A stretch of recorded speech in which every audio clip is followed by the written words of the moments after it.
A sack of potatoes, 1 bag of potatoes. A sack of potatoes, 1 bag of potatoes. A sack of potatoes, 1 bag of potatoes. A sack of potatoes, 1 bag of potatoes. And we are live talking about politics once again on this channel. Today we talk about a liberal on liberal crime. We talk about Pierre Poilievre leadership. We talk about a very bad budget and its Canadian politics.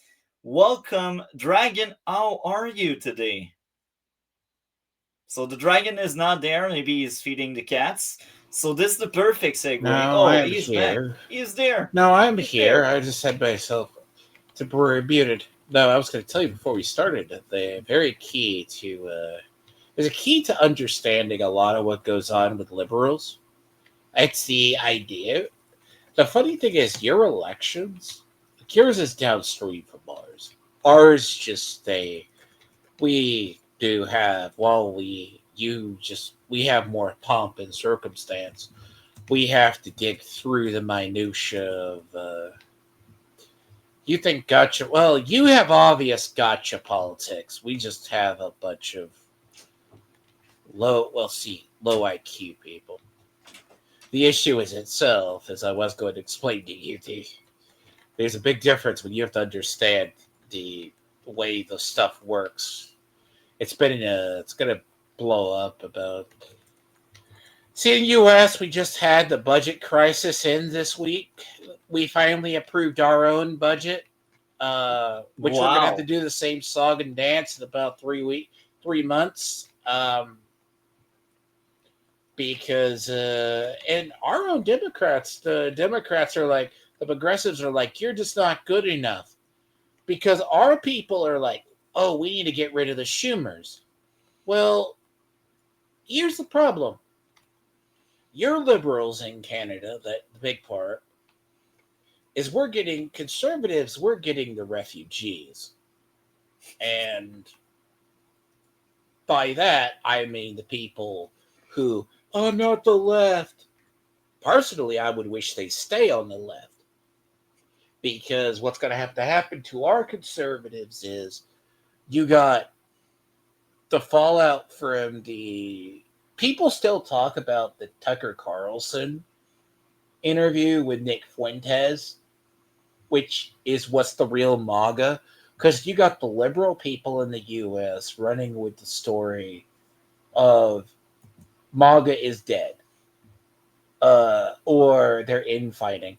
No, it's because all they have. There's that part, but it goes... There's a whole can of worms with that.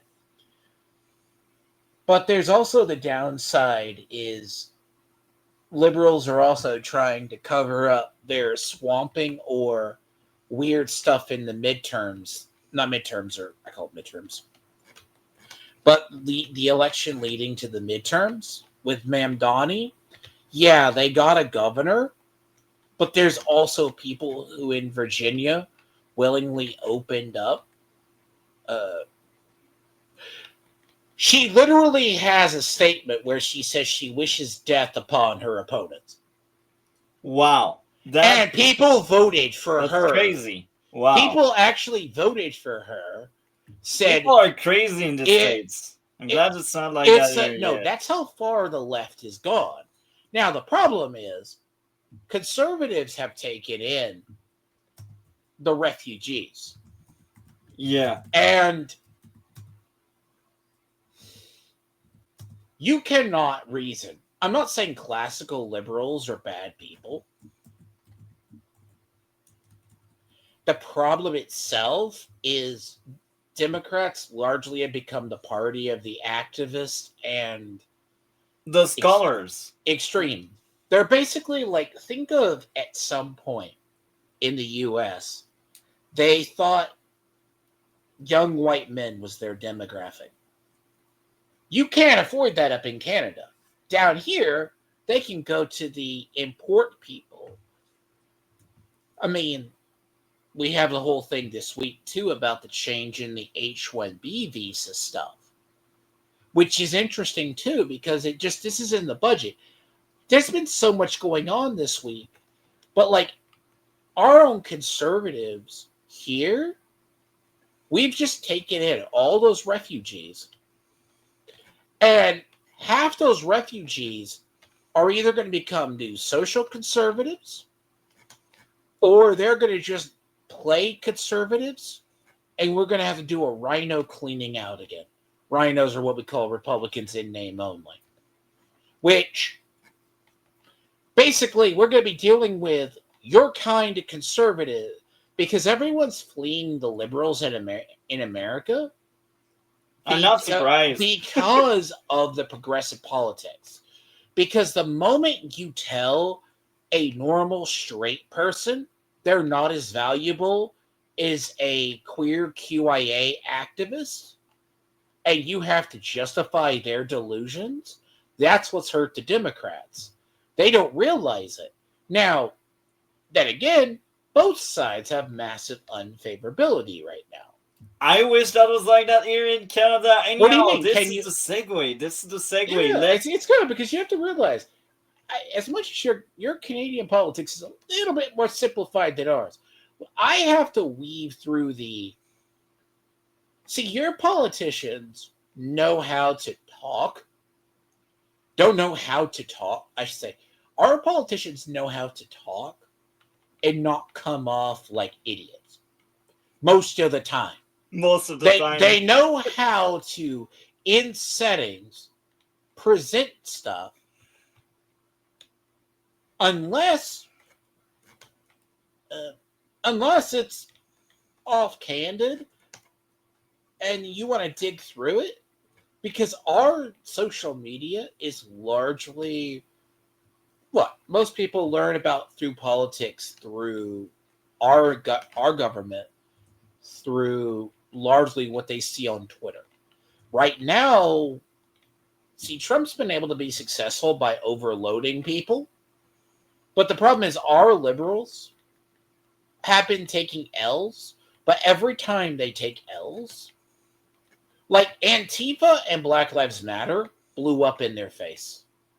They embracing the QIA plus section of LGBT ruined them. They have an entire thing where that's a section of, but they just don't know how to present it. Like, we have just settled our budget. Our budget, we have to vote on a referendum every 3 months. Basically because our Democrats caved. Finally, they're like, some adults, the activists are like, you're not doing enough. You need to replace and purge the leadership. With who and with what? Ocasio-Cortez is not the future. I would send her to Canada. You can have Ocasio-Cortez. I don't want her. If you don't want her, I don't want her. Anyhow, this is the segue. Today we start this big stream with a lot of reaction with question period. We are late. We are still catching up a bit, but eventually we will be caught up because this week there's no question period. So let's get into October 27th. Oral questions, questions orales, the Honourable Leader of the Opposition. Banque Alimentaire Canada. Food Banks Canada has published its report on 2025, their final report, and they report 100% increase in the number of people needing food bank assistance since the Liberals took power. Last year, 39% experienced food insecurity, 53% skipped meals, 34% spent a whole day without eating, and 82% of households were not able to get enough food because of the Liberals' inflationist prices. How many more meals are Canadians going to miss because of this Prime Minister's upcoming budget? The Honourable Government House Leader. Food Banks Canada reports on 4 main factors to help solve the hunger problem in Canada. It's a lasting problem, and it requires a huge battle to overcome. There are people with disabilities, there's health, there's dental care, there's food school programs, and the National Housing Strategy. Those are all programs that they voted against that will help. and they've voted against every initiative we've undertaken to support. So first of all, Hold on. First Yeah. of all, no, D-Lord, I gotta say something. They voted down that because they know it involves taxes. And taxes, this is why we are in a so bad situation, Why do you think in the U.S. our government shutdown happened? You know why the Democrats and our liberal and progressives wanted it? Because they want to keep... So the Obama... So this is just as of this week, as of this month. Literally, when they say, well, people are starving, the thing is, Democrats will go snap, snap, snap all day. You're hurting the Democrats are the ones who wanted to cut off SNAP, by the way. Not that. Now, our food banks have been in bad shape So under Trump, everybody go, oh, inflation and tariffs. That's beginning to fall through in the U.S. Inflation on basic stuff, except for beef and chicken, like we had a lot of bird flu.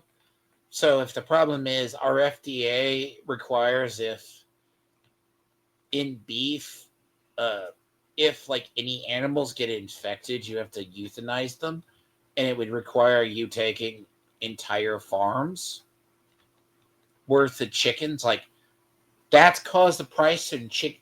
We've only seen an increase in beef and chicken breast. We've seen an increase in everything. And again, that's why the conservative, they said we don't want to pay for these things. And conservative philosophy is we want people to be independent. We want people to take the destiny they have in their own hands, while the liberals is like, we want to hold in of everyone. We want to control everyone's destiny. We want people to rely on us. This is the philosophy of the You're liberal. buying votes, but here's where the dark side of Trump's of this era's stuff is. It's in... So because of disasters and other things going on, insurance costs have gone up. Inflation is under control now in the U.S., which is very weird compared to...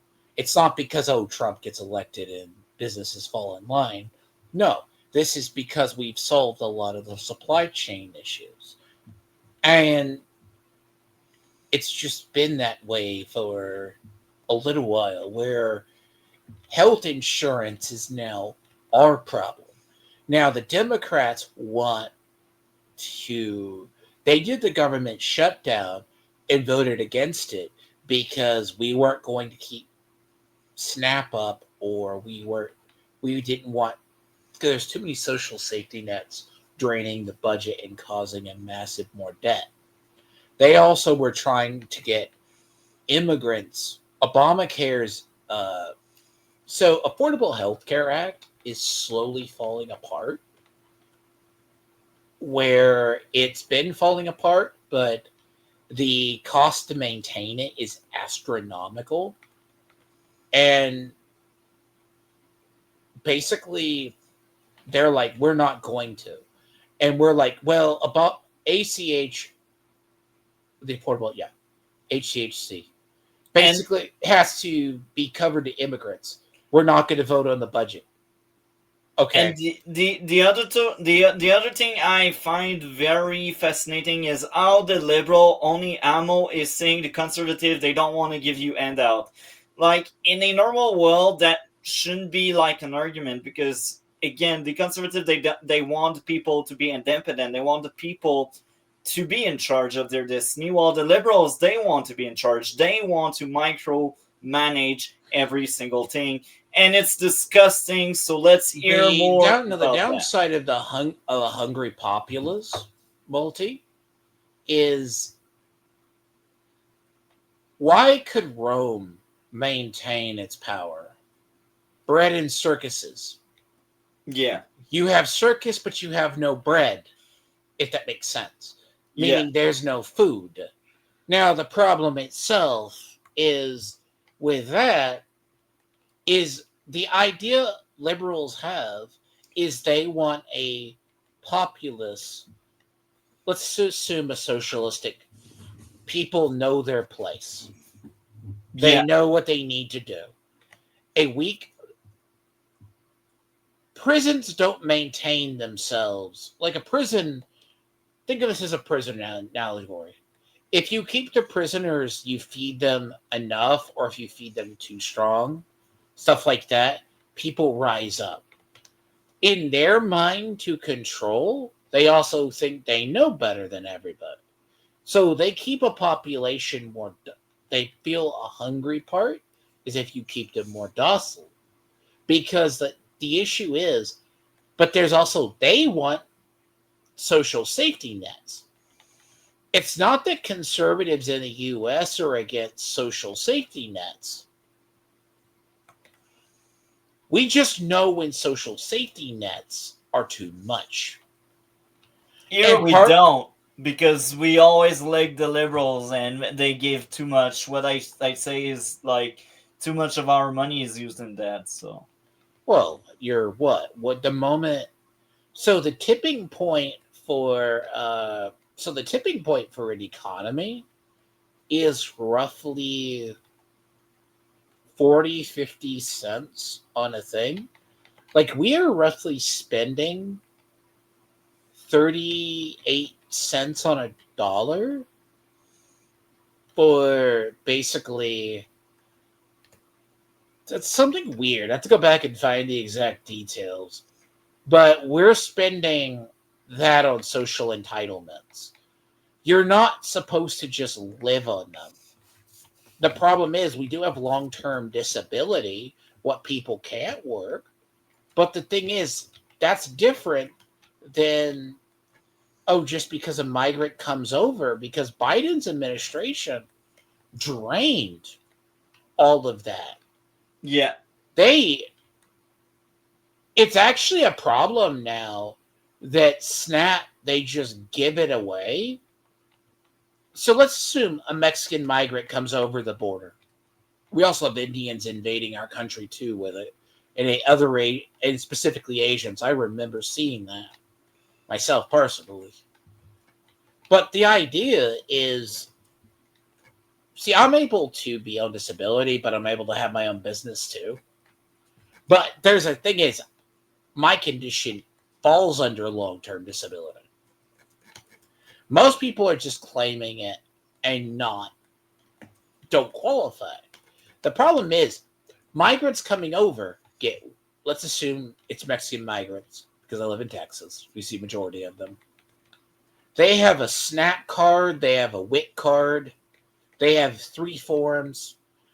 I've seen them at grocery stores pull out 3 cards to pay for shit. Wow. You're talking, and because certain stuff can only be bought, like you can't buy alcohol or you can't buy that under things. That's how many we have. Yeah. Now, the thing is, I don't know, in Canada you see that.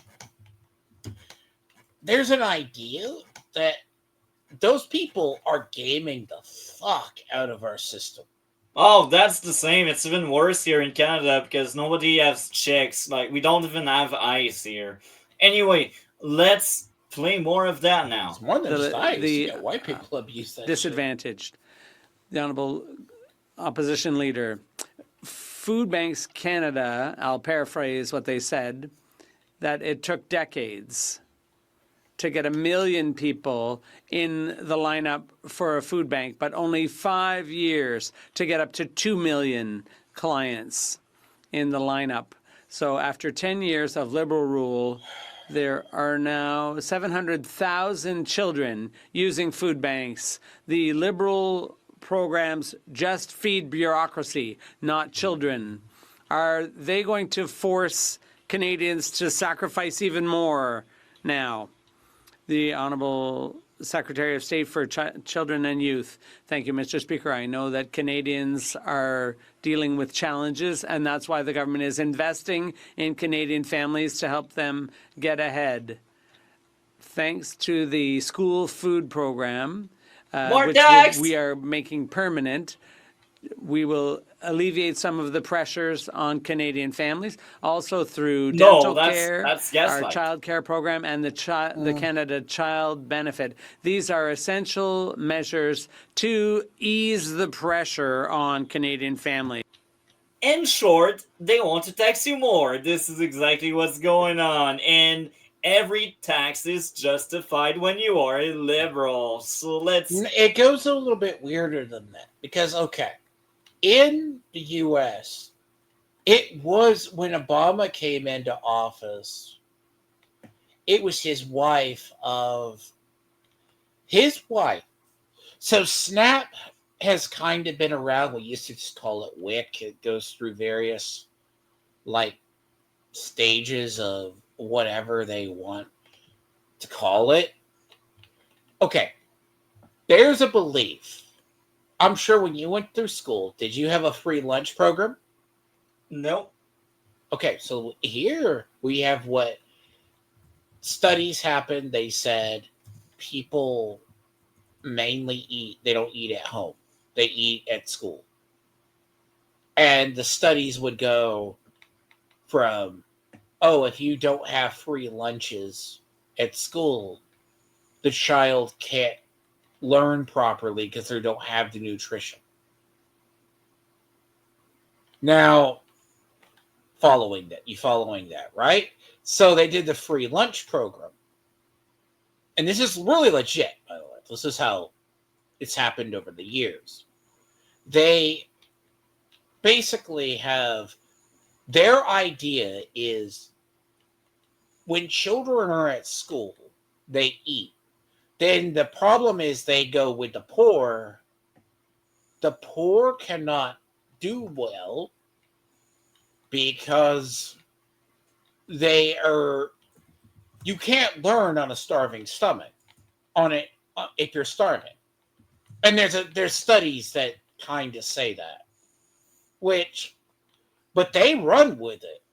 So Obama and Michelle Obama specifically expanded SNAP and those type of free lunch programs. Now, funny thing is, this got carried over to poverty, where people couldn't afford to keep food. You would have people scam food banks, which was not a big issue to a point. But the idea, that's when usually people mean the origins of free lunch programs. It's not that it's a starving population. If they're hungry, like they go, we're going to hurt children. I swear to God, it's been the attack line for Democrats and liberals for like 10 years. For us, it's been also 10 years. That's 10, 15 years. Basically, Michelle Obama started that. It was a big push by our people. It was started, but we got that from Europe. And then you guys just took it 3 steps further. Yeah. Basically, that summarizes it well. Basically, kind of like free lunches, right? I think to a degree, a starving student doesn't learn well when they're hungry. There is a difference. It's like, okay, people ask, like, I can game for long periods of time without eating. But when I get off, that's when I eat. There's the trick. The trick is certain people can't do that. They have to snack or eat every 3 to 4 hours, maybe 3 meals a day. There's a whole deal of, this was based on a sample. Your food banks are also not getting filled. See, ours got rated. They used to be better. Our food bank used to be better because people had money and they would give away food and they would give away money. But now they're broke, so it doesn't happen. They used to give away like extra stuff. It was about to expire. Yeah. Now, see here, the funny thing is, our federal government does not subsidize food. Well, they give food to food banks, or there's food rationing for it. But we largely have a Christian tradition or shelters where people naturally give money. Yeah, let's play more of that now. Support workers every day, whether they're Oh, in that's a long-term care liberal homes asking a liberal, so we will skip through that because I don't give a crap about the money to a liberal. business that had asked for money back, and it wasn't verified by workers. Do you know how much money was sent out? $4.99 million. It's a scam, Almost basically. $5 million, Mr. Speaker. And do you Money know who realized that? Well, not the CRA. It was TD Bank, Mr. Speaker. So the banks are doing the work of the CRA. It doesn't make any sense, but that's 10 years of liberal mismanagement. Is there anyone on that team who's going to rise and dare to defend this?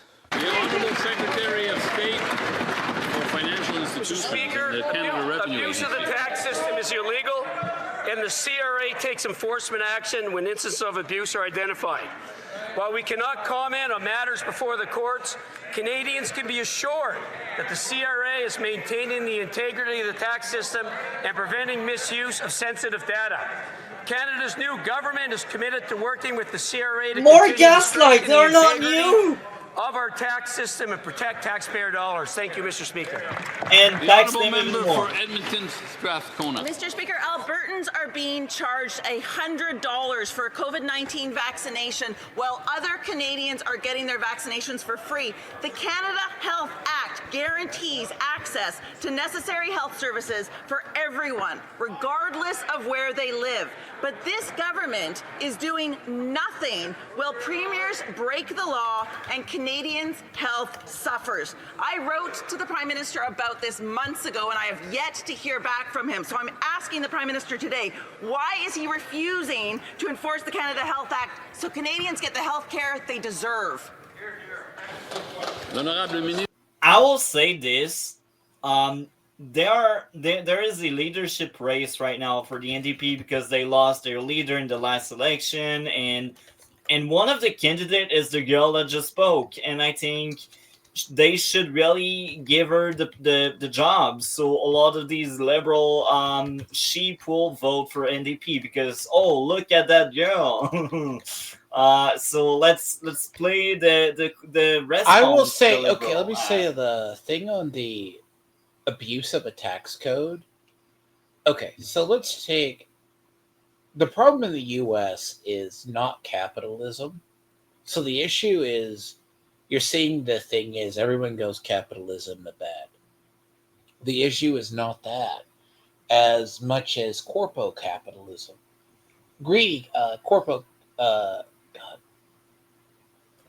Big corporation capitalism is bad because like in the US, we use a lot of Amazon.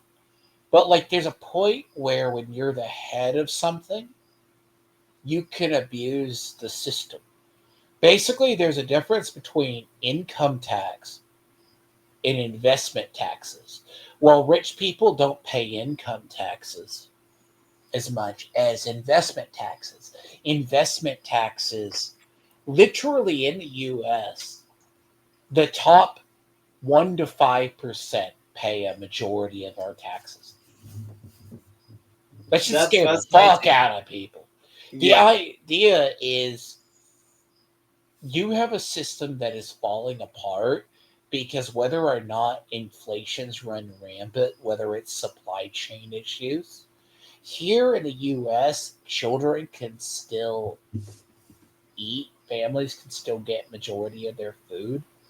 But if you're in so there's been it's hard to describe. I don't know. It's probably been worse for you guys. Like, you ever go to the grocery store and you can't find Coke on the shelves? Yeah, there's a lot of things we don't have anymore. But yeah, we are broke, and it's because of the liberal out-of-control spending. The Honourable Minister of Health. Thank you, Mr. Speaker. So I'd like to say to my colleague that we indeed believe in vaccines. The science is very clear on vaccines. We are working closely with the provinces and territories to accelerate vaccination rates. Vaccines, which are necessary, which are absolutely necessary, are covered by the provinces, and I am working with her province of Alberta to increase vaccination rates in that province. Thank you. Alors, ceci met fin à la période. That brings So this shall mark the end of the first one. Now we will get into the next one, which is the liberal on liberal crime. Now, before we really get into it, I will say this. This crime is huge because usually when you are in the party that is in power, you don't criticize your party, you don't criticize your budget, you don't criticize your bills, you don't criticize your laws. You just play the good partisan guy, the guy that believes in the system, the guy that believes in your team. But what happened this week is fascinating, it's unique, it's surprising, and it shows a leadership crisis in the Liberal Party. What happened is, well, the fabulous candidate we will get to hear talk about the budget is a Liberal MP. And that Liberal MP is like, yeah, that budget as good, bad, and ugly. And it's kind of fascinating because in the other end, we got the Conservative that are being played as having that leadership crisis when it's all manufactured and not really true, because most of the caucus is all together. The only one that wasn't really part of the team was a guy that crossed floor 2 weeks ago. But even that guy, it's not because of the leadership, it's because he is just a sore loser and he's scared he won't get reelected, but yet he crossed the floor, and that by default will ruin his career. So to get back to what's going on, well, everyone says Pierre Poilievre, the leader of the Conservative, is not so great. Well, we got the same thing going on with the Liberal. But because they are Liberal, they get a pass. Because they are the one in power, and the media or propaganda tool, they will stand by the Liberal. So let's hear about the Liberal on liberal crime now. Let's hear him out. Remember this. This guy is part of the current government. He's not the opposition. He is an MP that's part of Team Liberal. Let's get into it. Seeing the budget described as investment-focused, as austerity, as reckless. Can it be all of those things at once? Look, I won't go through all 493 pages. I will spare you from that. But here's a rundown of what I see as the good, the bad, and the ugly from Budget 2025.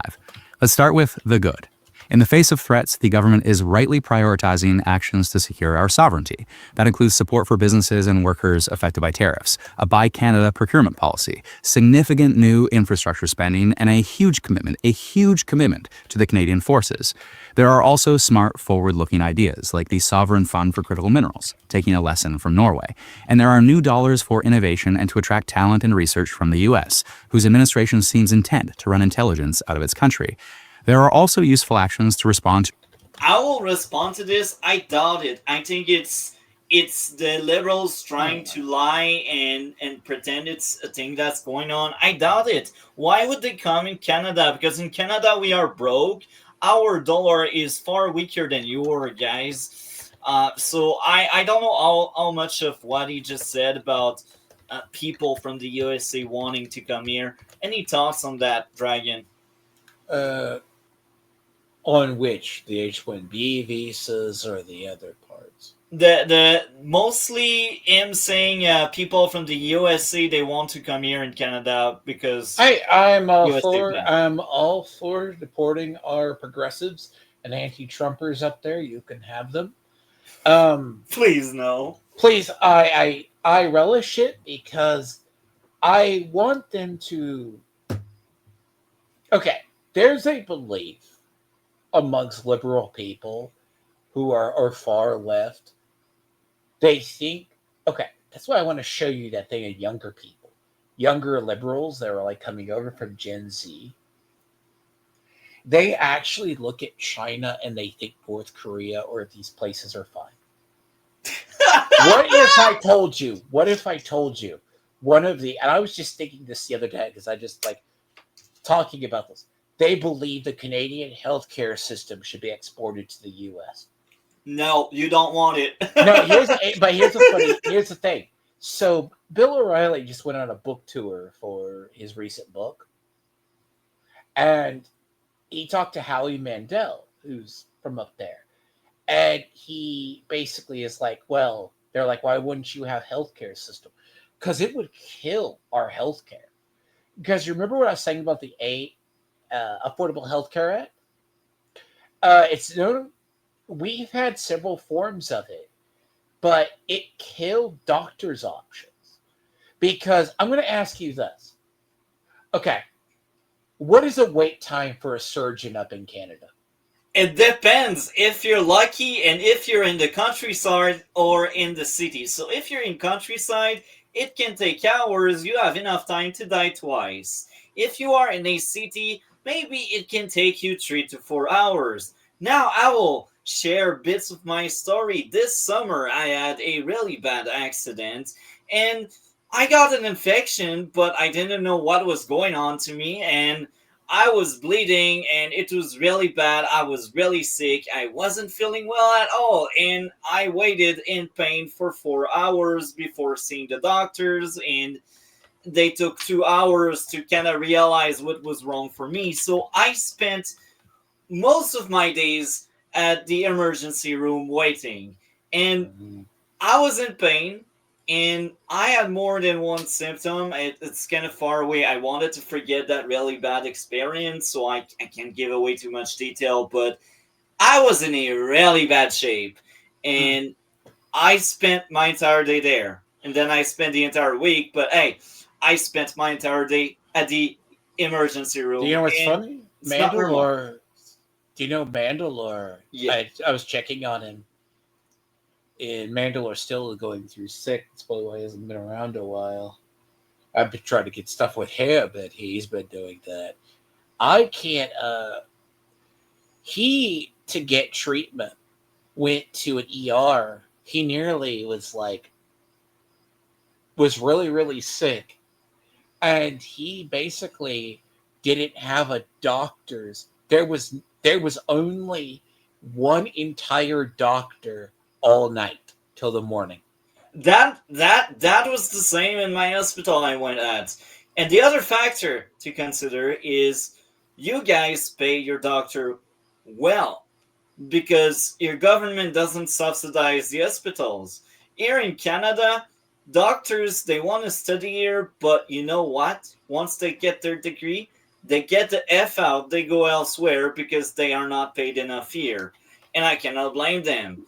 And the other factor is either you trade the money or you trade the care. Now, I will be honest. I'm a born Canadian, so I'm glad I don't pay like $60K like you guys in the USA. But again, it goes with downsides. And the biggest downside is the waiting time is atrocious. And some people can end up dying in the ER. So, cross your finger. Cross your finger, nothing bad happens. Oh, no. You got people who do. Do you know why social medicine works? The problem is we've seen 3 forms of it in the U.S. This predates even me. It's we have Hillary Clinton did the horrors of it was called TennCare that wrecked the Tennessee healthcare system. And then Romney ran Romney Care, which is up in Massachusetts. Now, the problem itself is the Affordable Health Care Act makes sense for 80%. But when we're talking large amounts of our spending and issues, this is why when I say with doctors, insurance, remember as I was saying, insurance costs are rising. That is a problem because it is not the federal government's job to regulate insurance? What if all these people who don't, they think the federal government's job? No. Auto insurance is a state's issue. So let's say you live in New York City, and then you want, let's say you want New Jersey insurance. You can't get that. You know why? Because interstate commerce junction blocks. That's fascinating. Now, the last thing, the big gaslight the Liberal keep pulling on us here in Canada, they call deficit investment. They call anything that's in the social safety net an investment. But here's the thing. It doesn't really generate wealth. It only takes away money from the people. So again, these Liberals, they pretend it's all free. It's not. I'm sorry, but we pay so much tax here, and it's because of the safety net. Now, again, I think in Canada, parts of that safety net are great. Like, you are not as much in debt as in the USA, but again, you're broke, so your money safety net comes at the cost of a military spending and other items. Yeah. There's a problem of, okay, so the problem with, like, let's say a person like Mandani, the key is in language. Language, when they say redistribute, you got to ask, what is too rich to you? The problem is New York's already had a money drain. They're already, the reason why a lot of the rich people in New York actually left New York. Seriously. New York City is largely empty except for Chinese and Chinese Korean investors. The whole Upper East Side and other sections of the city are basically the rich people. They got tired of it, either moved out of the city and moved down to places like Florida, South Carolina. You had a money drain. Basically, I'm surprised. That's what happens when you tax the rich. Let's play along this video and hear more gaslight or more far left guy speaking. So again, I want to remind everyone, this guy is part of the current government. This guy is Team Mark Carney, and he criticized Mark Carney bad budget. So let's play more of that. And again, I want to say this. CBC should say there's a crisis among the Liberals, because a lot of Liberals also asked the Conservative if they could cross the floor. But guess what? Pierre Poilievre has morals, first of all. And second, Pierre Poilievre is like, I cannot trust someone that floor crosses. So that's why they reject these Liberals. But again, there is a crisis, and the big issue with the Liberal, there are so many far left issues, and there are a lot of parts of that far left that really divide that party. So again, CBC is really a propaganda tool, because if they were doing their job right, they would speak about the divide among the Liberals, because there's these eco-green freak, crazy scammer part. There's the immigration part that's not always about green stuff.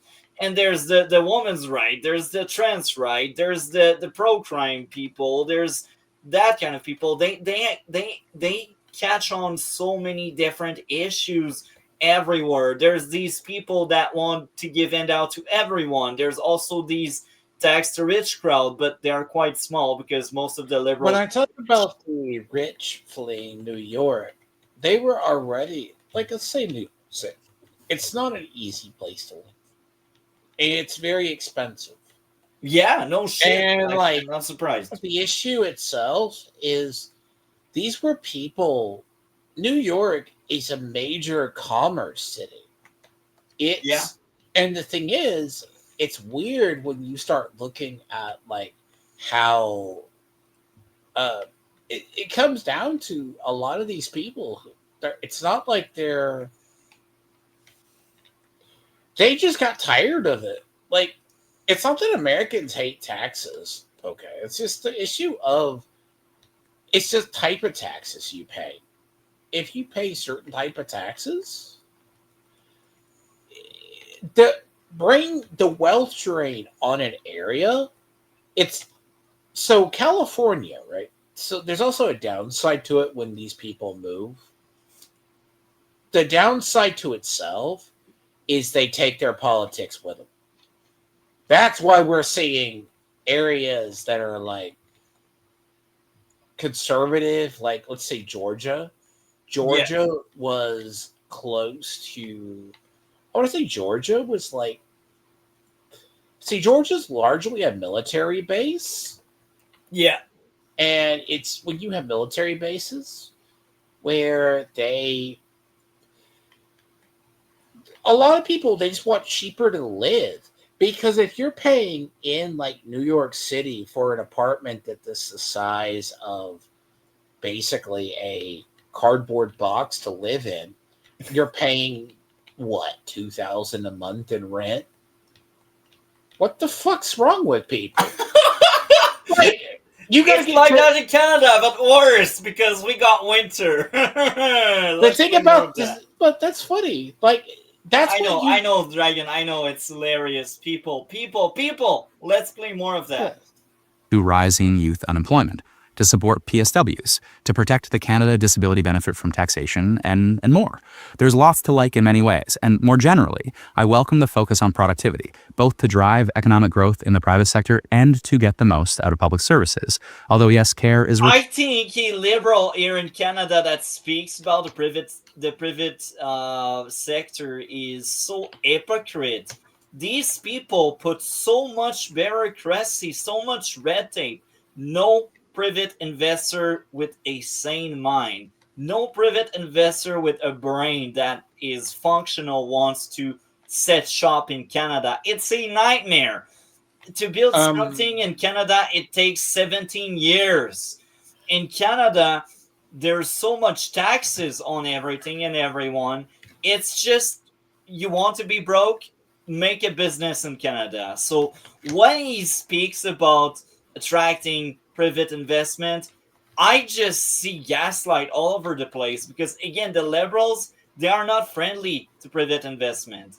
And when they bang this up, either they are out of touch or they know the people will think they tell the truth and they tell what's going on and they want to catch these center people. But again, the liberals, their policies go against the private sector. So when you hear a liberal here in Canada speaking about like the private sector, you can laugh at that guy's face. It's just there's like two kinds of, when you start to see people like that, in maybe not as much in Canada, like, or others. Let's take like here. They take in US. You have an entire class of people. They're like the Hassan Piker. Let's say like the Vosh or Hassan Pikers of the world. They are champagne socialists, where they have the power or they have come from wealth. Hassan will go, oh, but I'm a man of the people. Are you sure? The problem is, when you look into it, they're all Nepo babies or they come from that. The concept itself is, a lot of this comes down to like a basic. Now, what you're seeing is, and this is where this generation is shaking out, is about, so Mamdani promised the moon to get elected. Now, people are used to broken promises. And to be honest, politicians, they'll go, I'm going to get you a tram, I'm going to get you this, I'm going to do this. Now, used to be you hold these people accountable. But the problem itself is the liberals promised a lot of shit to an entire generation in 10 to 15 years. Half your age group believes in either were convinced of a great lie. It's not that they're entirely wrong, they just can't pull it off. It's broken promise after broken promise. They promise equality, but at the same time, they also told people, you need to accept all of this group. And then some brainchild, when we told the liberals, you're going to create a situation, or classical liberals were like, you need to accept the QIA plus section of LGBTQ. I go, the problem is, so when you accept those people, you're going to destroy your own party because they're extremes. And the downside, and what's funny about that is they took every extreme, then they had to tell the gay people, the gays and lesbians, you are no better than the QIA plus who want to screw cars. Which there are people like that. Yeah, everywhere, especially in Canada. It's now, like you know what I'm talking about. They went to it's an entire generation of broken promises, and they're not offering solutions to fix these problems.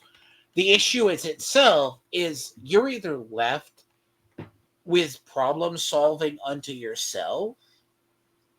Like you're your age group. You have to find a way to fix it. At least we know of it. I come from a generation where we know it's going to take 3 administrations, maybe 2, to write something.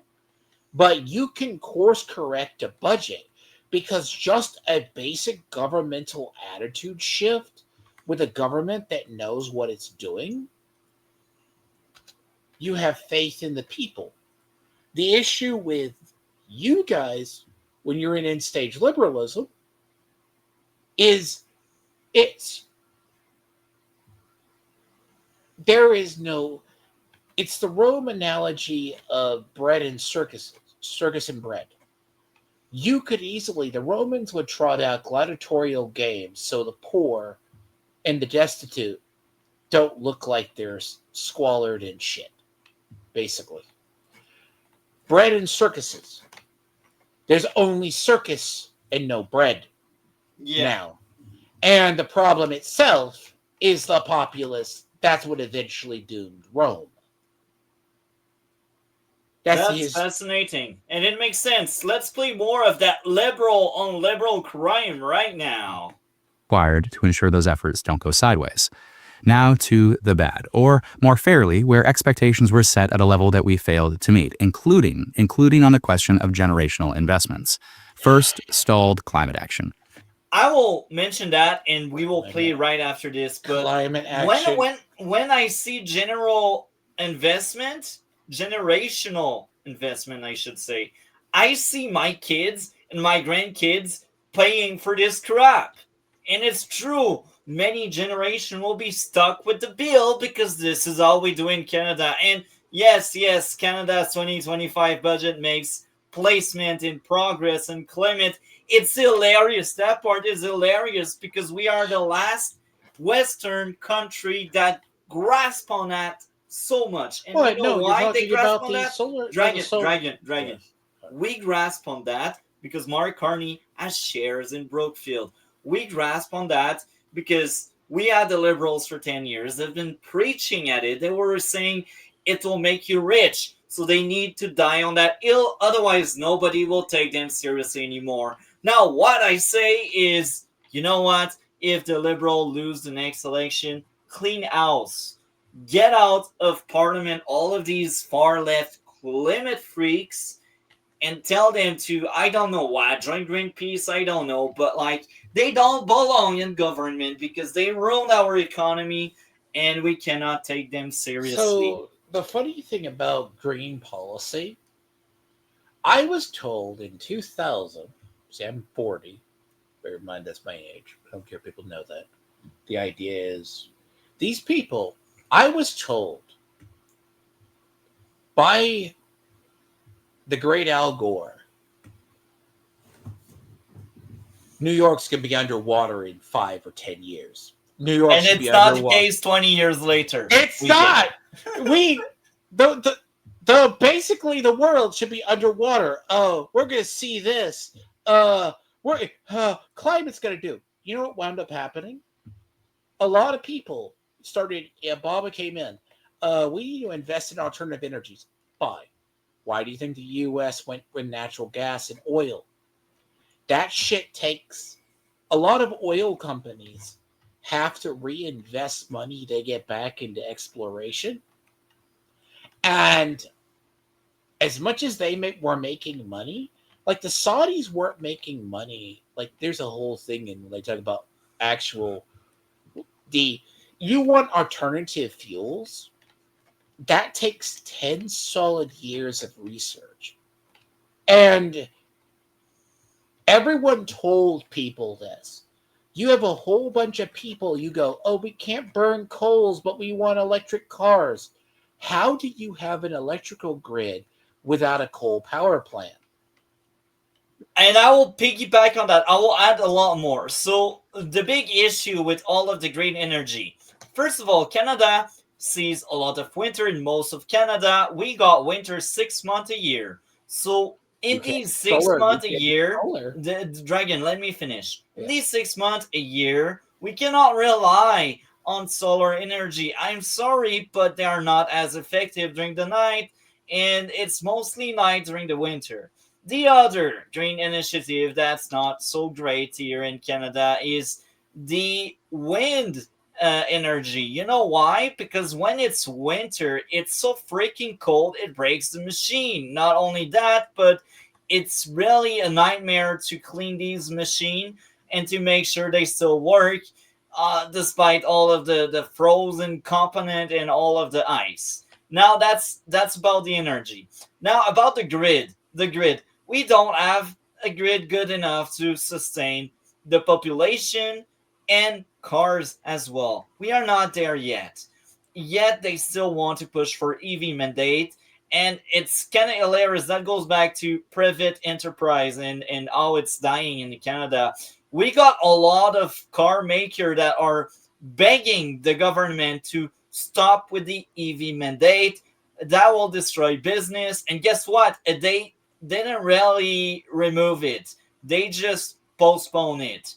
And the car maker are like, it's not enough because what if you decide to ban them? We cannot trust you guys. So again, that goes back to what I said about a liberal talking about private enterprise and that kind of stuff.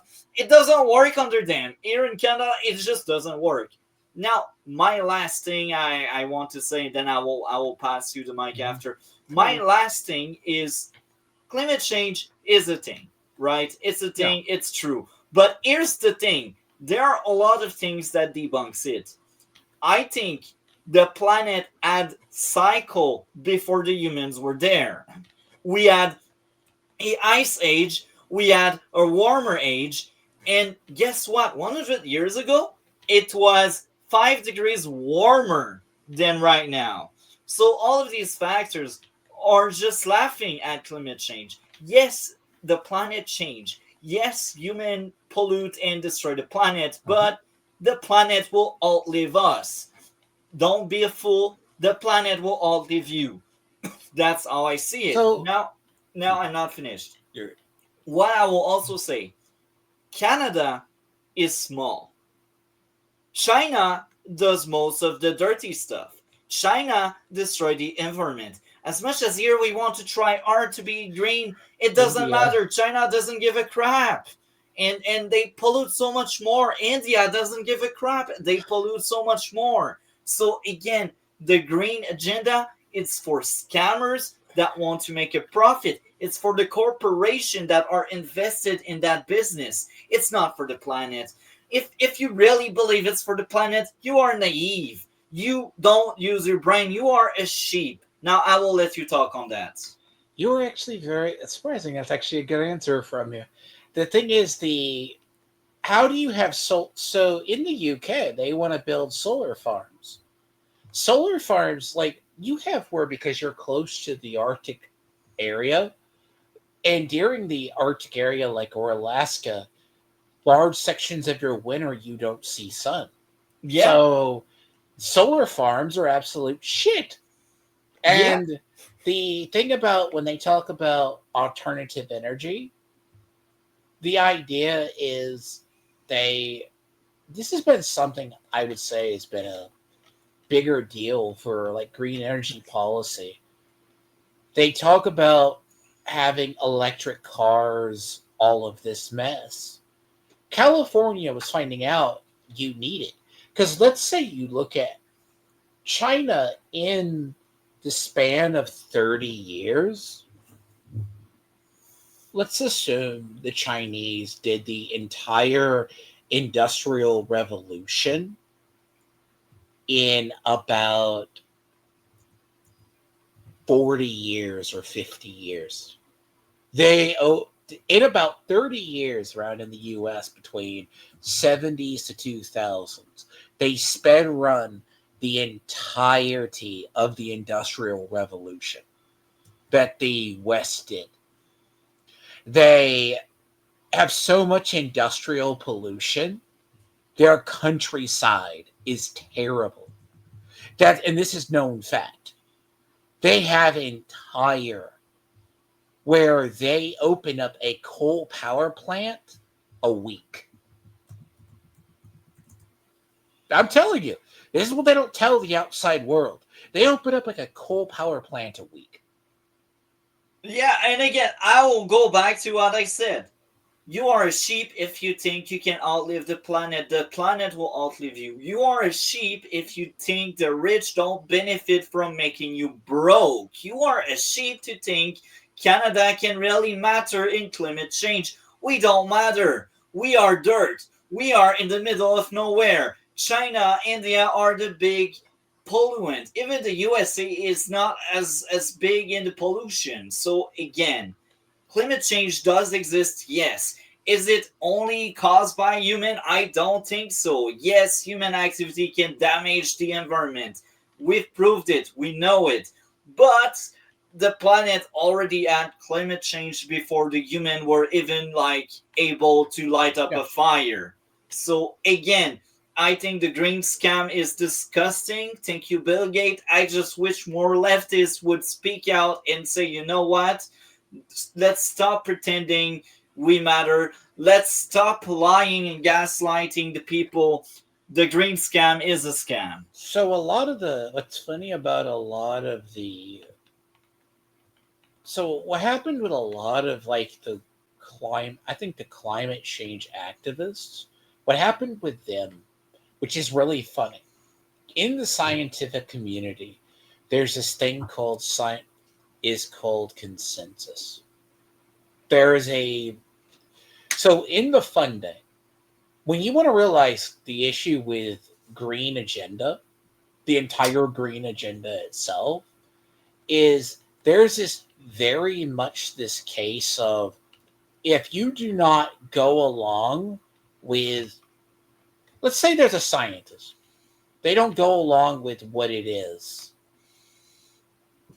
There was a bunch of people who were basically guilt-tripped at some point into supporting green energy because they go, oh, global warming is happening. No one denies let's assume you live in a forested area. Common sense dictates if you cut down a large majority of the trees, your oxygen production or some shit. Mayans discovered this. They could destroy their environment. Yeah. Now what's funny and unironic is Genghis Khan killed 10% of the world's population. Yeah.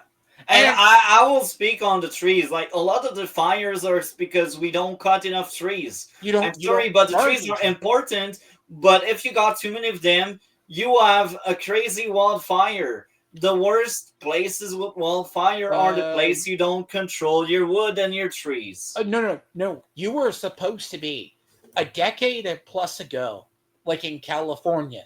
The reason why wildfires are far worse now And this is what's funny about the whole deal about, and this is actual real, is if you asked firefighters, what were you able to clear out? Were you able to clear out? They're demon. We used to control. You know why we hunt deer and we hunt animals?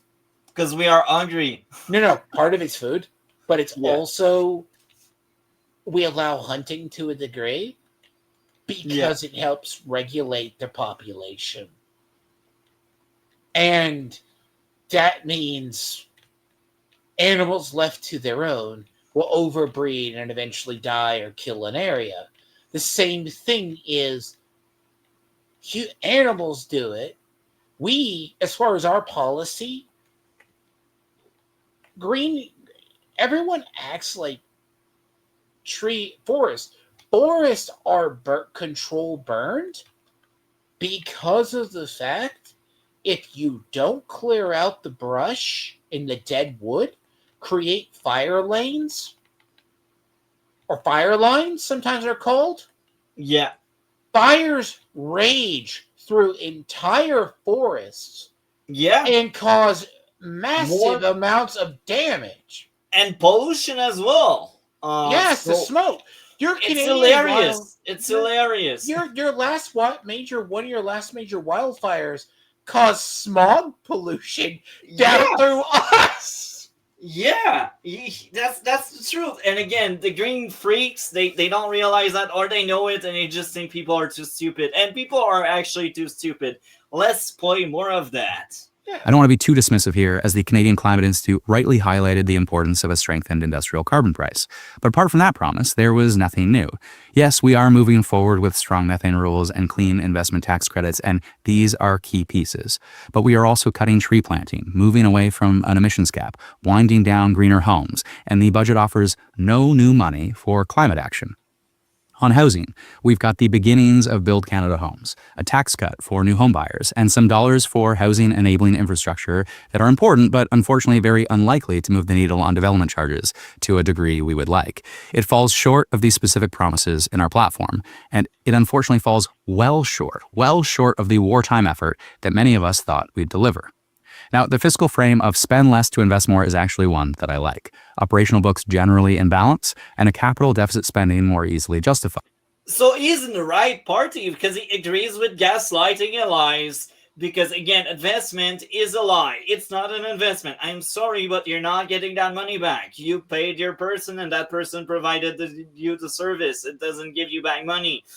Let's keep going there. That guy is in the right party. Here's the thing, General. The thing is, when you're talking about generation investment, it's not a lie. The idea is if you invest in infrastructure. But now he was speaking about the paying doctors and such, so it's not. That's not the case, because if you're talking about changing an industry that, let's assume, automation is driven. So automation is mainly driven by the need to be more efficient with less energy and lower the cost of production. So having, let's say, car lines go from having multiple riveters to like being able to have a couple of robots to weld the cars and then you move the people. Yeah, does that cause loss? But it also can deem. New technologies can be more energy efficient, more or less polluting. That's what humans do. We live with our environment. But the idea itself is these people somehow think make energy efficient homes. Okay. There's entire sciences about this. They've been either gaslit by themselves. The green people have gaslit themselves for years about this shit. They keep doing it here in Canada. They can't agree on it. You ask them, wind, solar. Okay, you're on a waterway. It doesn't make sense. Your chief primary source of power, if you're on water, Is hydro. Is hydro. Why do you think in the U.S., Hoover Dam, despite being built about 100 years ago, is more productive than most? Yeah, did damming the Colorado have effects? Or the river, Hoover Dam? Why do we maintain it? Because it provides power to a large segment. Yeah. Crazy, isn't it? It is. They don't think about this. They don't, or they do, but they pretend they don't. And to be honest, here's what's funny. I say this, if China ever wanted to go to war, we would have the chance to bomb their chief. I guarantee you, they built the Three Gorges Dam. That provides so much power for them. If they ever wanted to get uppity, we bomb that, we would send a large segment of that population into the dark. Not the flooding, just the power outages from it. That's how much that Three Gorges Dam provides power for them. Yeah, let's play more of that liberal on liberal crime. But the budget adds $140 billion in new spending over 5 years, $90 billion net after savings, and only 36% of the net new spending is capital. Related, there is a lot of deficit financing here to cover non-capital new spending. Yes, honoring our initial 2% commitment to NATO made sense, and a middle-class tax cut was a platform promise. No one does. But these are far and away the two largest financial commitments. They are non-capital, and they should be paid for. My kids shouldn't pay for today's military or for me to save $400 of income taxes. And much-needed OAS reform, the largest non-capital growing expenditure, it still isn't part of our political conversation. Now, the ugly. And there isn't a lot that falls in this category, thankfully. First, we see the budget commit to a new inefficient fossil fuel subsidy for LNG facilities. Look, if there's a business case for LNG, there is a business case. We do not need more public dollars chasing fossil fuels. Worse, we see major cuts of over $2.5 billion over 4 years to international development assistance. Real Keir Starmer energy that unfortunately caters to a prevailing, albeit short-sighted current view among wealthy donor countries. A Pearsonian budget this is not. Now, I know these are not easy times and a budget process involves tough choices, of course it does. It's also only a first budget. It can't be expected to solve all problems. And the devil will be... But wait. Gaslight and lies. Carney was your guy. He was the one that was supposed to save Canada, but looks like his first budget will not save us. His first budget will push us in the hole and risk our AAA credit. So more inflation, more tax, more everything. It's a disaster. So the fun fact about budgets. So, okay. In the U.S., they say government spending. Currently, we've gone under, our current model is debt to GDP ratio and how much you can be productive. Now, understanding that sometimes helps about what I'm about to say. Spending can go up to a degree, but eventually you're just pruning a budget. Like, government spending, and it's funny, goes up from administration to administration quite frequently. Everyone acts like it doesn't. The only thing that bucked the trend in the U.S. was Biden broke the curve and did more than normal. Now, the funny thing about this is when you look at our debt to GDP, I'm sorry, the great NATO lie of you're supposed to donate 2% of your budget, it's 5, minimum 2. The funny thing is, a bunch of nations haven't done it. Part of the half of majority of NATO is funded by the U.S. government. U.S. and a couple of others. Literally a fun fact about this Europe is now realizing that they need to do with NATO commitment. They're like, oh, we're going to produce a new shell factory. Okay.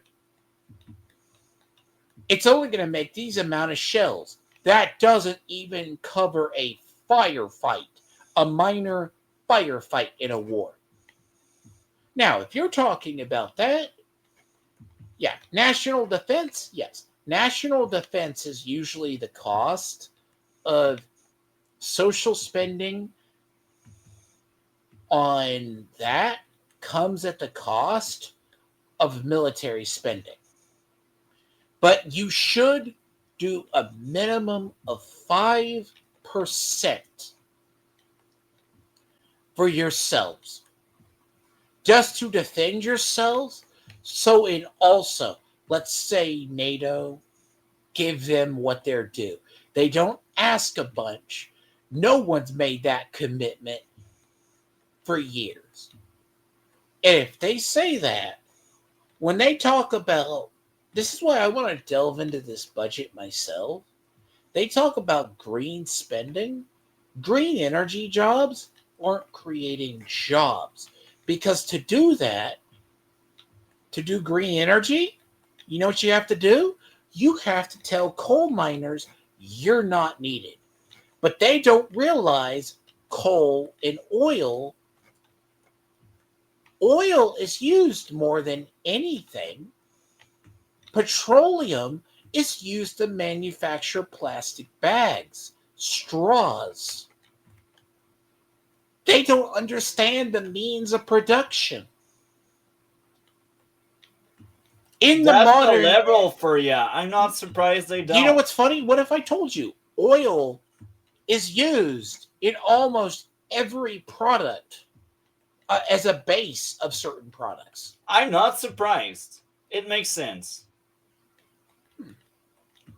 Yeah. So I guess we will finish off that segment of the stream. In the details of implementation in many cases, as it always is, from infrastructure and housing to innovation spending to the industrial carbon price to finding efficiencies in government in a manner that is fair and effective. Asking a liberal Overall, the budget meets the moment in part on questions of sovereignty and with a focus on spurring economic growth at home. And look, it's certainly not a budget that should throw us into an election at such an uncertain time. But fairly, it does not live up to its promise of generational investments. I joked that it was a pretty good progressive conservative budget. I joked. I'll get flack for that. It's a joke. But hey, some conservatives agree. More poking fun at the traitor. The floor crosser, the piece of garbage. So I guess this is the next segment right now with more liberal on liberal crime with a leftist that criticized Carney, and I found that video very funny. Progressives, here's the funny thing. You have liberal, conservative. Okay, so in the ideas, there's three kinds of political ideology. Liberals, progressives, and liberals, conservative, and independent libertarians. Now, the problem I usually say about libertarians, we call them libertarians, is they always fail in governance. But there's also a fourth element. Those are the base three political ideologies that are base. Yeah. But there's also, it's funny every time you hear the word progressive. What is progressive? Think of the parts of the word. It's very vague, broad, and big. Progress, making progress. That's where the term comes from. Yeah. Now, the problem is the progressive movement always, their hammer's always looking for a nail. Meaning, it's an interesting analogy. They're always a hammer looking for a nail. They have been the people doing perpetual victimhood for everybody for the last, think Black Lives Matter. it's never enough. And every time they solve an issue, they either create or invent another damn problem. It's a chicken or the egg concept. What came first? Gay people in the early 2000s, they'll say, "Oh, they were oppressed. No. The only thing normal conservatives told gay people is just don't be freaks and say you're coming for." They did. The thing is, progressives, the code word is they always want progress, but they don't know solutions. That's true. They always are hammers looking for a nail. They don't know what peace is. They don't know it. And the problem is, if they don't find a problem, they invent the problem. Basically, the activists, they're 100% firm activists. The online progressive left is largely maybe 10% of the population. Basic 5%. No one knows what words mean. They are the ones who change the language. The average normie knows what cis hetero is, or cisgender, that type stuff. The only people it governs are like 5% of the population. But it's been a policy of like our liberals and your liberals. They go, you need to have a progressive policy. I guarantee you, no one knows really what progressives truly are. It's like saying the word woke. So now let's play the next clip, the second liberal on liberal crime. So this is liberal on liberal crime part 2. Let's get into it. Hello, I'm from the Canadian government. You can put your elbows down now, silly. We already got your vote.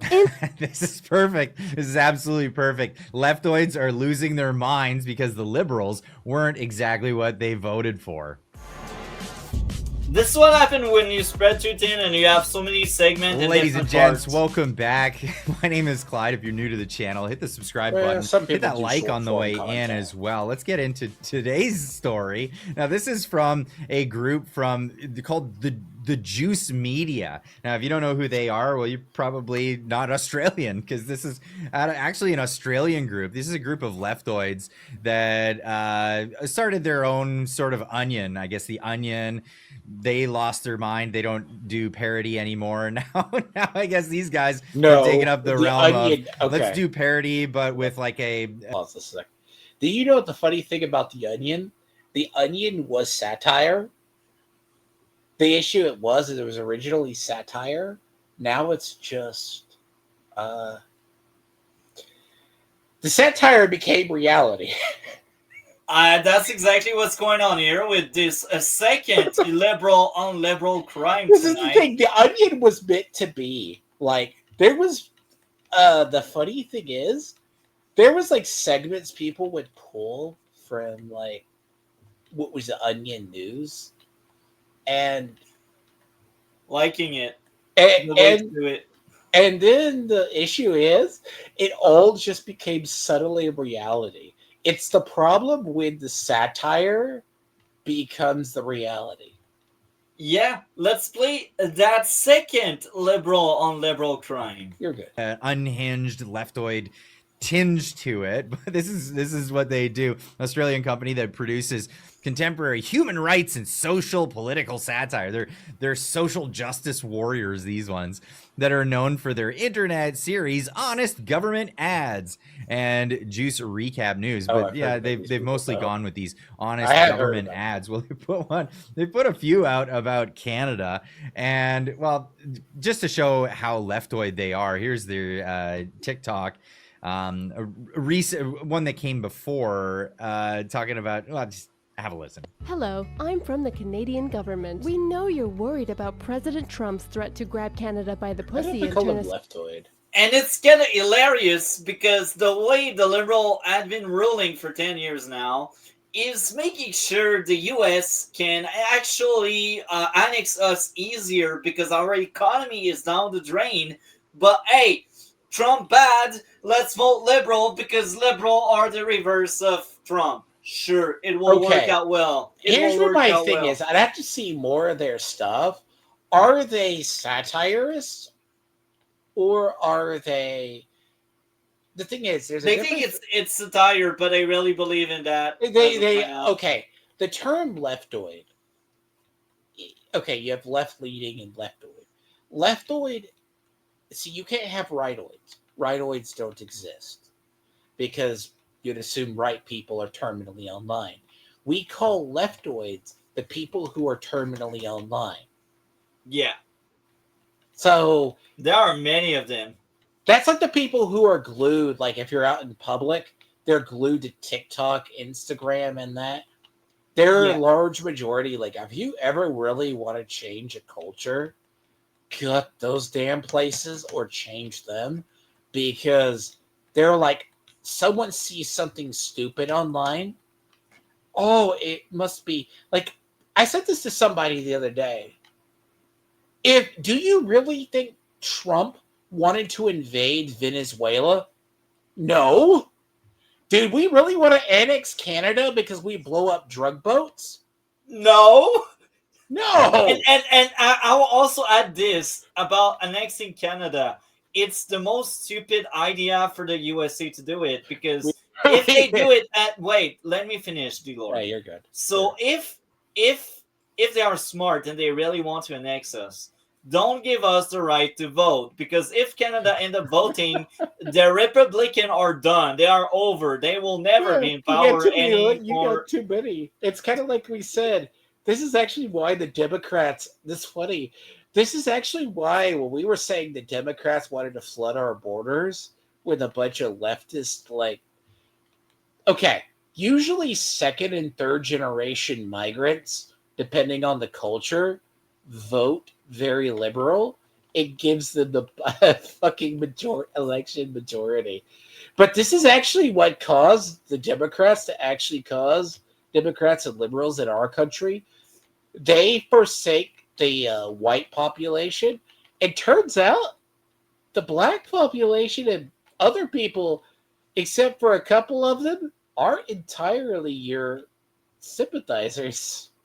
Yeah. But again, it's just hilarious, and I know many people that consider themselves smart, and they were actually really scared of being annexed, and they were like, but why would you defend the USA? They want to annex us. And I'm like, bruh, it's like one of the most stupid thing ever, and if they really want to annex us, it will be a nightmare to deal with Britain and with the UK. It will be another nightmare to manage the debt, and it will be another nightmare to actually expand your military to like actually move into Canada, and like it's like also screaming for eventually having a civil war, because culturally only parts of Canada is similar to the USA, but like majority of Canada is different. And the funny thing is, everyone there was an issue like with like Trump himself.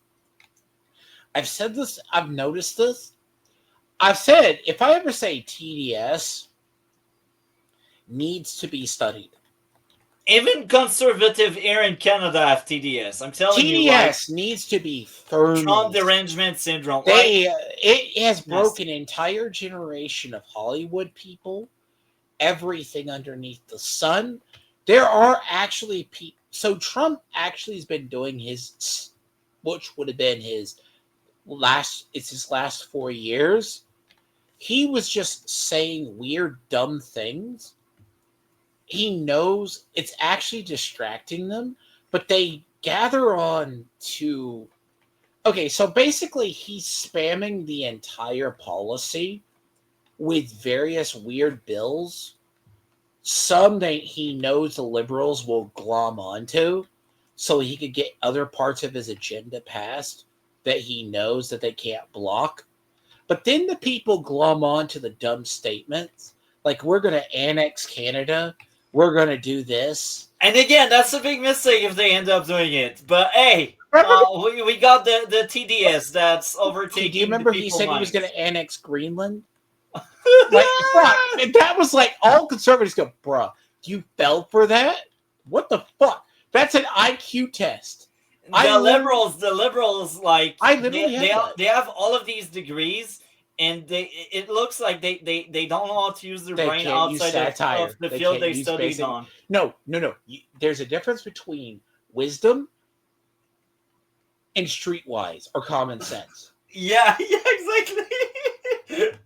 Into the 51st state of America, currently run by morons, billionaires, and fascists, or in this case, morons, billionaires, and fascists. Yeah, okay. Mark Carney you kind of is get where billionaire. they're coming from. Mark They're Carney saying is all a the fascist. shibboleths that put them in the category of woke retards. I mean, let's just put it blankly there. But let's get into this ad, because this is great. It's 3 minutes of beautifulness of people that are just disappointed that the elbows weren't there, and they're just gonna go ahead and do all the things that they said they weren't gonna do. The Liberal government, of course, under Mark Carney. Hello, I'm from the Canadian government. You can put your elbows down now, Put 'em silly. down. We already got your vote. Introducing the Xelisms LNG terminal, the project that sacrifices taxpayers, workers, First Nation, water, salmon, the climate, and Canadian sovereignty all in one. Xelisms. If built, Xelisms. Anyway, so they're talking about doing this I actually agree with that. with Xelisms,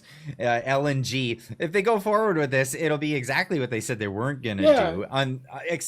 Except it won't be with Canadian companies. It'll be outside with USC an outside companies. project. Of course, No, Mark it'd be Carney worse, stuffing his own 'cause what did you pockets think- in the No, when we process didn't want your and his oil- friends' pockets. Hold on. It's When we didn't want your oil, do you remember, like, I talked about this Keystone pipeline?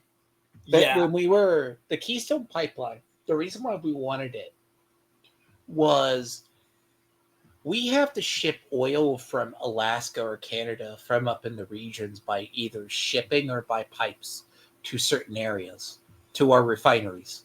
We were wanting to do the Keystone pipeline. We tried it in the US, but of course, a lot of people, we have sections of it. But large reason the pipeline is very hard to do because it was for us to get your oil down to refineries so we could send it back to you and help ourselves as well. The problem is all the environmentalists would go through and scrutinize every motherfucking section of it. There's a salmon. There's a little lizard that's going to be endangered. And you know what happened when we killed the Keystone Pipeline Initiative? They killed it. The Chinese came in and bought your oil and took it back to their country. Yeah, the Chinese are everywhere, especially under the liberals. So let's play more of that. classic cronyism. It's not capitalism. Crony It's cat. not what you would hope for, but it's absolutely what they said that they weren't going to do. Export your This will gas, export your our oil. fracked gas to Asia, causing more carbon emissions than coal, and Canada's energy bills to skyrocket. Which is absolutely BS, honestly. The carbon emissions from carbon emissions, the emissions from natural gas is way lower. It's actually way cleaner. But hey, you say things like fracking and it gets leftoids just losing their mind. It's amazing. No, they We believe saw that fracking happen is in gonna Australia, cause and we can't earthquakes. wait to make the exact same mistake here. That's why we're blowing billions in taxpayer subsidies on it. Cause nothing says build Canada strong. Like a barge built in More Korea debt, with non-Canadian it's Canada steel. strong. That's actually accurate. That's actually accurate. They're gonna build a barge from Korea, built in Korea, non-Canadian steel. All of the things that these are actually true things. Yes. Mark Carney coming forward with a Build Canada Strong project. He says he's going to build, countless tens of thousands of homes in the next year. We all know that this isn't going to happen. And he's had energy projects all over the globe. And what's happening here in Canada? Well, nothing that's going to benefit Canadians. Absolutely. This is the pillaging of the nation, and they're kind of pointing this out, and it's accurate on that wavelength. create long-term Canadian jobs? 1,000. Well, more like 200 if you read the fine print. Does it make any economic sense? Nope. The world is heading for an LNG glut and prices just went negative. So will taxpayers be left on the hook if this becomes a stranded asset? You bet. Okay, so it's a shit deal, but at least it's an indigenous-led project. Except it's not. Xelisms is 100% American-owned by a Texas company that's financed by Wall Street firms. Firms like How to be Blackstone. sovereign CEO from Big Steve Bad is one of Trump's Arrangement. top donors and closest advisor. Nothing says elbows up like giving Il Duce's inner circle control of our energy infrastructure. Well, nothing says economic recovery than other companies coming from elsewhere in the world. Now, this is a situation that's interesting. Now, It's a Canada issue. You know why? We keep giving our stuff to everyone because It's we not are just too you. stupid You to guys are use just the our victims stuff. of it. You guys, everyone does it. The funny thing is, this is why I say it's globalist versus nationalist. Nationalistic states, see, the globalists are still trying to retain power. But they don't have power. So the idea, okay, globalism... Except if they live in Canada, then they have Okay, power. globalism implies you need an interconnected economy and you trade it around. Now, the problem itself here with that kind of logic, and this is just normal, like when you're looking at it, where so we still have to have your aluminum, your production. You do have aluminum is used in planes a lot of lighter than building materials and steel. Like we have like a bunch of iron and stuff like that.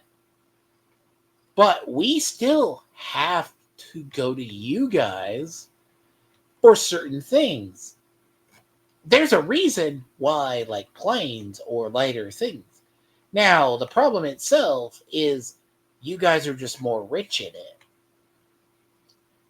So, the funny thing about it is, you know, we at least send some of it back, but you guys could pull, just bear in mind, you guys could pull it out of the ground. We can't. You guys can't and our refine. people are stupid. Anyhow, let's play more.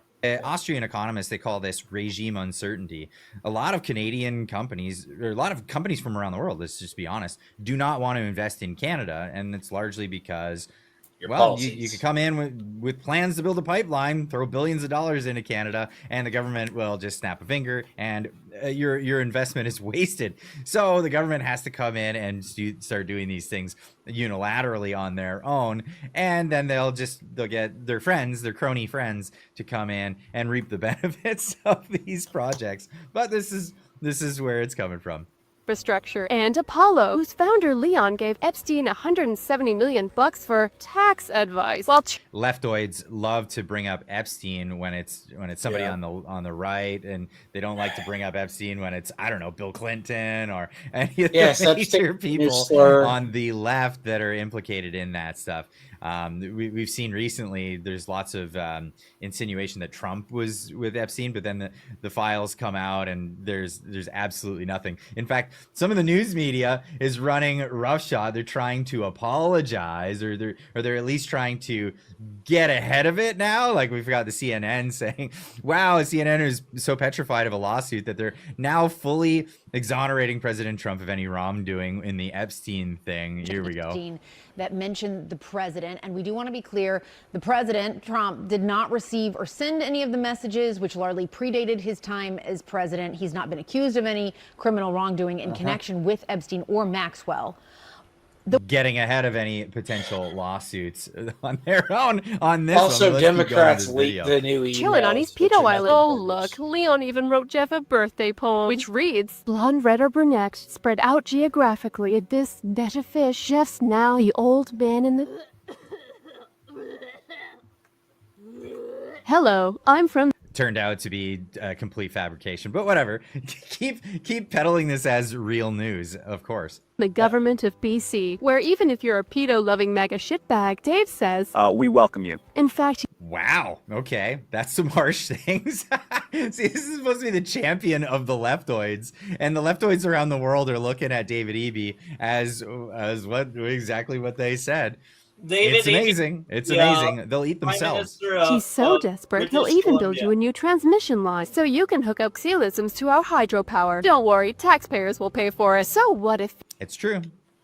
It's actually true. It's you and BC's I. already it's our running out of kids power that will and pay water for it. as fracking companies drain our aquifers during a climate drought. Dawson Creek can always drink its own tears when it runs out of water. Oh, That's funny because if you know the local news, they're actually stopping local farmers from going into the aquifers. They only went into the aquifers because the environmentalists stopped them from pulling water from the rivers because of fish problems. So they went into the aquifers, and there's no evidence to suggest that they're draining the aquifers.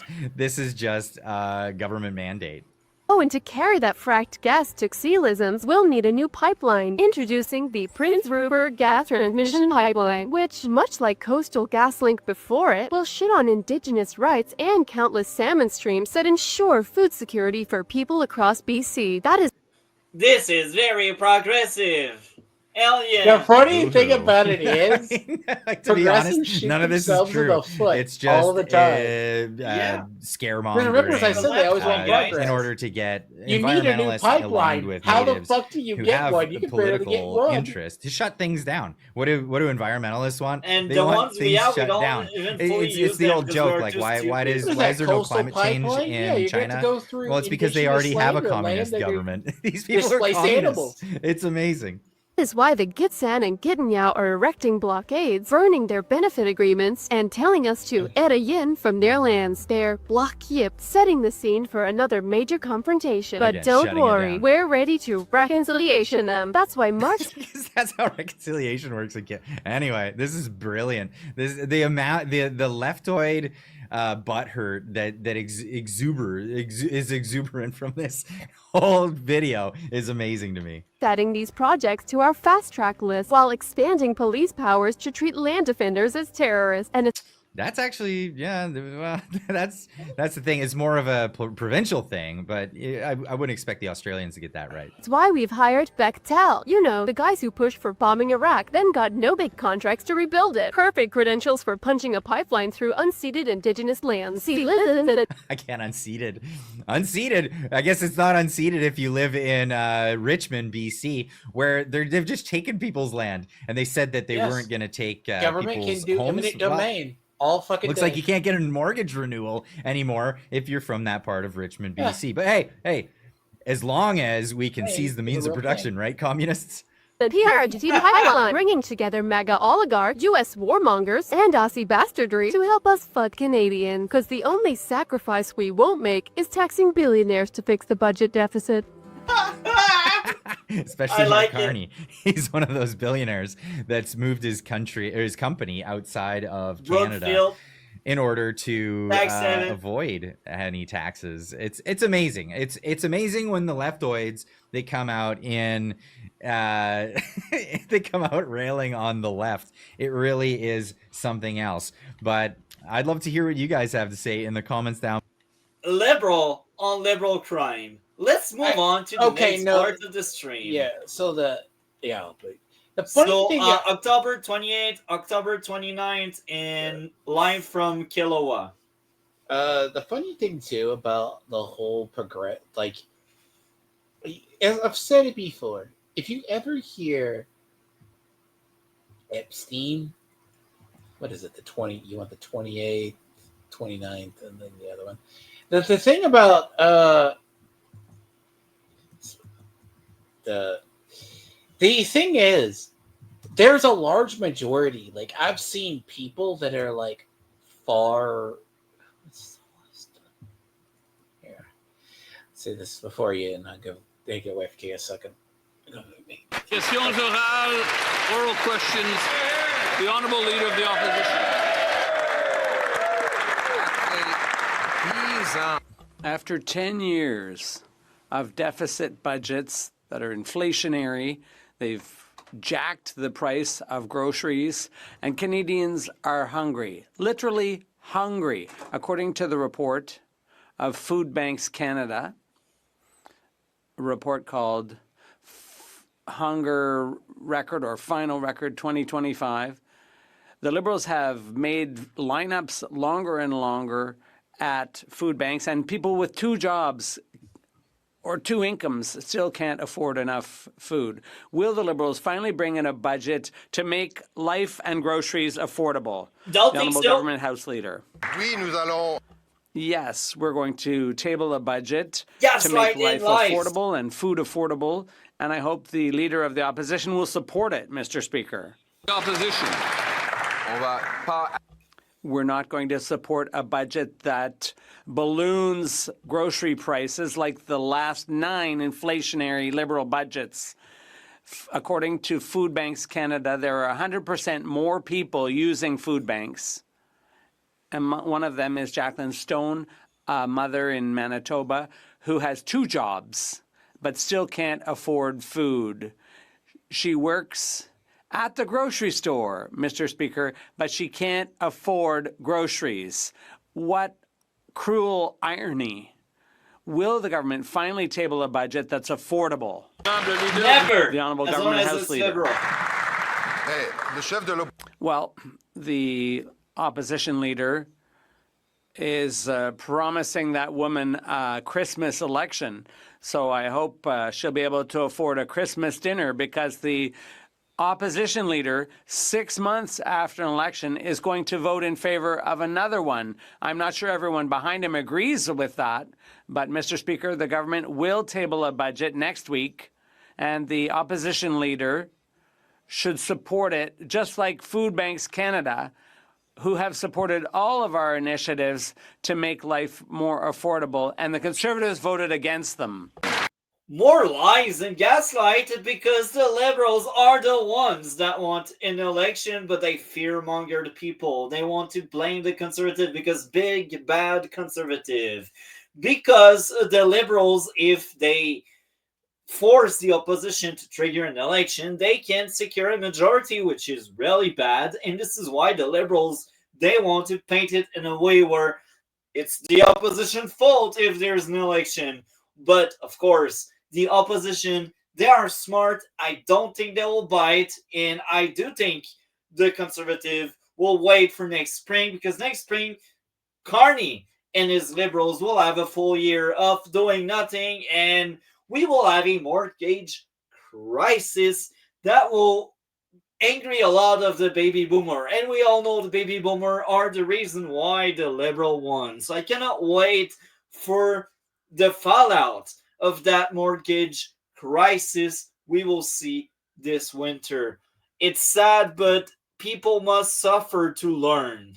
And this is how it will go. So let's move on to the next segment of that question period now. Renters is in a crisis now. Corporate landlords are hiking rent far beyond inflation, and ordinary Canadians are being forced out of their homes. Housing profiteers are jacking up rent by 30, 40, even 50%. National vacancy control legislation will stop this gouging cold. Will the Prime Minister bring back a national vacancy control like one we used to have before the war to protect?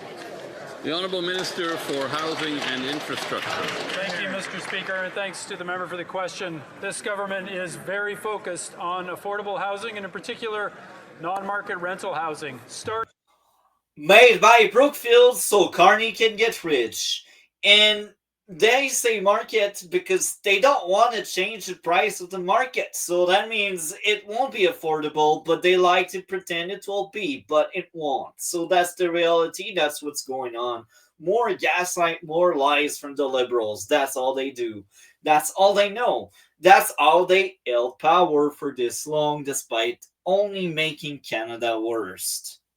With $1 billion that, with the support of this House on the budget, we can dedicate to transitional supportive housing for people who are homeless, people who are in shelters, get them into transitional homes with supports. They can move into permanent housing.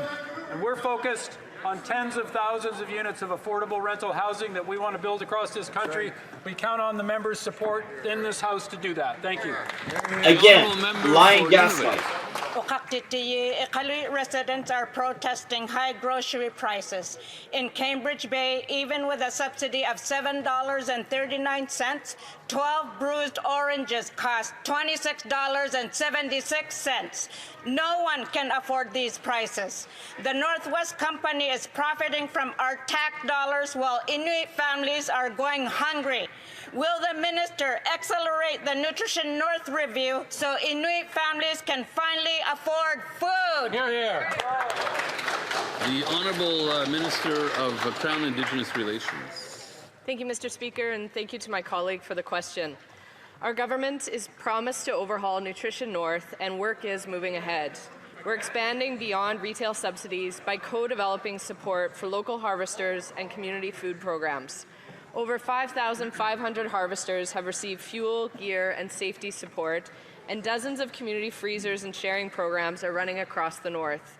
In the Northwest Territories, a managed reindeer herd supplies hospitals and community feasts, keeping country food moving year-round. That's how we're delivering food security and affordability, led by the North and built to last, and we'll continue to work with our partners. Thank you, Mr. Speaker.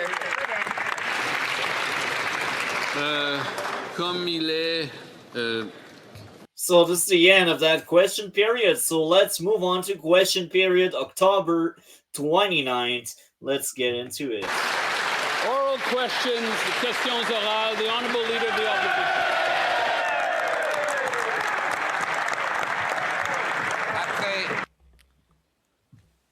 After 10 costly budgets, deficit budgets from these Liberals, they've ballooned the debt, the cost of groceries and housing. Canadians now deserve an affordable budget for affordable living. The Prime Minister promised that people could judge him based on food prices, but those prices have only gone up, and the number of people using food banks has doubled. So will the government work in cooperation with us, with our proposals for an affordable budget and affordable living? The Honourable Government House Leader. Mr. Speaker, we will certainly work towards affordability with an affordable budget, but the opposition leader is making proposals that he wouldn't even put in his own election platform. 6 months ago, Canadians gave us a mandate to present a plan to spend less and invest more, and that's what we're going to have on November 4th. And I hope that the opposition leader will not trigger Christmas elections and that he will support our budget. So it says a mandate. That's more gaslight and lies. Liberals right now are in a minority government and they like to pretend they are not. They've been acted as a majority despite not having the numbers. So again, more gaslight, more lies, and it's kind of funny. He also admits that, oh, you know what, the Liberals, they did copy the Conservative platform, but here's the catch.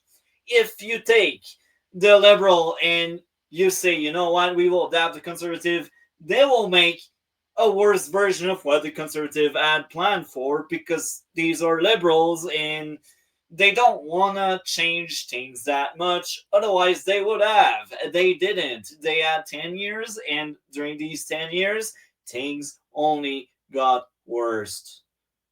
I said it. So again, even if the Liberals adopt some of the Conservative policies, they won't do it right, because they like the status quo. They like it right now. They are in power, so why would they change anything? Why would they? You know, like, that's the peasant mentality where you think you got everything going for you, so you don't want to change anything. So let's play more of that. Clearly, the Government House Leader doesn't want to trigger an expensive election over an expensive budget. But Canadians should not have to choose between an expensive budget or an expensive election. They should be able to choose an affordable budget for affordable living. And that's what we're proposing. For example, scrapping the tax, the industrial carbon tax on farmers so that Canadians could buy affordable food. Will the Prime Minister accept that proposal? The Honourable Government House He Leader. won't. Any delivery Mr. tax he Speaker, can tax. we announced a series of steps going to affordability, including school food programs and automatic registration for benefits that should reduce poverty among Canadians. But each time we propose an affordability measure, the opposition leader orders his troops, he orders them to vote against them. So which foot is he dancing on? Either he wants to help Canadians or he wants a Christmas election. The job of the opposition is to oppose, and when they think you're doing things wrong, they won't support it. That's their job, and that's why we are in a democracy. That's why the Liberals don't have a mandate, even if they pretend they have. So with that being said, welcome back, Dragon. I have to go, but I go, as I said, I had to take care of everything. It's fascinating. I kind of know so when you talk about, by the way, I always love hyperbolic language. It's always my favorite. It's like the language of people is very much the case of, we're gonna notice. I hate to say this. There is the liberal. It's just liberals are more colorful about it. The idea is everything. Because remember what I said there. You have liberals, very far left liberals, and then you got progressives. Progressives are been the ones changing language. Where, notice he says marshaling troops. What the fuck do you call your people? Activists who burn down buildings? In the U.S., I speak from as an American, we have these freaks. They're like, but our Democrats are like, but the poor raffle, the rabble knows these things. They want these things. All right. But they do want it. But they don't say it's like they have these people like they've denied they have Antifa on a string. They deny they have Black Lives Matter on a string. And it's like, those are your troops. You get the weirdos in the online circle that are your activists and your troops. So how can the other side have that? The honourable member for St. Albert, Sturgeon River.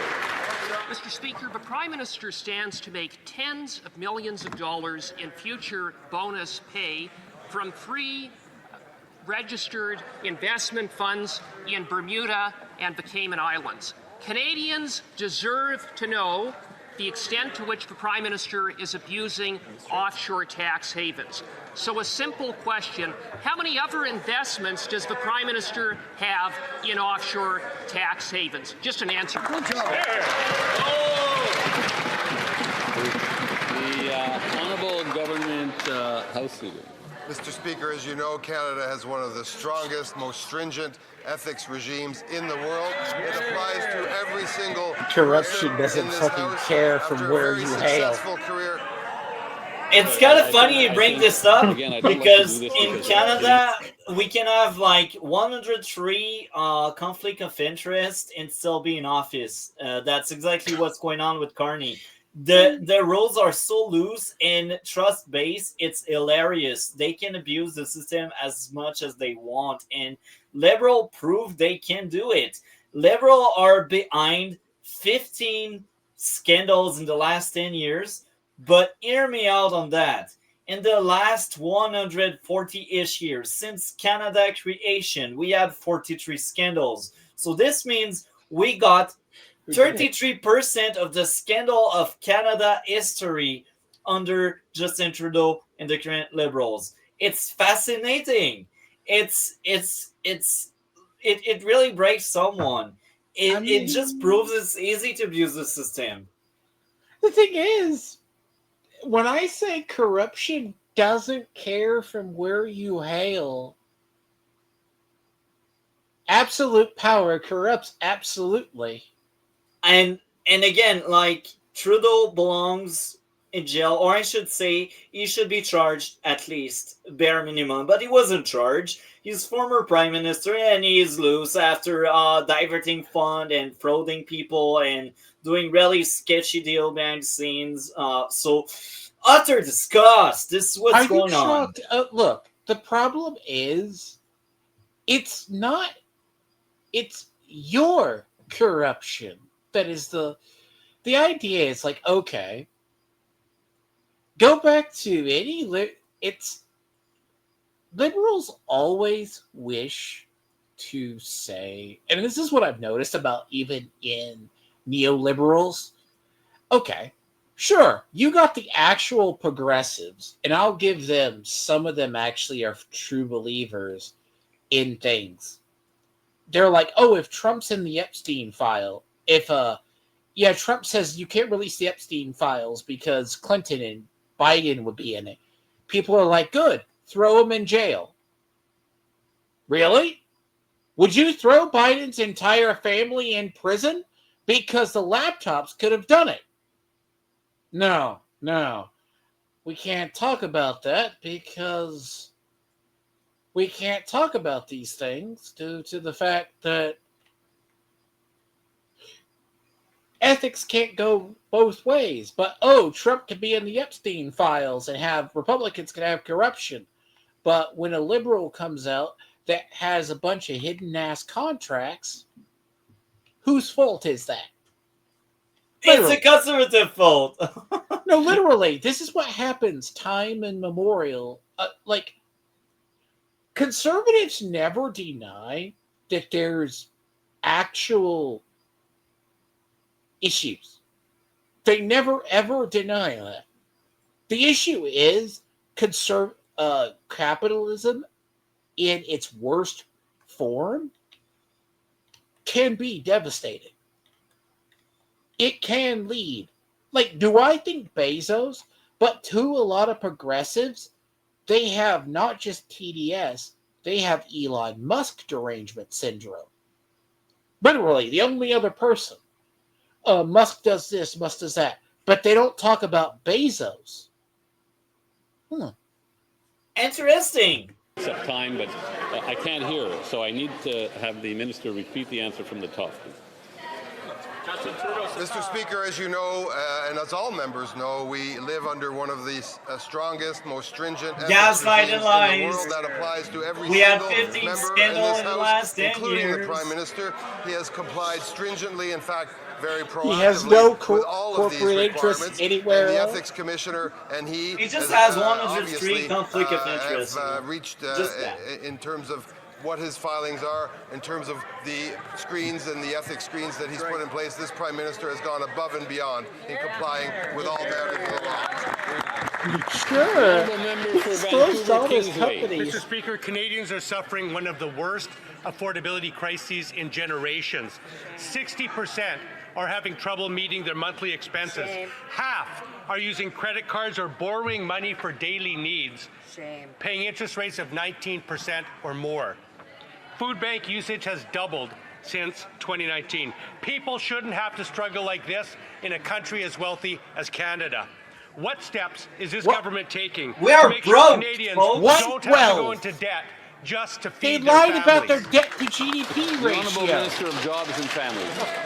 Well, Mr. Speaker, I'm really grateful for that question because the government's taking a number of steps and has been taking steps for a number of years to make sure that Canadians can actually feed their families. For example, the Canada No, we Child don't need the Benefit government for that's such steps. lifted 400,000 children out of poverty. That's a lie. That's indexed to inflation. What happened to the Mr. Speaker, churches the being index to inflation charity? benefits for seniors. What happened Mr. to Speaker, that? The work that we've done on employment insurance to make sure that employees who lose their jobs can actually keep that money while they are on claim. Mr. Speaker, I will tell you that this government will stand with workers, we will stand with families, and I sure hope the member opposite will vote for a budget that is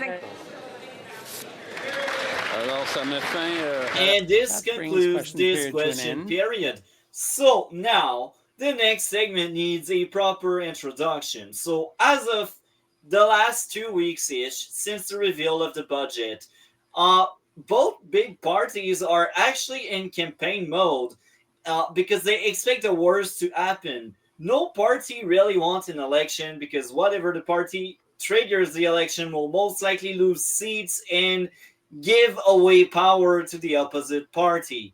So no party wants it, but if it happens, they are ready and they are in campaign mode. And so you're talking about, okay, so the idea they go, oh, if you want the election, they want this. It's like, okay. The only ones that really want an election are the liberals if they don't trigger it. Because if it's the opposition that triggered the election, then the government can say, oh, look at the big bad opposition. They stop us from making Canada great. But then if it's the liberals that trigger the election, the opposition can say they had 8 months in power and they didn't do anything. Why would you trust them? It's the problem. Like, we have a similar thing going on in in the U.S. because I've literally heard this. What's funny is this government shutdown. Only the old liberals and the other people like Stewart. Okay, here's something. I was thinking this phrase. I walked away because I was going to get the thing out of the microwave, but. Think of this phrase, Bill Maher, if you know who Bill Maher is, famous comedian, sometimes very major Democrat supporter, Bill O'Reilly basically asked him during his book tour, because he just happened to be on there, asked him, what causes you not to like the people, right? But what's wrong with Democrats? What's wrong with the liberals? He said, Democrats and liberals haven't found a cause or something the Republicans or conservatives have done in the modern times that they can't be contrarian to. They can't make so basically, they haven't found anything that contradicts their beliefs that they can be contrary to. What does that mean, Multi? I don't know. Liberals basically to be contrary to. The opposing party does something. They haven't found anything that they oppose. See, the Republicans oppose certain things. He goes, they can't base it. I have to find the clip and the quote exactly. Part of Bill Maher's problem with liberals is they cannot stop being contrarian. Meaning contrary to whatever opposes them. So let's say, literally, there's people, and this sounds like a weird analogy, but if a conservative goes, the sky is blue, there are liberals that will argue that the sky is green. Of course they will. But I will finish off on my idea I was saying. So basically, the big parties, they go on campaign mode just in case the other side triggers an unwanted election.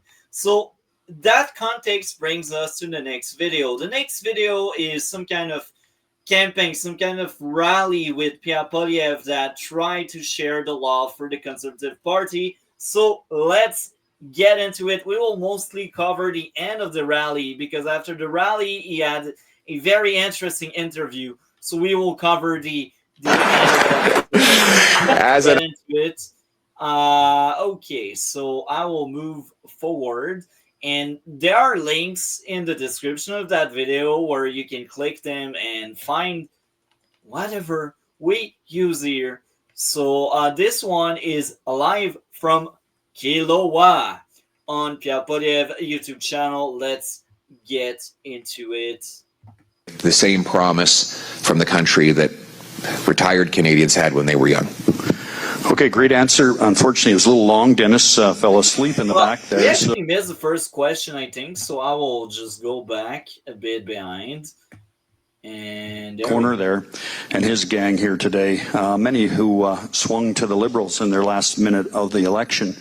What is your message to them to gain their support? I will move back. So he was mentioning the baby boomer. Start a family, have kids. So our message for the youth, and I believe the reason why we will have a youth-led victory in the next election, is homes, jobs, and hope. Homes, jobs, and hope. And that's what's going to bring it home for us.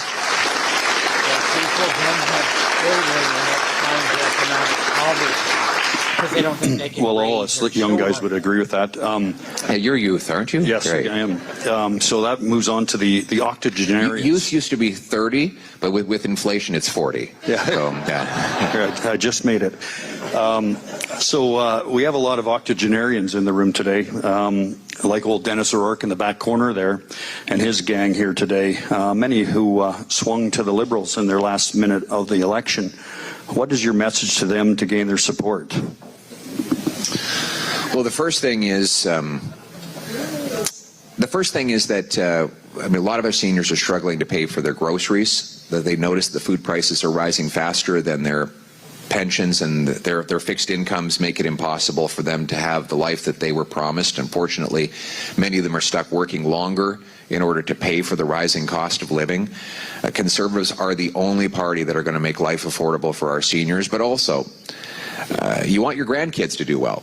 You want your grandkids to have the same opportunities that you have. And I would encourage every retired person who has grandkids to ask them how they're doing.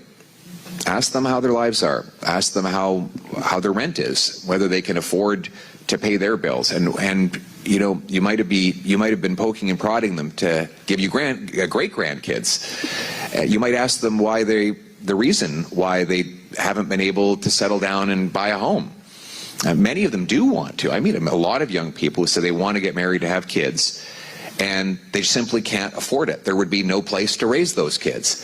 So these are things that we used to take for granted in Canada, but I think all of our grandparents need to reflect on the opportunities that this country supplied so many generations and make sure that your grandkids have those opportunities as well. So great answer. And so you're saying that there's a role that they have to get involved in shaping the youth and helping communicate the plan. Well, in a lot of ways, what we need to do is the youth already have the message. They know what they want. They want to get out there and work hard and earn a great life. And I think the message is that they want to get the same promise from the country that retired Canadians had when they were young. Okay, great answer. Unfortunately, it was a little long. Dennis fell asleep in the back there, so we'll have to sharpen that up, I guess. We have a video we can show it to play back later. All right. Again, maybe some more time on the pickleball court for you, and you can get that out there to him as well. Are you going to give me pickleball lessons now? Not me. No, but the old folks will.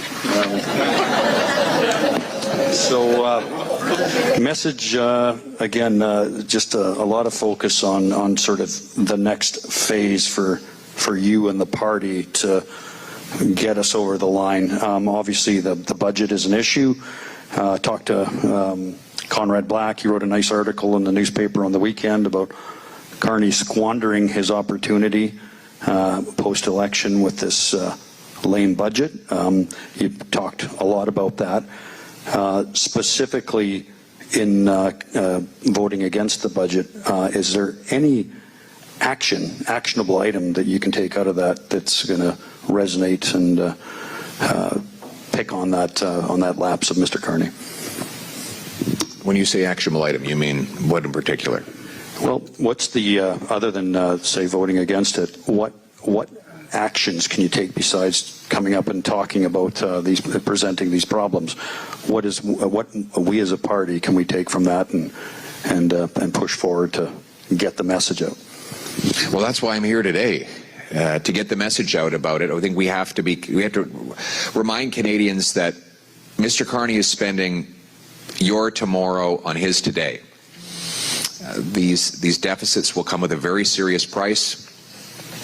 The Fitch, which is a ratings agency, has said that our debt is far higher than comparable countries that have AAA ratings. And by the way, I will also mention that. So we have a PBO. So the PBO is basically a parliamentary budget officer, and that guy is apolitical, and his job is to bring scrutiny and to criticize the budget and to speak freely about money, budget, spending, and future outlook on Canada in general. And our PBO, the Parliamentary Budget Officer, basically came out roughly 3 weeks ago, just before the budget, warning everyone, because he had seen the budget at that point, saying if we keep heading toward that, we are off a cliff. Canada is doomed. Yes, we are better off than many other countries, but for how long? And the how long is not so long. So he warned everyone, he went on TV and he spread the message, and he really rang a bell. But of course the Liberals, because they hate accountability, because the Liberals hate scrutiny, because they wish they were North Korea or China, well, they decided that PBO is no longer the kind of PBO they want. So that means, because the guy had a position that wasn't solidified, what I mean is it was a temporary, it was an interim case. It wasn't towing the party line. Don't finish that. Don't cut me off. But basically, what I'm saying right now is that PBO was interim. It was like the in between two governments, and he was a legitimate person to take over the role, but he didn't officially got the job. So what I mean by there is, yes, he was there, yes, he was interim, but his position wasn't permanent. So it's like you're saying, okay, you got the job, but we don't know for how long. And turn out this week, because the Liberal realized there's backlash in some corners of the internet, they were like, you know what? We will have a job posting for a new PBO. And they want to replace the guy that rang alarm bell, that told everyone, if we keep going that way, we are cooked. And of course, now they want someone they can silence. The Liberals hate scrutiny. The Liberals, they want to rule like they are ruling a authoritarian, totalitarian country. This is what they want. They want communism. This is what we got. So what did you want to add to this, Dragon? So the thing about it is, let's assume that they are lying about the debt to GDP ratio, right? Because I remember starting this with you. I looked up. I was flabbergasted myself. I looked at it. One report I saw, it's 110% your budget. 110%. Yeah, and you are American, and U.S. is 120, but our growth product. See, all nations are functioning on debt to GDP ratio. All right. Yeah. Now, the thing is, Moody's and other credit agencies downgraded us out of, like, you could call it spite, but we're still earning. The funny thing is, without American consumerism, because our economy is a consumer economy, if it's like a Chinese, like, what's funny is, like, the particular, I hate to say it, like, the prime example is like Genshin Impact or a gacha game. Their people spend money, yes, but not like Americans. Like, Americans will spend. We will just buy stuff to buy stuff. And the funny thing is, it drives an economy. Now, this being said, when consumer hobby spending goes down, there's likely a budget problem. But it's crazy that these people don't understand. Like, they understand, but they don't care. They want people are borrowing. So when you're talking about a credit rating, we're still good on the productivity. Now, do we need a little bit more manufacturing sector? Just a bit. Yes, we need a little bit more of that. Now, the problem itself is, sure, we're a goods and services economy, but depends what your base is. If you don't have it, that says it goes back to growth opportunities. Growth opportunities for you would be in an area, there's mining. Open up the coal mines. It's not green enough. No, that's the trick. All these people, they don't get it. Like, you're trying to explain to younger, there is a generation gap in leadership styles. Yeah. The problem is, like, it's both conservatives and liberals both suffer from this problem where it's an ideology. In the US, we still have the leftovers, but it's not a doomer generation. Every generation wants to provide and make their next generation have opportunities. Because let's say Japan. See, Japan is a good example of birth rates. He brings up birth rates. Those people, part of the reason they don't produce children is because some of them die young, but they also aren't going to raise kids, have a kid, didn't find a job, if that makes sense. It does. They aren't bringing children into an economy that they can't afford a child. If you don't, see, I remember the first in being in my generation, don't have kids because there's too many people. Flash forward 10 years, there's not enough people. People are dying out. Now, the thing is, it's either you have kids, the poor, of course, have more kids, but you got to create that. But then there's also the expectation of what kind of job those people can have. So when all of these, you talk about, he's a good campaigner, but you got to win over the youth.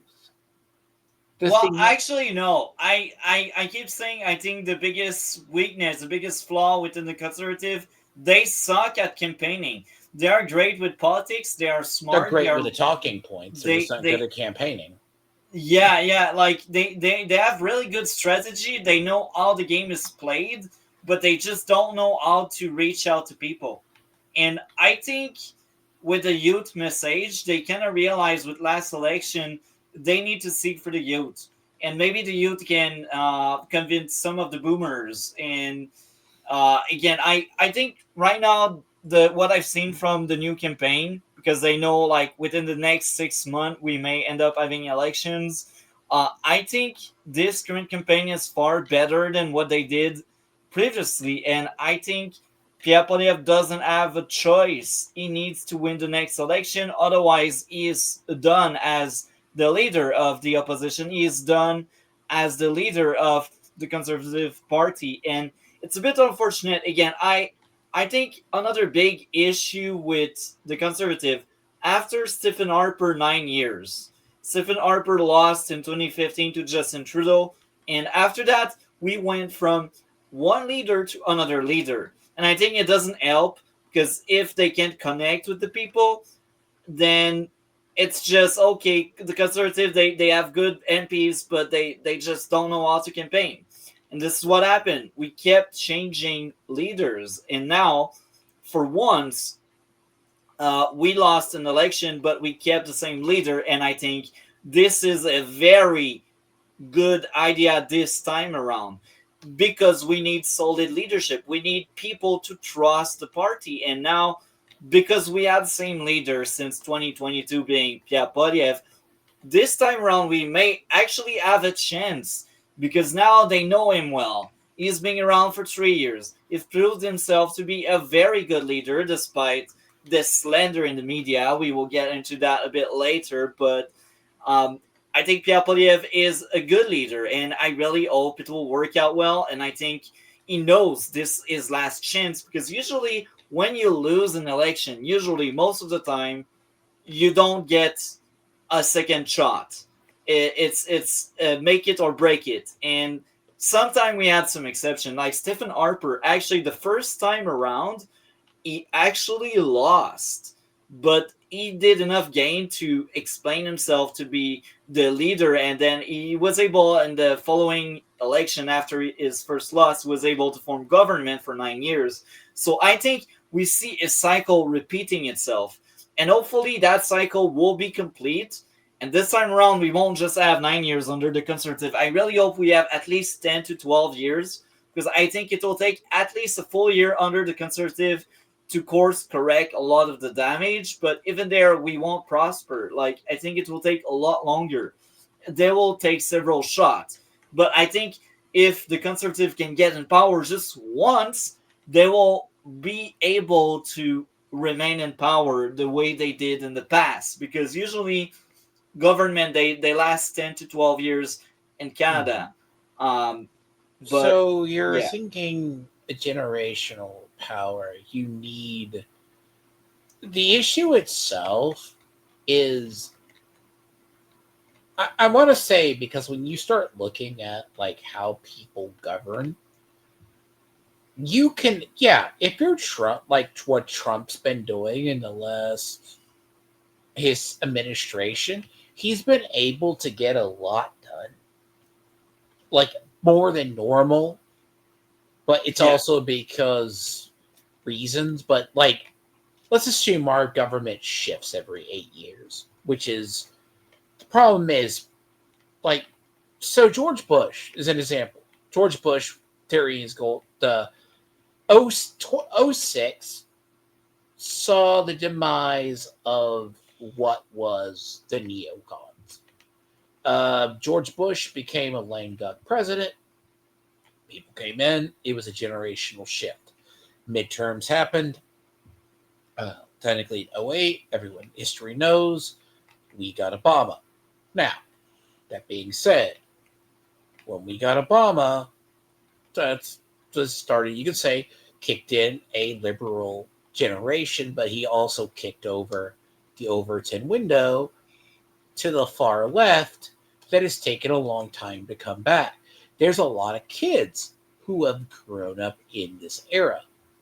Now, that is kind of a thing. Certain policies take 1 to 2 terms. You can't just do it. Now, if you want to throw around the economic ball, like I've seen people, they don't understand economy, how the economic ball works. Trump's tariffs are the end of the world. They're going to cause all this mess. Okay. Flash forward, they don't tell the American public the tariffs actually been working. We're getting money back. Now, granted, does that mean Trump's 100 policies 100% good? No, it just means he has a good trade policy. But that's taken 6 months to do. Now, you're talking about writing at your economy. You could start the boom. It will take a long time. It's gonna take you a good solid 4 years. And yeah, you that's can't, what I'm saying. Like, 1 year you can course correct, but like it will take a lot longer to actually make Canada functional again. So he is threatening our financial stability with monster deficits. He's threatening your cost of living. But the second part of that is we have to show as an alternative. And our alternative is clear. We're going to cut government waste, bureaucracy, consultants, foreign aid, handouts to phony refugees, corporate welfare, and other wasted money so that we can bring down the debt, taxes, and inflation, and Canadians can once again afford to live. Okay. I had the pleasure to testify 2 weeks ago at a parliamentary hearing on critical minerals. You had a nice, smart young lady, Miss Shannon Stubbs, MP Stubbs there. She was on the committee.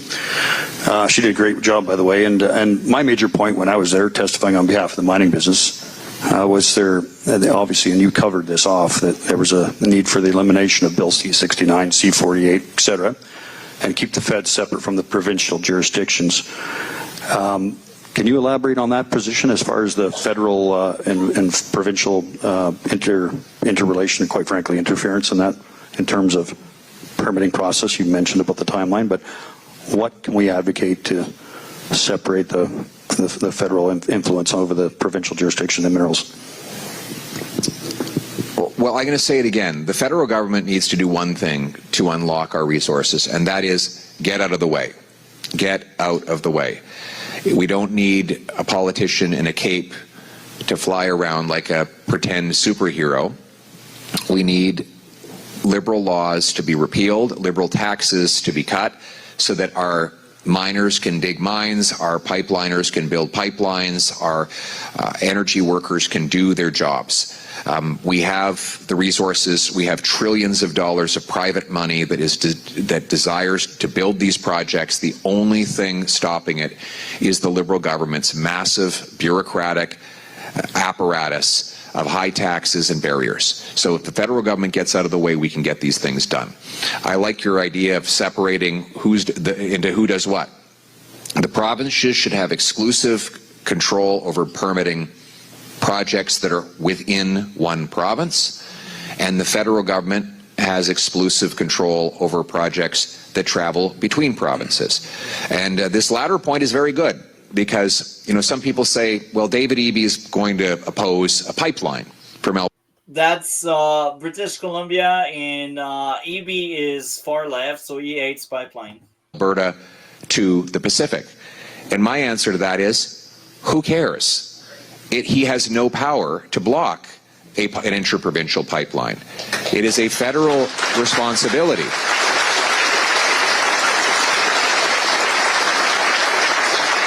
So Mark Carney will try to use David Eby as an excuse for not allowing a pipeline to go ahead. That is not an excuse. The Constitution is very clear on this point. The federal government has the power to go ahead even if the provincial government does not agree. And I'm going to be very clear. Mark Carney still hasn't stated his position on a pipeline to the Pacific. He's still...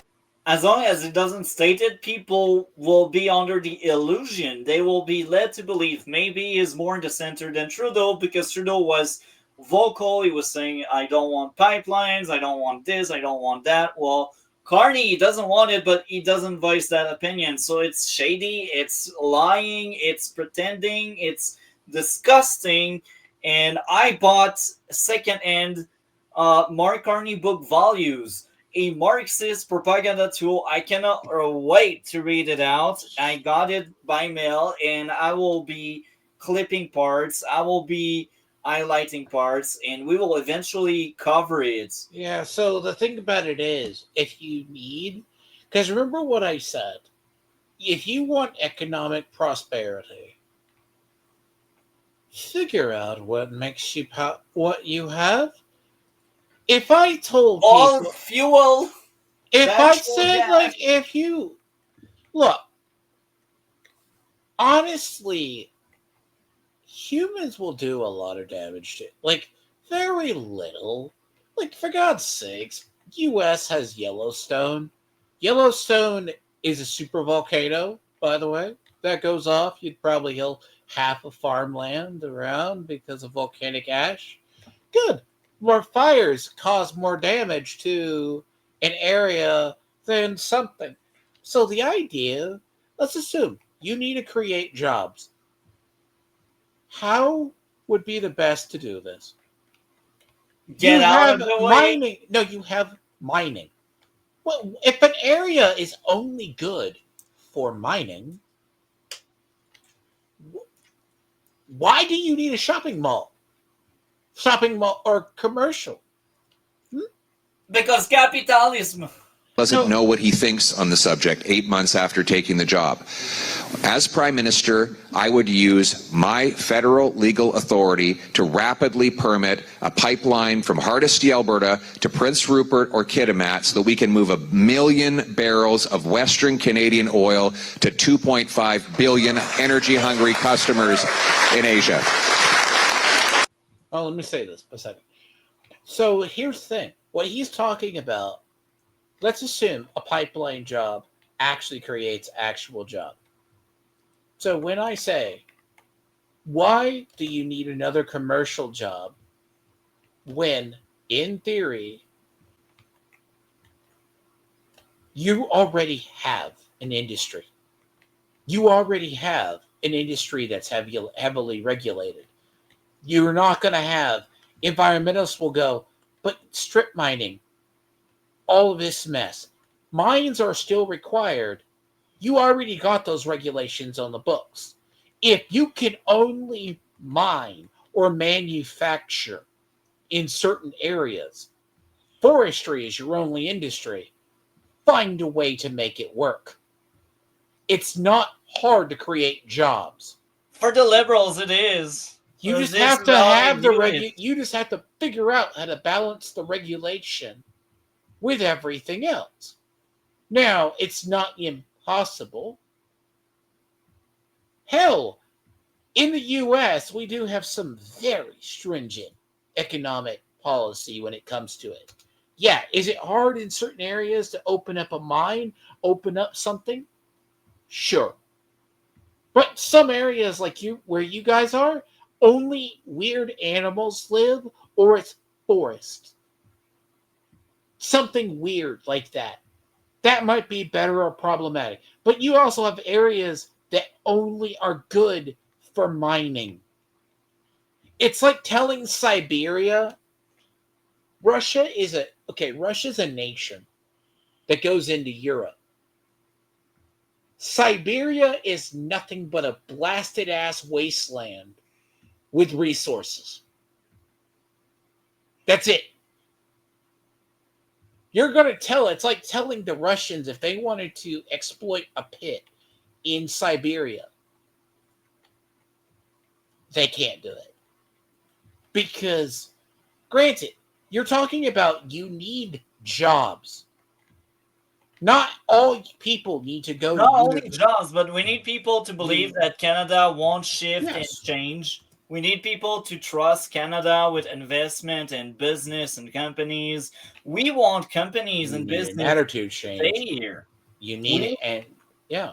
We And need certainty, and the liberals they just don't want certainty, because you know what? That make people prosper, and the liberals they don't want people to prosper. Otherwise, we'd be prosperous right now. They don't know what prosperity. No, the thing is, they don't know what prosperity is. That's the problem. Their hammer. Okay, if the progressive is a hammer trying to find nails, what do you think?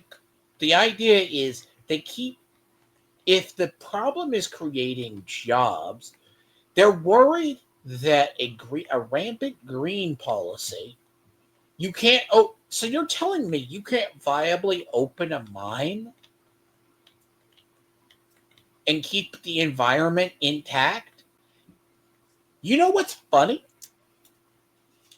We could, but people would get jobs and they would make money, and liberals don't want that. Liberals want the welfare state. That's easy jobs. Why don't you? I mean, it's going to take a permit process. You're going to either have to dig it out. And you know why fracking scares people? So fracking was used for natural gas. It involves like taking air or water and other sediment, putting it into the ground, and the eruptions. People were scared. I remember having a discussion with a guy, very progressive guy, and it's strangely a scientist type person too. Literally said, if you do fracking, you're going to cause earthquakes. They tried to blame, because fracking happened, it caused earthquakes. Yeah. Because they displaced soil, other items.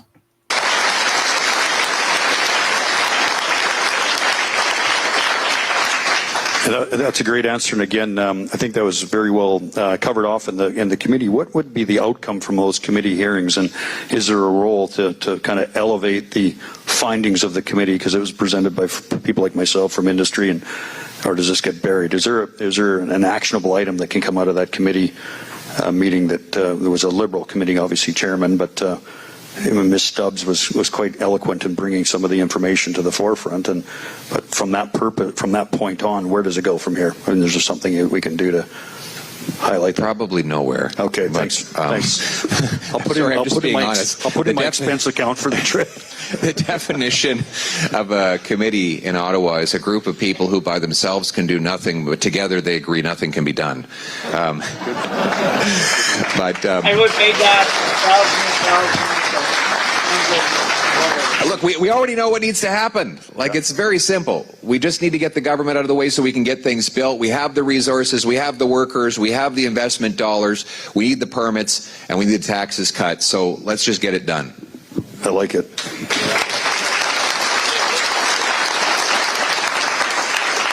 I just have one quick one, and this one came from a friend of yours, but crime and safety is one of the biggest financial and social impacts on communities. We heard about it earlier from you, again, across Canada. Canada used to be known as a safe place.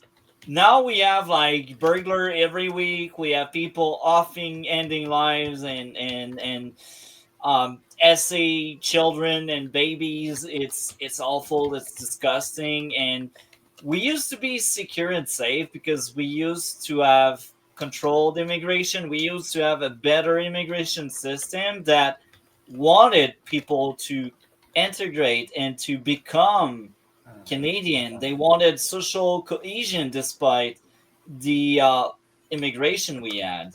Now, under the Liberals' ruling, it's no longer about cohesion. It's about how many people can we cram in this country just to boost GDP. It's ridiculous. And you will take anyone, terrorists, you will take dangerous people, and of course crime rate will increase. And what else do? You ask Scholar, what kind of reform can we do to protect criminals?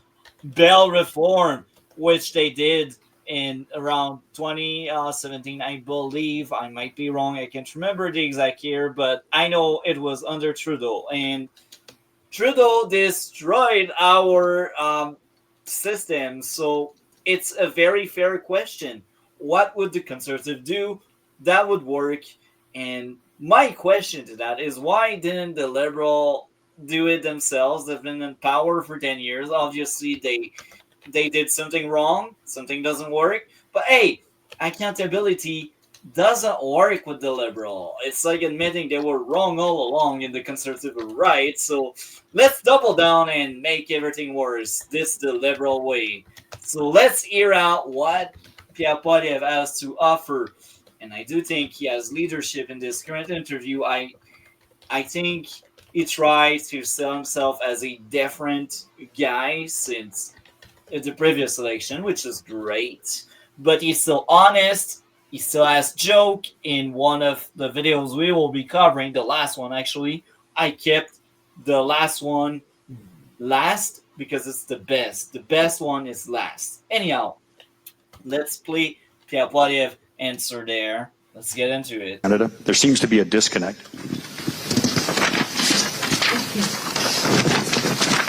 between the court system and public opinion, and that distance is widening. What would you do to narrow the gap to regain public confidence in our justice system? Lock up the tiny group of criminals who do all of the crime. Kelowna's mayor revealed just the other day that 15 offenders had to be arrested 1,300 times in 1 year. In Vancouver, they had the same 40 offenders who were arrested 6,000 times in a year. Vancouver is in British Columbia. So on average, you have one offender who's arrested literally 100 to 150 times a year, and those are just the times they got caught. That means there are probably hundreds of others. There's a guy in Penticton whose name is Levi. Is anyone from Penticton here today? Do you know Levi? We know.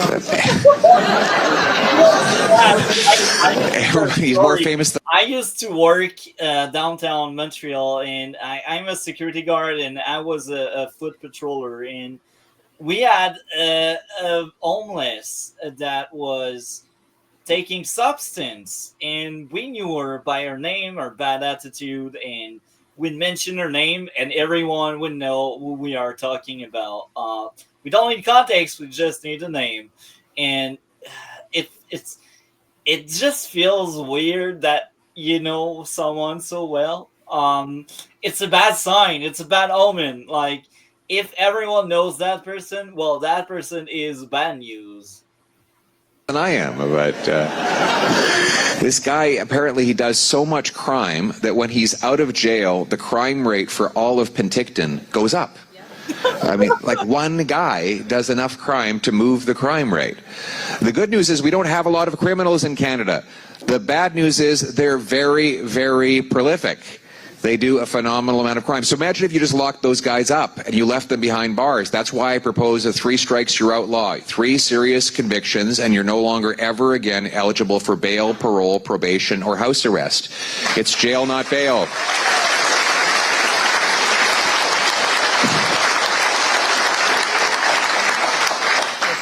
Again, good answer, and I understand there's a neighbor of ours, Chief Clarence Louis, down the road there has got a nice prison that's about 40% occupied, so 20% occupied. So there's lots of room. There's room at the Hotel California.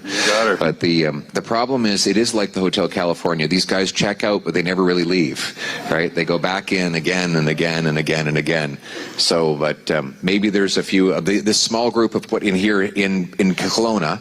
15 criminals. You take them off the street, send them over to Chief Louis. He'll put them in the prison there, and all of a sudden you have 1,000 fewer crimes in Kelowna. Sound like an idea? Let's make it happen. And I think last but not least, a tougher one. What are your thoughts and suggested path forward with the Cowichan decision and resetting the relations with First Nations in BC and Canada, legislative solutions over the courts?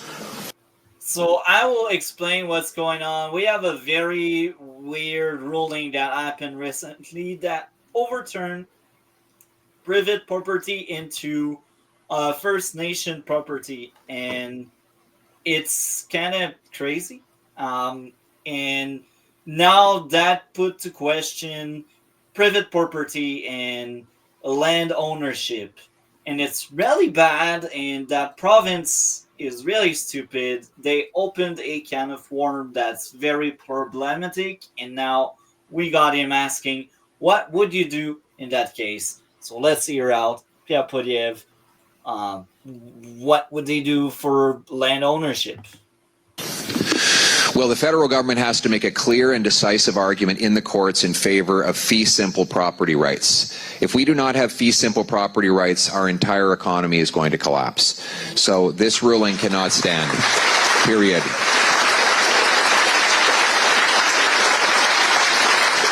Your land is your land. When you buy a house, you own the land. It belongs to you. No one can take it away. And the federal government needs to fearlessly argue that before the courts, and the judges better realize the massive, irreparable damage that they will do not only to our economy, but to the future of this country if they undermine the very basic notion of private property rights of homeowners. So we will. And I will just pause here for a quick sec to explain something. Late stage liberalism again. You will own nothing and you will be happy. This is the only plausible reason, and they pretend it's for the First Nation. No, it's not. It's not. It's just takeaway rights. There's also so there's an idea. So like in the U.S., we have this thing of, I would say like, the WEF joke is you will own nothing. It's kind of like Death Stranding. Like, you've ever seen that game? Like, I would never play it. It's basically a movie. It's Kojima, like, WEF fantasy. You're an Amazon driver. You eat the bugs and you live in pods. But there's also a segment of people in a generation that they don't want to own. I remember people, millennials, are like, I'm fine renting. I don't want to own a house. These people, those do exist. I know they exist. That's the worst. They're minimalist. I know they exist. That's ridiculous. I know they exist. But then it's the thing of, you're fine the idea is you're either going to be renting your entire life or do this stuff. But like private property, so like the biggest problem is like, okay, US technically has eminent domain where any government could come in and seize your lands or something, but like there's a certain liberty. But we also have a court system that is meant to be cantankerous, but it can go both ways. Like every time Trump does something that the liberals don't like or weird activists hate, you know what they do? They go to a judge, bring a case, and bring a petition to the court. Basically lawfare. Now, is it taxing and is it stupid? Potentially, yes. But one of the key rulings I remember, it depends on the state of your courts, is they upheld Trudeau's use of the Emergencies Act, which I'm surprised that did not shock Canada. Now, your judges, I'm assuming, are elected or appointed. It depends which level of government. What about Supreme Court or judicial judges? Well, I think provincial, there's a branch that's elected, but most of them, they are appointed, and most of them rise up the ranks. So lawyer, if they have the proper training. They were that. Yeah. Okay. That's the reason I ask. Because if you have a judge problem, right, the judge issue, let's say this. But if it's federal, like the Attorney General federally is a cabinet minister, basically. So he's government, but he's the only one that's really government linked. No. So in the U.S., our judges are appointed. Well, a large portion. Some county judges run, but a lot of judges are appointed, or Supreme Court especially is the biggest. But lawfare is kind of that. Now, what I mean by lawfare is really weird. They're like, but you get a court to upheld. If you court shop enough, there's certain courts in the U.S. that will rule against anything conservative. Or just as there's some that will vote against liberals. Like the Ninth Circuit of Court is notable. So every time is very notable for appointing and blocking anything Trump does or a conservative or a Republican's ever done. But it ceased. It's a legal means to stop somebody. Now, sometimes we do have cases like that. You have lawfare? Yeah, it depends on what, but we do have cases like that. Okay. That's what I'm saying. Like the private property thing, you should have the right to private property. Government officials should not just be able to go on to your land and seize it without good measure. That's just normal, because like it's something weird, because what they do, there's only other two ways. There's another way they could handle it better. Just have like, what's the prime example? The big sanctuary, not Anwar. What they wanted to drill in Anwar, we have a big, like Alaska's our big, like, if you know about Alaska, it's like it's not part of Canada, but it's ours. Jokes. But it's good for resources. They have a huge area of Anwar or whatever up there. We could drill, we could do stuff, put it back, but they're worried we would. But in areas there's areas up there that only one family owns, that they're not giving rights to the land the next generation. It was like the Bush families up there. You remember the show? Like there was a Bush family show up there. Yeah, I heard about it. Those families own the rights to that land. But if it ever leaves that family, they can't get the rights. The government's blocking acquisition of those rights. Or they make it a national park. That's what they don't tell you about those people, the Bush people that live up in Alaska. They're blocking any other firm transference of that land outside that family. So once that family either dies out, they'll get the federal government will get that land again. Now, Canada could do that, but that's legal. But that's why I said courts and lawfare what is private property. They should always have that. But then again, I don't know. We speak about Canada that's a soon to become banana republic, so let's play more. Will fight for homeowners and property rights now and forever.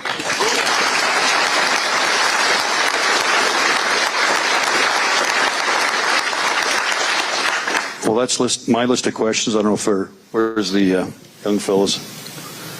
Any more questions? We'll take one from the floor. There's right up here, and then there's a young lady at the back as well who was pretty quick. Please, can you announce that this hotel is on Canadian soil? It is on Canadian soil. That's it? There's a nice young lady. This young lady was very quick to have her hand up. We should give her a chance. Do you want to shout it out? Are you okay shouting it out? Okay, good afternoon, everyone. Welcome to Kelowna, Mr. Speaker. Thank you. My question is about your support economic stability in regarding to temporary foreign worker. Is necessarily just to end it or to reform it? Because we support migrant workers, temporary workers, farming, construction workers, healthcare providers, fast food. In the long term, what is your strategy to see the flow of the changes? Because it's going to take some time to make this changes and give this opportunity of transitioning. Because as we have employers who hire temporary foreign workers heavily for the Okinaga and for farming and also in other sectors. Thank you. Thank you very much, and great question. So, first of all, I think that the individual workers, we should honor them. They are very good people. I've met a lot of the temporary foreign workers. They themselves are wonderful, and they're hardworking, and they want the same thing as everyone else. The problem we have in Canada is that we have the worst youth employment numbers in 30 years. We have hundreds of... Because the thing is, foreign workers are not just for the field with corn and the field where nobody wants to play harvest jobs or anything. It's because they use foreign worker for Tim Horton, McDonald's, Burger King, simply to pay them less. And this is what's going on. So there's a lot of minimum wage jobs that are lost to the foreign worker engine, and it's disgusting. We shouldn't be doing that. These jobs should be going to the people already here that needs 2 jobs, because one job is no longer enough for many people. Do you know what's funny? I heard a story recently. It's like, recently Trump announced, okay, there's this really bipolar schizophrenic policy in the U.S. Tech bros like supposedly importing Indians and other people on H-1B visas. What's funny is corporate people were doing it. There was a leak about the H-1B visas. Would it shock you if I told you? See, a lot of people who come over on H-1Bs are basically Indians or Chinese. I'm not surprised. What's funny? I will also say this. The most outrageous thing I think Carney said, well, I said many outrageous things. I think Carney is just disgusting. I don't understand the liberal mind to vote for this guy, but one time he was asked, what's your stance on foreign worker? And he's like, I talk to people and the corporation, they like it. So it's basically, I don't care about the people. I only care about investor and my friend that are rich, elitists. This is the Liberal Party, folks. This is the people that pretend they are for the working class. It's hilarious, but go on. So the idea is they're finding that these people weren't good. They are finding out, so they would ace the interviews. And then when they hired it, like, so I think Chase, see, I have to go back and dig exactly because when I heard about it, like the source, it's kind of interesting. This source was, so Chase, a bank, brought in these people, or let's say it was a tech firm. See, they've talked about the tech bros farming out foreign tech support for a while. If you ever wonder why you're Indian, most of your tech support's Indian. Now, important. Now, funny thing about this is, they brought these bankers in. They brought them in as bankers. They brought them in as stuff or whatever tasks they needed them for. In case of these Indians, their English was poor. Their knowledge when they got the jobs, they were shit at their jobs. I'm not surprised. The thing is, they didn't know there was internal hiring policies that came out. They were like, why are we hiring these Indian people? They can't do their job. No, not always the case. Some are actually smart, but these were uneducated ones. They could not do what they were hired to. They had to retrain the Indian guy. Now, knowing this, and you want foreign workers, now, depends on what the job is. Some are good. Some are not. Berries, I agree. This not many people want it, but that's temporary for the season where you need to pick up fruits. It's easier. It's like what I remember hearing stories about. Now it's funny. You would have a lot of Africans up in the mining areas or stuff like that. I asked one guy, I'm like, why would you have foreign, like African workers or something up there? What's funny I say this is Mexicans and Latinos are known for not liking the cold. Yeah. And naturally, black people are not akin or climated to the cold. Yeah. You need to, that's just normal. Why would they come up there? They go up there and they work in the mines. What was it? What's the region up there? It starts with an S. So you're Canadian. You would know it.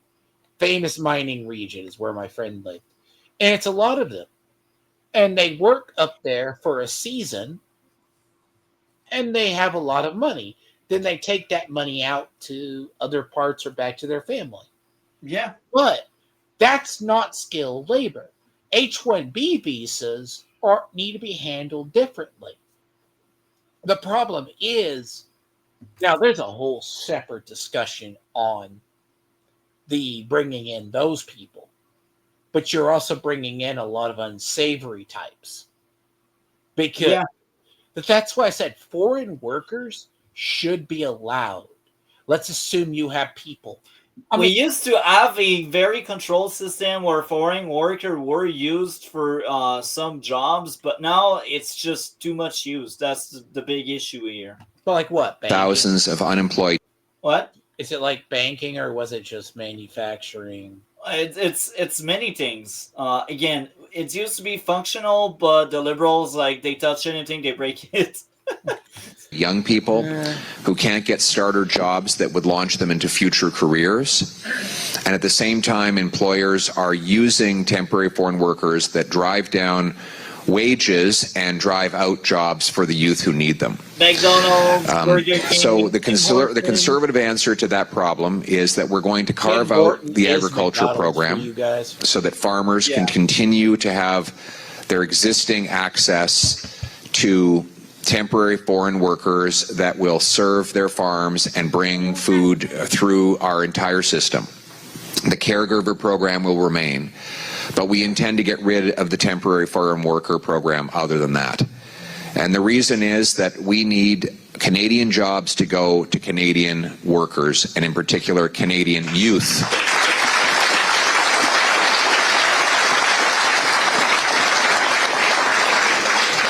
Thank you. Thanks, Pierre. I'll just finish up in closing, but thanks very much for your time. All right.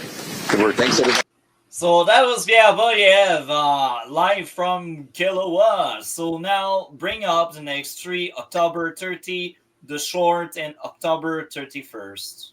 These are the next three videos we are covering. So I really like that interview here.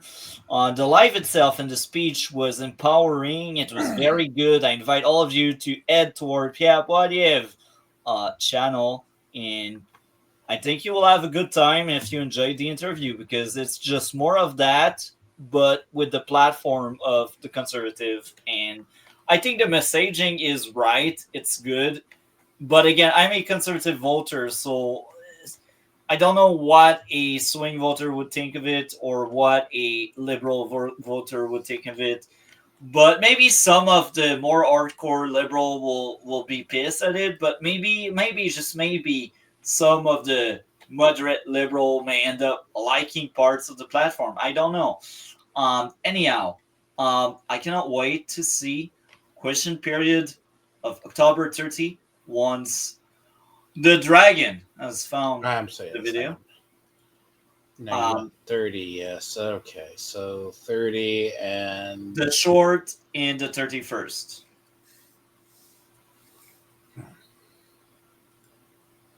So October 30. So that was a few days before the budget. The budget. So let's get into... That's what I was telling you, the Questions, budget. questions orales, the honourable member. So don't forget to bring up the short in October 31st, and I will be right back. For Regina Capel.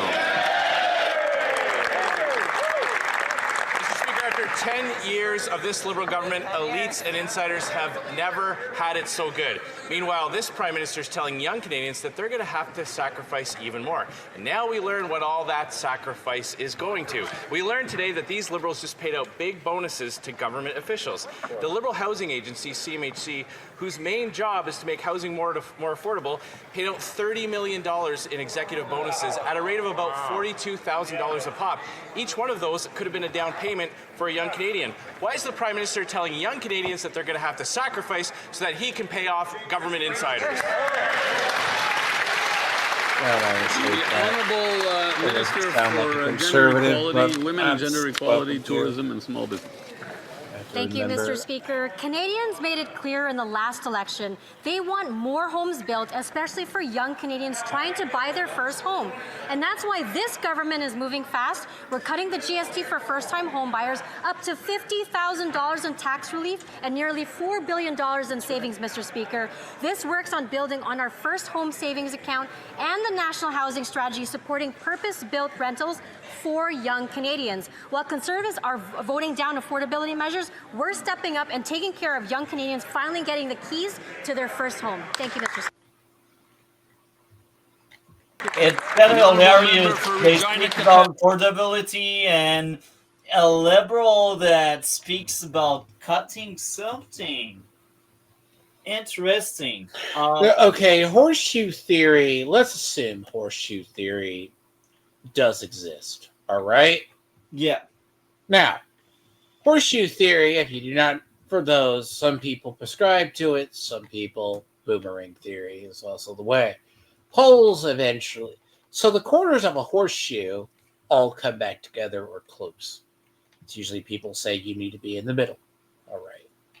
Now, that aside, that guy is a conservative. Yeah, you need like people to have homes.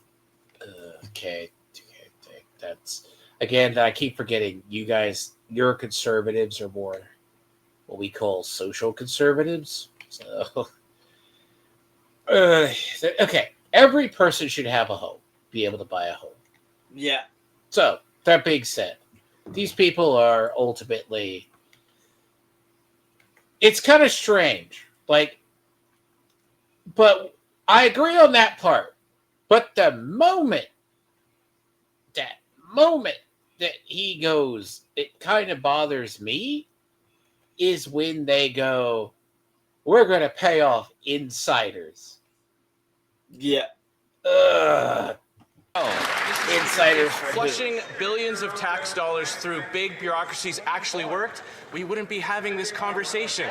We've been hearing the same thing for 10 years from this Liberal government, and the results for young Canadians are terrible. The youth unemployment rate is now 15%. Young people are forced to move back into their parents' basement, and now the Prime Minister is telling them to sacrifice while he uses their tax dollars to pay off big bonuses for government officials. Do these Liberals not realize that young Canadians simply have nothing left to give? The Honourable Minister of So before we keep going there, I will share this with you because you probably don't know, but in 2019, Andrew Scheer, the guy that just spoke, was the leader of the Conservatives, so he was basically in Pierre Poilievre's shoes, and I think he's really good. I like him in the House like right now. It's just unfortunate. He only got one shot. He failed, and then he was replaced with Erin O'Toole, and Erin O'Toole was a Liberal in blue, and it's kind of hilarious, and that same Liberal in blue, well, he didn't do so well. And now we got I would have to look. The only thing about him, I like Poilievre before I like the other guy. That dude looks like there's something about him. He oozes. Like you said, he was a conservative. He is. So what was his like? So okay, youth unemployment sounds like a tagline, but he talks like one of our liberals, though. That's the thing that scares me. Like, those type of people, like, we have those people in the U.S., like, they're we call them rhinos, but sometimes, or people, you know, he is speaking to the base because most of our voters last election were young people, and I will also top this. Even in rallies right now, since Pierre Poilievre is back on campaign mode, most of the people are young people. It's only the boomer that are still in the 50s that thinks the Liberals are liberal. Well, hey, it depends. Let's assume a party changes positions of power, which that guy, though, he can't avoid it, but it's some of the way he phrases it. Yeah. Well, it's Canada, bro. Robbing the next generation, yeah, short-term gains for potential long-term gains, that's a problem. Now, the issue is when you talk about economic growth and creating prosperity, you need the industry for it. The problem is, okay, it's all his phrasing sometimes. So, like, phrasing with true conservatives have to find a voice. I mean, that's the difference between, I guess, Americans. Even if people jokes, you guys became the 51st state or the 52nd state. The idea is your people would clash with our values because what you think are conservatives for you, we share it. But, like, the dude reeks. The problem is if you're too much of a social conservative, you don't know the line. jobs and families. Speaker, what young Canadians want is a great job, and that's why we're making the investments not only in the things that they need, like good jobs, housing, major projects, but also in the skills training that they need to pick up those jobs. You know, the Canadian Building Trades Union does a fantastic job training young apprentices, and that's why in our budget we will propose But what's your brain $75 million drain? more to Canadian building trades unions and other unions around the country to train our youth who want to do the work, Mr. Speaker. They want to be part of this transformation. So let's move on to near. So, the end. okay, here's what I ask you. So, if the line, when someone says, because I know this is their popular tagline, they will say the conservatives caused it or wrought it into existence. But here's something about that. All right, keep that in mind. They go, but if you have conservatives they act like the liberal people don't have a voting record now or an economic record. Now, this whole thing, they would vote against it, is their popular tagline to win sympathy with their voter base, which sounds weird, but to me, that's the weirdest thing, because you don't know what those people would vote against. Because if you might have more conservatives break along lines. But is that the thing? The sheeps, they hear that and they're like, conservative bad because they block it. Yeah, they go, they're just going to block it. They're going to go against the children. Yeah, no. But then again, that's conservatives' problem. Conservatives can always frame like they have a strong... see, even in ours, Democrats and Republicans both excel, but it's more so Republicans, I find, that suck at shooting themselves in the foot repeatedly. Which, call it weird. Most Republicans, you can have it, and then you can have this person that loses. You're like, why did this person lose? Oh, they didn't know how. It wasn't the fact they were outmaneuvered. They just either don't understand the optics or the thing. These people, that's why I said, like, I look at, like, stances. Poilievre makes more sense. The other guy looks like a closet far liberal. Well, he's not, but hey, I appreciate your opinion. Let's hear out. What I suggest is that he walk down a few stairs, talk to his boss, this guy's a pure tell the leader of the propaganda. opposition, that Grinchy guy, don't steal Christmas from our kids, don't cause a Christmas election, vote for this budget that's going to help Canadian youth and build the best economy in the G7. The honourable member. You see, they're trying to phrase off of an Prime election. Minister says he wants to make generational investments in nation-building projects. New Democrats agree. We also know that a healthy economy needs a healthy workforce. The NDP pioneered dental care and pharmacare because they deliver essential primary health care to Canadians. We believe every Canadian should have head-to-toe health care regardless of their ability to pay. Will the Liberals acknowledge that universal public health care is nation-building and reflect that principle in their budget next week? The Honourable Minister of Health. Thank you, Mr. Speaker. I'd like to thank my colleague from the opposition for his question.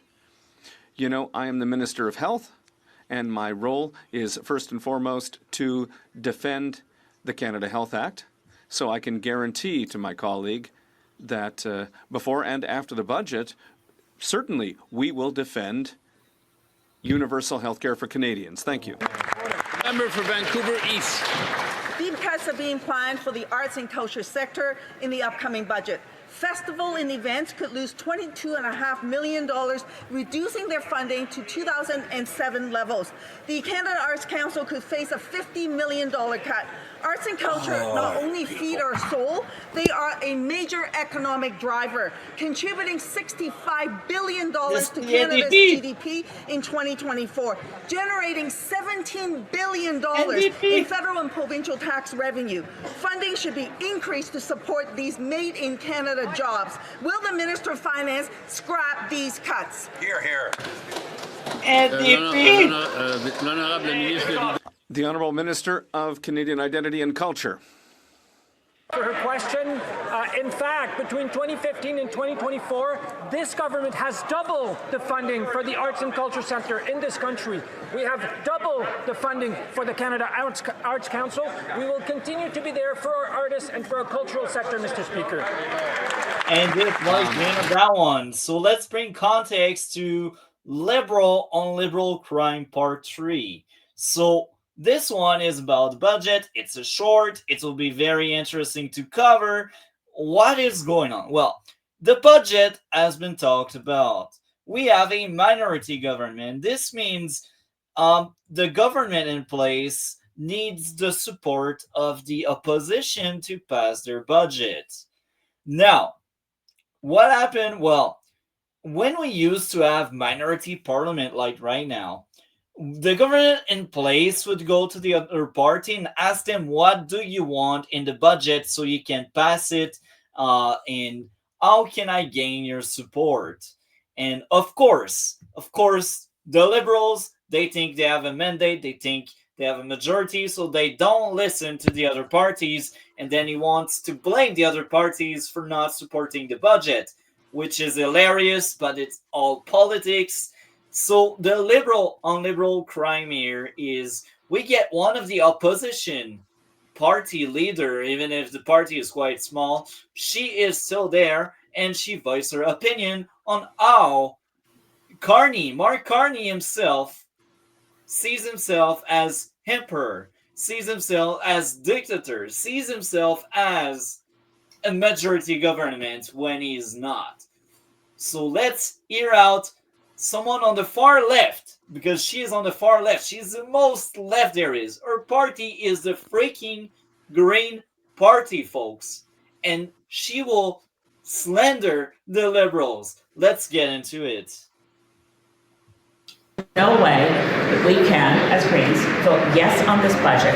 But I want to emphasize there are several days in which this budget can be negotiated and amended before it goes to a vote. And that's something that doesn't get discussed much. I am surprised that Mr. Carney has not reached out, or that more of his ministers haven't reached out to say, what would it take to get Greens to vote for this budget? In the same way I hear from friends in the New Democratic Party, they haven't felt that there's been an effort to get us on side early on. So we are now in a position where I think every vote's going to matter, every vote's going to count, and I would invite the Prime Minister, and I've sent this message through the officials who were with us in the lockup, please let them know I'd like to talk, because there's some things that could be done that would make it possible for us to vote for this budget. There we go. Liberal on liberal crime again. She's like, they didn't consult us in a minority government, and that's true. In a minority, you need to make concession. You need to make deal with the opposition. But instead, what Carney does, well, he pretends there's no opposition, and he makes dirty deal with people so they can cross the floor. Not by earning or gaining support, by stealing seats instead. That's the liberal way, the corrupt way. I think, let me offer a alternative theory. What I think that, it's funny when you found this one. What I think this clip proved, this short, and this came from CBS, which is pretty funny. It came from there. And she's literally admitting Carney doesn't talk to his own government. And it shows not... Now, this is an actual schism. Like, it's showing an actual schism in that party. Now, call it weird or for what it is. Well, she's actually the Greens, so she's part of the opposition. But does she align? Okay, Greens to us are independent libertarians. Yeah, but Greens are basically a party, so she's the only member of the Green, but she still has a voice because she got elected, and she's the only one. Yeah, but look, I think at most the Greens had 3 seats at some point, but like for many years now, they have either no seats or 1 seat. So it's like it's a joke. Like they're so far left. So they're not going to get consulted. Oh, okay. But here's the thing. Because the liberals are a minority, they still need her support. Because if she decides to vote against the budget, and the other opposition also decide to vote against the budget falls and it doesn't get to pass. So again, even if she's alone, they need to seek out for her advice if they were really working like a minority government, because you want maximum support. And again, so what she was saying is, I talked to the New Democrat, the NDP, and they align politically as well, but they are not in the same party. And she's like, yeah, I talked to them, and the liberals didn't go to seek their support. So again, that's a thing, and that proves Carney thinks he's a majority government when he's not. Carney acts like there's no opposition, when there's an opposition. Carney plays dictator in Canada, in a so-called free country. This is what's going on, and this is what she says. So here's no. You got to look at it. It's let me alternative tech. So the idea is, if he views the part as, hypothetically, if he thinks that maybe he thinks he doesn't need her. The problem is, some fucking people suck at deal making. You would be shocked at how many they're like, well. But again, when we had the conservative in power, they knew if they had a minority, they need support from other parties to make it pass. Because again, if you're a minority, that means the opposition has enough votes, enough seats to vote you out. And you don't want that in a minority parliament. When you really respect the will of the voters in the election, then you work to please the opposition. Of course, you will have your own agenda, but you can also help out on others' agenda instead of being to each your own. We call it bipartisanship.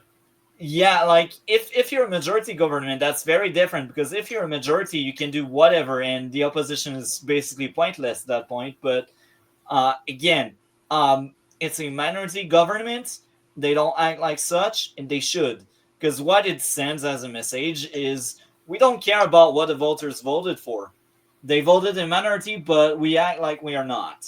And it's funny. I hate it. But hey, that happens. So that's the far right. Rewind. What do you mean by minority government? So minority is the number of seats. So in parliament, we have 373 seats. To make a majority, you need 172 seats. Because if you got 172 seats, that means you got more seats than the opposition. As of right now, after the floor crossing, they have 170 seats. So that means there's 173 seats in the opposition. So that means the opposition has more votes than the government.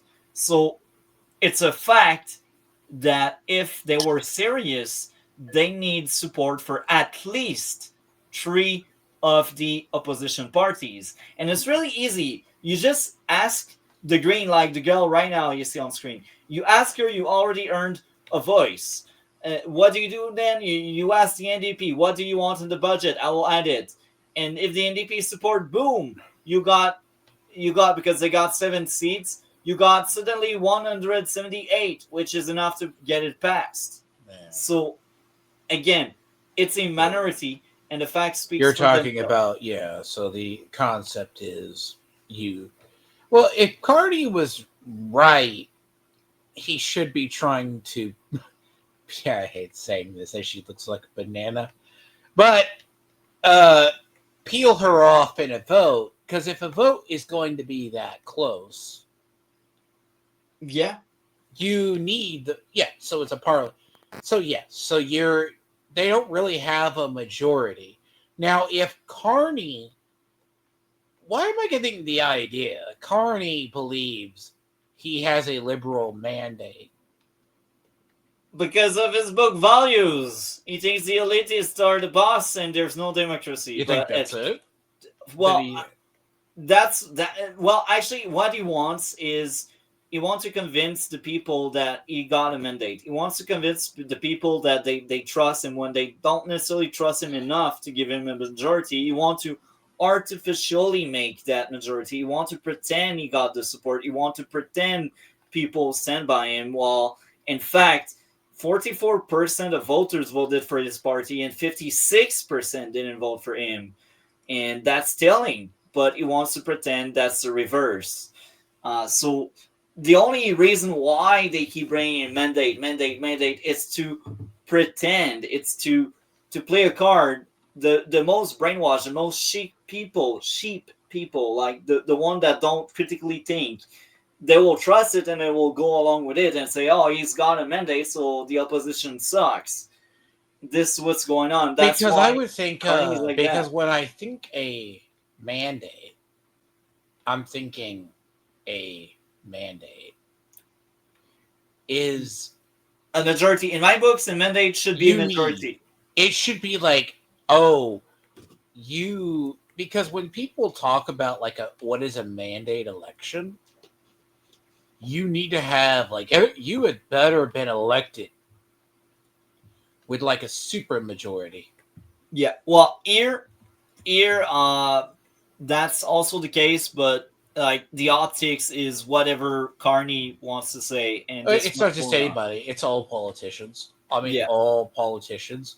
Like I've seen Republicans say, like in the U.S., like all our Republicans will basically go and get to the realm of, oh, we have a mandate to rule. It's like,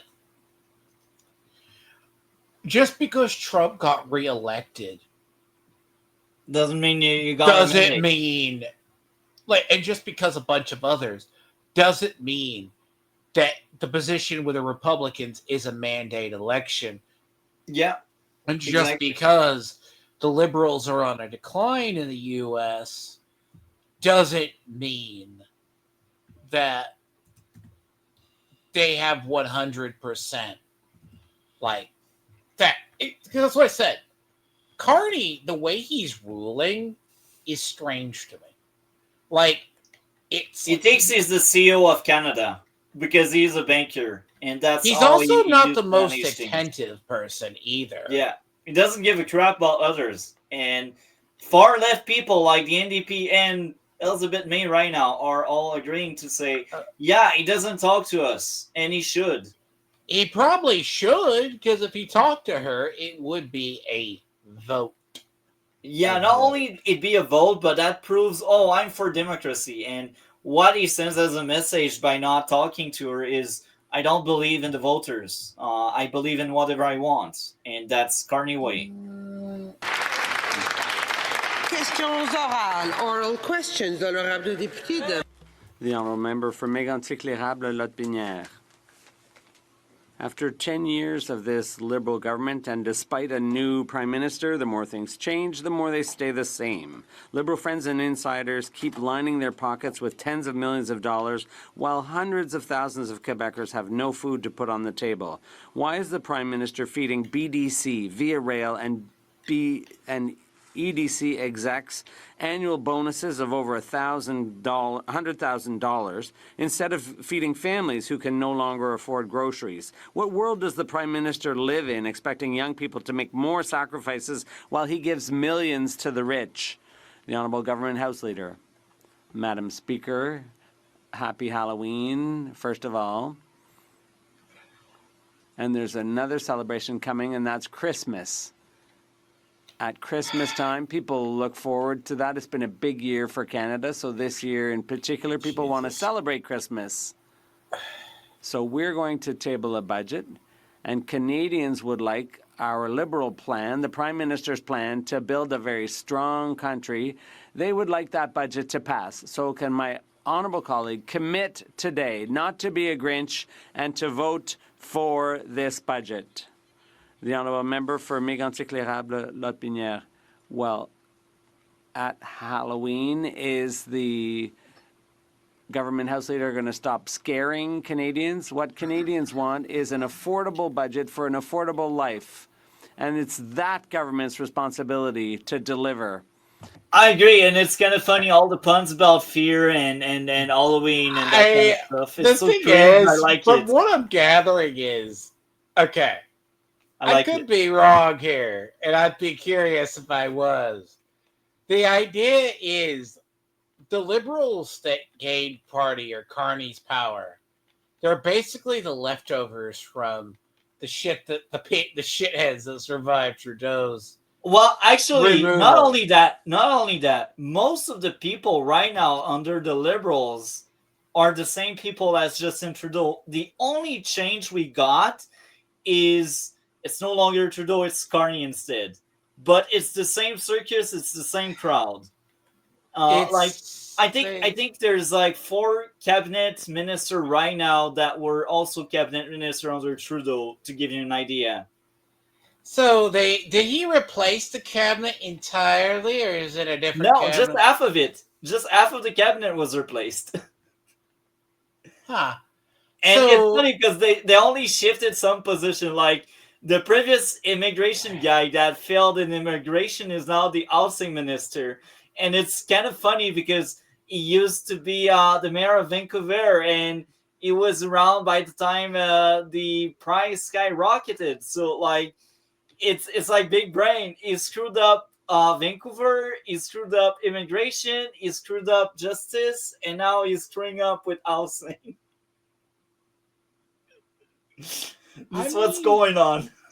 I mean, so it's beyond the status quo problem of people.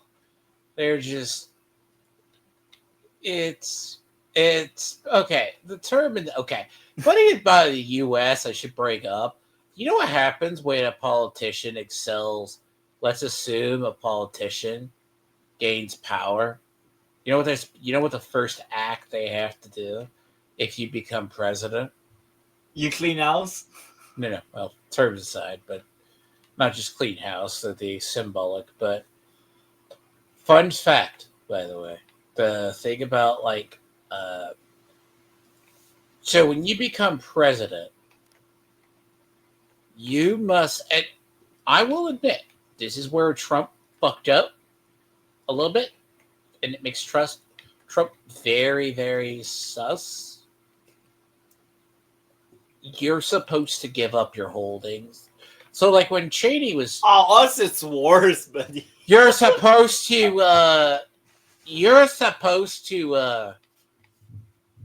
Let's assume. See, so Cheney was at the head of, like, Halliburton. Right. It's weird. The contracts, yes, but he was he wasn't the head of Halliburton. He had to give up shares that he can't control. Now, I think Trump is like the first to like buck this trend. Like, that's one thing I'll fault Trump for. Big thing. So Carney, right? The allegations are Carney has all of these interests. Yeah, also tax havens, but yeah. It's not just tax savings. Call it Carney is the most corrupt politician we had in Canada history. It probably, or it's not probably, it's a fact. We never had a case with 103 conflict of interest the way we have right now. Like, did he have 103? Really? Yeah. Like the screening, that's what they revealed. And right now they crack down on it. And what's going on? They do committee, and during committee they try to, well, the opposition, because the Liberal don't want change, but the Conservative and the Bloc, they try to amend the code, and they try to change the ethics. So that kind of stuff don't happen anymore. And they also want to force Carney to bring back Brookfield here in Canada, because right now I got Brookfield in the USA. What's Brookfield? It's a company that we was chair of before becoming prime I have to minister. look it up and see what it does. But like, if it's green energy, EVs, modular housing, everything Carney wants to do. So guess who's getting contract? Jesus. No. I want to say that why does that just reek of? Yeah, like, and he still has shares there. He has enough It's not shares. just shares. He's just on the board. If he's on the board, it's worse. He still has the shares, and if he wanted, he'd move around Brookfield here in Canada, but he doesn't want to because he doesn't want to pay taxes. But he wants other people to pay taxes. That's what we have right now, Banana Republic. I want to just. That is just so. God, that is. See, okay. This is where I said I would criticize Trump because Trump just passed it off to like Ivanka, basically. Like he passed it off. He goes, "Well, it's just my ex-wife runs my company." I'm like, kiss my ass. You just want your, you're still you might not be CEO of your company, but you will be. It's that type of shit. Literally, it's hilarious. And I'd like to quote from the Nutritious and Affordable Food Basket's findings in their report. Over the past 3 to 4 years, more and more families supported by Alima have been experiencing severe food insecurity. That's Canada in 2025. Does the Prime Minister realize that young families have nothing left to sacrifice? The Honourable Government House Leader. Madam Speaker, unfortunately, the Conservatives have systematically voted against all our supports for Canadians. Because they trigger tax precisely hike, to help and them Conservatives don't like get through tax the month hikes. and make ends meet, whether it's assistance for families, dental care, pharmacare, more tax. child care, systematically everything we've put in place to make life more affordable for Canadians, the Conservatives have voted against. Childcare is so bad here. To give you an idea, it can take 5 years before you can place your kid to some daycares. I'm not joking. What? Do you want me to repeat? So you're telling? Are you talking about you can't get a daycare? We can't. And this is just a liberal. It's not that it breaks my brain. Daycares? What the? So, okay. So, look. Let's bring the upbringing argument aside. So a person works. You got to burden another motherfucker with your child. Basically. Dragon, basically, to explain it in another way that's clear. If I want kids and I plan on having them soon, I need to register them already at the daycare. And in 5 years, once they are like 3 years old or 4 years old, they will start going at the daycare. I can't. There is not a word for that. It's real. That's the worst. It's real. I'm sure that's real. That sounds like a meme. That's just. So you know what we are stuck with? We need to go private. We need to. No. You have another child to raise the other children. I'm sorry. You know what? Before Trudeau, it wasn't like that. I went at the daycare, okay, and everything was fine. But Trudeau broke it, and Trudeau was like, you know what? Trudeau broke it? Yeah. I kind of. No, Trudeau was like, let's make every daycare $10 per family or whatever. And the daycare were like, but no. And there's like immigration. I mean, there's immigration. Okay, I got. You know the funniest thing about the fact that daycare you have to pre-register? God, that is just. That's not normal. That's just. I mean, okay, not without going into private. If your girlfriend is pregnant, okay, did your siblings use you? Did you get used as a fucking surrogate parent to raise your family when your mother goes out of town? Like, I need somebody and do that different than family because you don't want to pay the daycare. Yeah. God. No, there's so many troubling implications in that because that means you gotta burden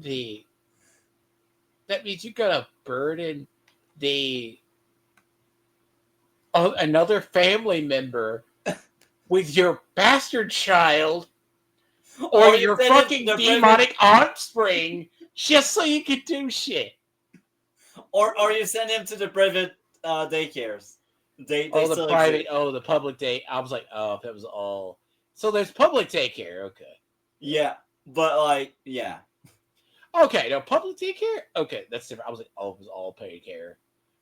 Yeah, but private daycare is going to cost you an arm and a leg too. Yeah, that's exactly it. It will. You don't think it will? Oh. Yes, it does. After 10 years, Liberal insiders and elites never had it so good as the Prime Minister forces young Canadians to make sacrifices. Young Canadians can't afford a home, yet CMHC execs got $30 million in bonuses for helping contribute to the Liberal-made housing crisis. By the way, some people are starving and the food bank are empty. Thank you, Liberals. Over 700,000 kids line up at a food bank every month, yet EDC execs get $45 million in bonuses for helping cover Liberal incompetence on COVID What is benefits. EDC? How many more sacrifices do young Canadians have to make so the Prime Minister can keep lining the pockets of his elitist buddies? The Honourable Leader of the Government in the House. Madam Speaker, my honourable friend, well, you know what he's done? Time after time after time after time, the measures that would help Canadian youth, they're against them. Whether it be student loan relief, whether it be the fund or the savings program for first-time home buyers, whether it be creating and building national projects that are going to give opportunities to young people from coast to coast to coast, this member stands in his place and votes against it every single time, Madam Speaker. So again, the $10 daycare doesn't work. It takes 5 years. No, sorry. My apologies. The Honourable Parliamentary Secretary. Merci. This is the responding to the National Inquiry on Missing and Indigenous Murders of Girls and Women reminds us that responding to this crisis is not optional. It's a human rights obligation. Our government takes this seriously and remains firmly... And I have to go to the next question. The Honourable Member for Saanich Gulf You ran out of Islands. time for the answer. Thank you, Madam Speaker. I wonder if Canadians realize how much many of us as MPs want to be Team Canada. We want to be united, and we know we need to put Canada first. Yet the Canada Pension Plan Investment Board Act requires that we ignore whether Canada's put first when they decide where billions of dollars of our pension get invested. Will this government update the Investment Board Act to make sure Canada comes first? The Honourable Leader of the Government in the House. Madam Speaker, Canada's pension plans, the Maple 8 and others, lead the world not only in securing returns and a prosperous future for our retirees and our pensioners, but lead the world in ethical and above-board investments all over the world, including in Canada. The CPPIB and other pension funds in this country will continue, I'm sure, to take investing in Canada very, very seriously. And I have the Honourable Member for Longueuil-Charlemagne on a point of order. Thank you very much, Madam Speaker. I'd like to seek unanimous consent from the House to repeat my SO31, as I was right behind the member who was doing the really big cheer for the Toronto Maple Leafs, and unfortunately the noise was too much. So I'd like to know if we could actually, sorry, the Leafs. The Jays. The Jays. Oh my God, Toronto Maple Leafs. So I'd like to seek unanimous consent to repeat it if possible. Honourable Member have unanimous consent to repeat her SO31. Agreed. I thought we'd get the NDP on, but looks like we don't. Madam Speaker. So, okay, now let's bring up the final one. Carney, costly credit card budget. So this is the final video we are reacting to. Let's bring up the full context to it. So, the CBC, the propaganda machine that defends the establishment and that attacks the opposition because it's very democratic to act this way, well, they slander Pierre Poilievre for like 2 or 3 weeks now. What's the name of it? Carney costly credit card budget. It's like a 31-minute-ish video. And I don't know if it has any other title. I think that's the title. But to get back to what I was saying, well, we have a disaster of a budget, and guess what? No, that's not that one. No.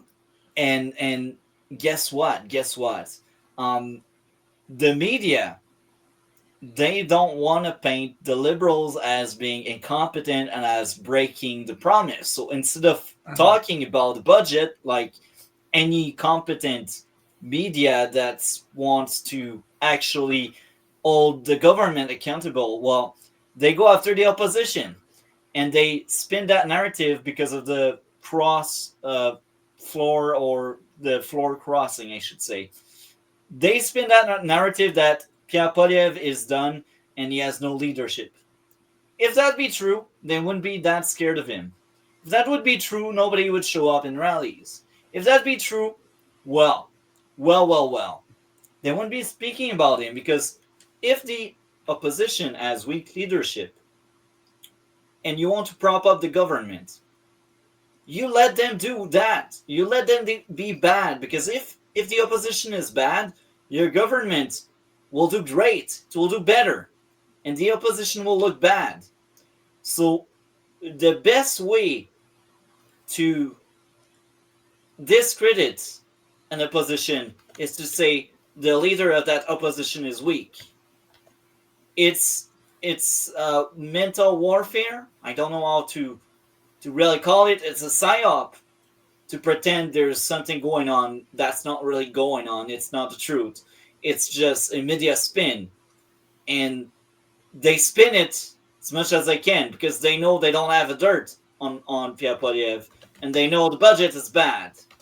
And in response, well, Pierre Poilievre did an interview, because he does a lot of interviews, and he was at Parliament Hill and he shared a lot of things, and he opened the floor to question from the CBC that slander him all the time, and we got amazing results. I liked it so much, and if the dragon finds it, this is what we will be playing.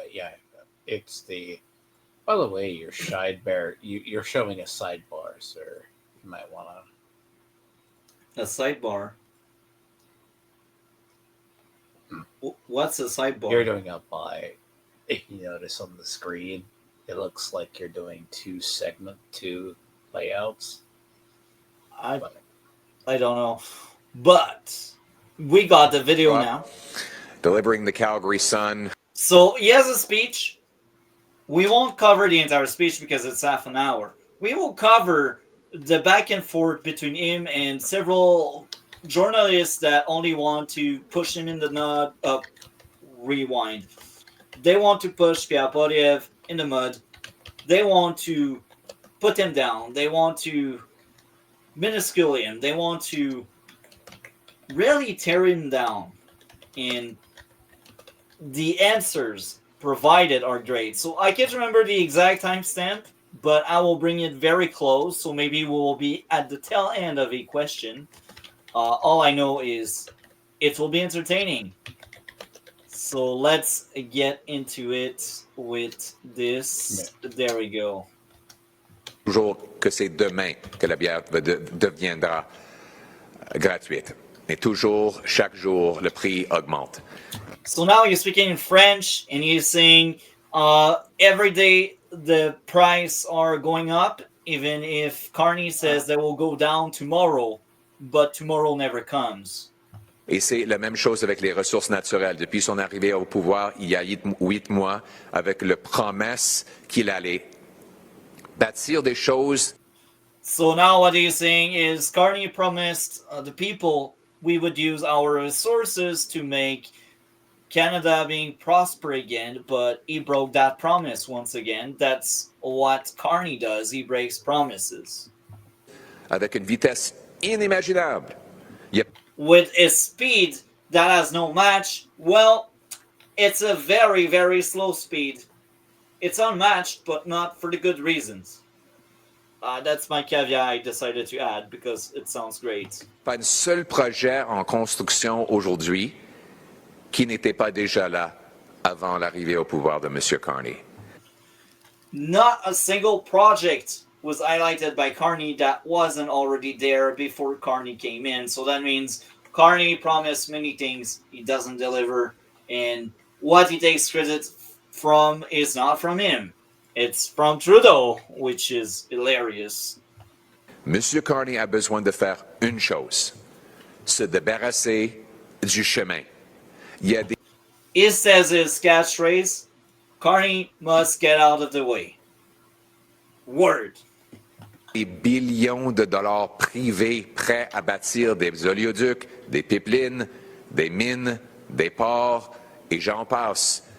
He wants Carney to deliver in his promises, to deliver in mines, ports, transport, and infrastructure.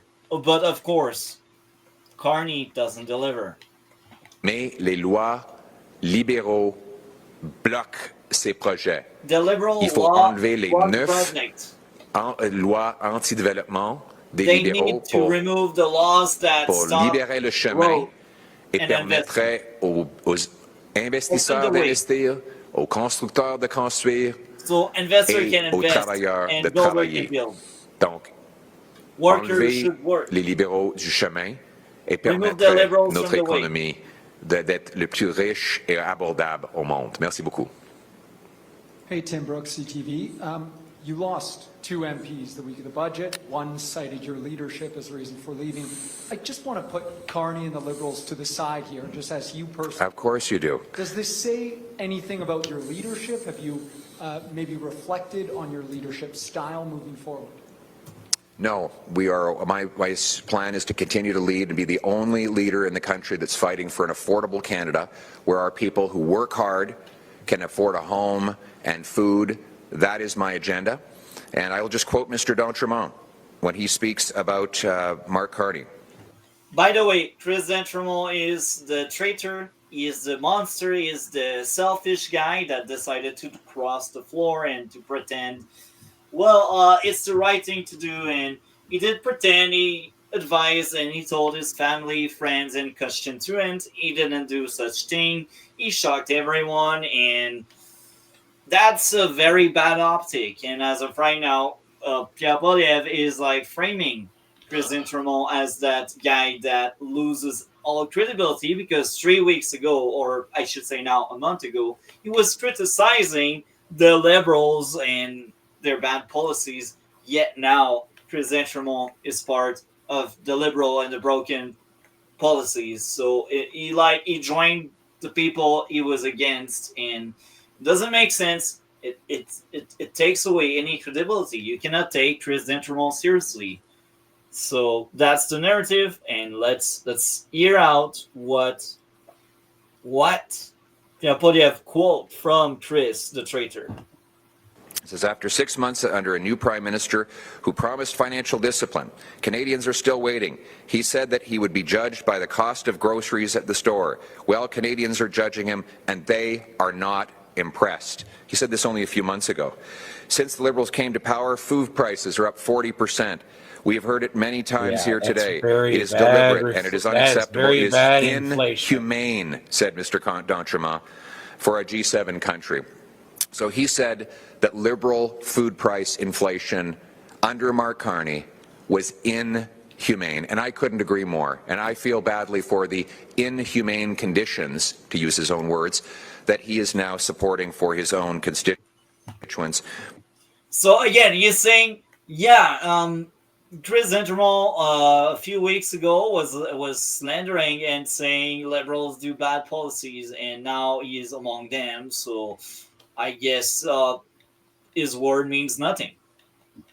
But I won't just quote him. I'll quote Nate Erskine Smith. So the guy we first covered today is Nathan. It's the guy that criticized the budget. So the liberal first crime we covered today, and the bad budget. So now he will quote the bad budget. A Liberal MP who now says that his children should not have to pay for Mark Carney's budget. Let me see here. Now to the bad and more fairly, where expectations were set at a level we failed to meet, including on the question of generational investments. The budget falls short of these specific promises in our platform, and it unfortunately falls well short of the wartime home building effort that many of us thought we'd deliver. It's certainly not a budget that should throw us into an election, on an uncertain time, but it does not live up to its promise of generational investments. He goes on to say, this is Mr. Nate Erskine-Smith, a Liberal MP, that Mark Carney has broke his promise to spend less, with $90 billion of new spending, only 36% of which is actually capital. The rest is more costs. So when you have a Liberal MP attacking the costly credit card budget that Mr. Carney has put forward, then we see turmoil in the Liberals, and I know that there will be wall-to-wall coverage on CTV. He is poking fun at CTV. Because here's the thing, CTV will report anything bad that happens under the Conservative, but guess what? They will turn a blind eye when it's the Liberals that are doing something wrong, or when there's chaos within their caucus, because let's be honest, a Liberal speaking out against the Liberal budget is not a good look. And if they would treat the Liberals the way they treat the Conservative, they would be all over that Liberal insider that said, yeah, that budget sucks. Or they would even ask Elizabeth May, look, Elizabeth May, why do you think Carney acts like a majority when he has a minority? But no, the CTV, CBC, all of these bought for propaganda machine that are under Liberal control, they only exist to slander Conservative. They want NDP, they want Liberals, they want these far left people in power, because they know these far left will keep paying them. That's the way it is. So it's funny how Pierre Poilievre is like, where's the coverage? But he said it in a sarcastic way, so maybe some stupid people that will fly over their head, but if someone is clever and has critical thinking, they will see the joke and they will laugh or cry. Well, Maybe I both. mean, it's basically similar to here. If you think, but at least you guys have different outlets from. You act like we have it. It's like you have Fox, you have CBS, look, we still. There's a whole thing. A lot of people are getting their news from other sources, but you'll see a lot of our politicians like to honestly take your pick on what you want to see. Some people are that way, but yeah, I get the joke. You're gonna see wall-to-wall coverage because like people joke. The funny thing is, people will joke here. It's like when I watch O'Reilly or something, like they joke about the you're gonna see wall-to-wall coverage on it. Yeah, that's why no. Like every time you hear that, it's like, yeah, CNN will have to go break their leg first before they, I think, acknowledge Trump wasn't a total failure. Like, if that's how far that media is. Ours is the same. It's actually worse because, again, I think they're nothing more than propaganda. Of this turmoil, of a Liberal MP criticizing his own budget days before the vote. I know you're camped outside his office right now, waiting to get comment from him. I know you've been chasing Mark Carney down hallways to find out what he has to say. And even if they did, knowing Carney and how he's been acting since April, even before April, since March, February, Carney doesn't like interview. He hates it when it's not controlled. He declines any independent, even if they align with him. He just doesn't want to deal with scrutiny. He doesn't want to be questioned. It could also be he knows he's prone to bad optics. Yeah, and he thinks he's above everyone else. So you know what I mean? He has bad optics. Like, during the debates, he wasn't the best performing person. It was the worst, man. He looks average. He's the status quo. But again, I will really hit home that point. Carney knows he doesn't like to be criticized. That's why we never see him. This week, we covered an entire week of question period. We didn't see Carney answering a single question because he hates it. He doesn't like it when he's questioned. And that's also why he pretends he has a mandate, because he doesn't want these questions. It bothers him. It's democracy, but he doesn't want transparency. It doesn't work that way, Carney. If it's a democracy, we should have transparency. Simple as that. You but think it's you get Canada. transparency. It's Canada. We have corruption, and we have a banker that thinks he is CEO or something. I mean, it's just been the relentless coverage that you will have of this dissent within the Liberal Party. I understand also there's former Liberal minister Guilbeault is unhappy with the environmental policies.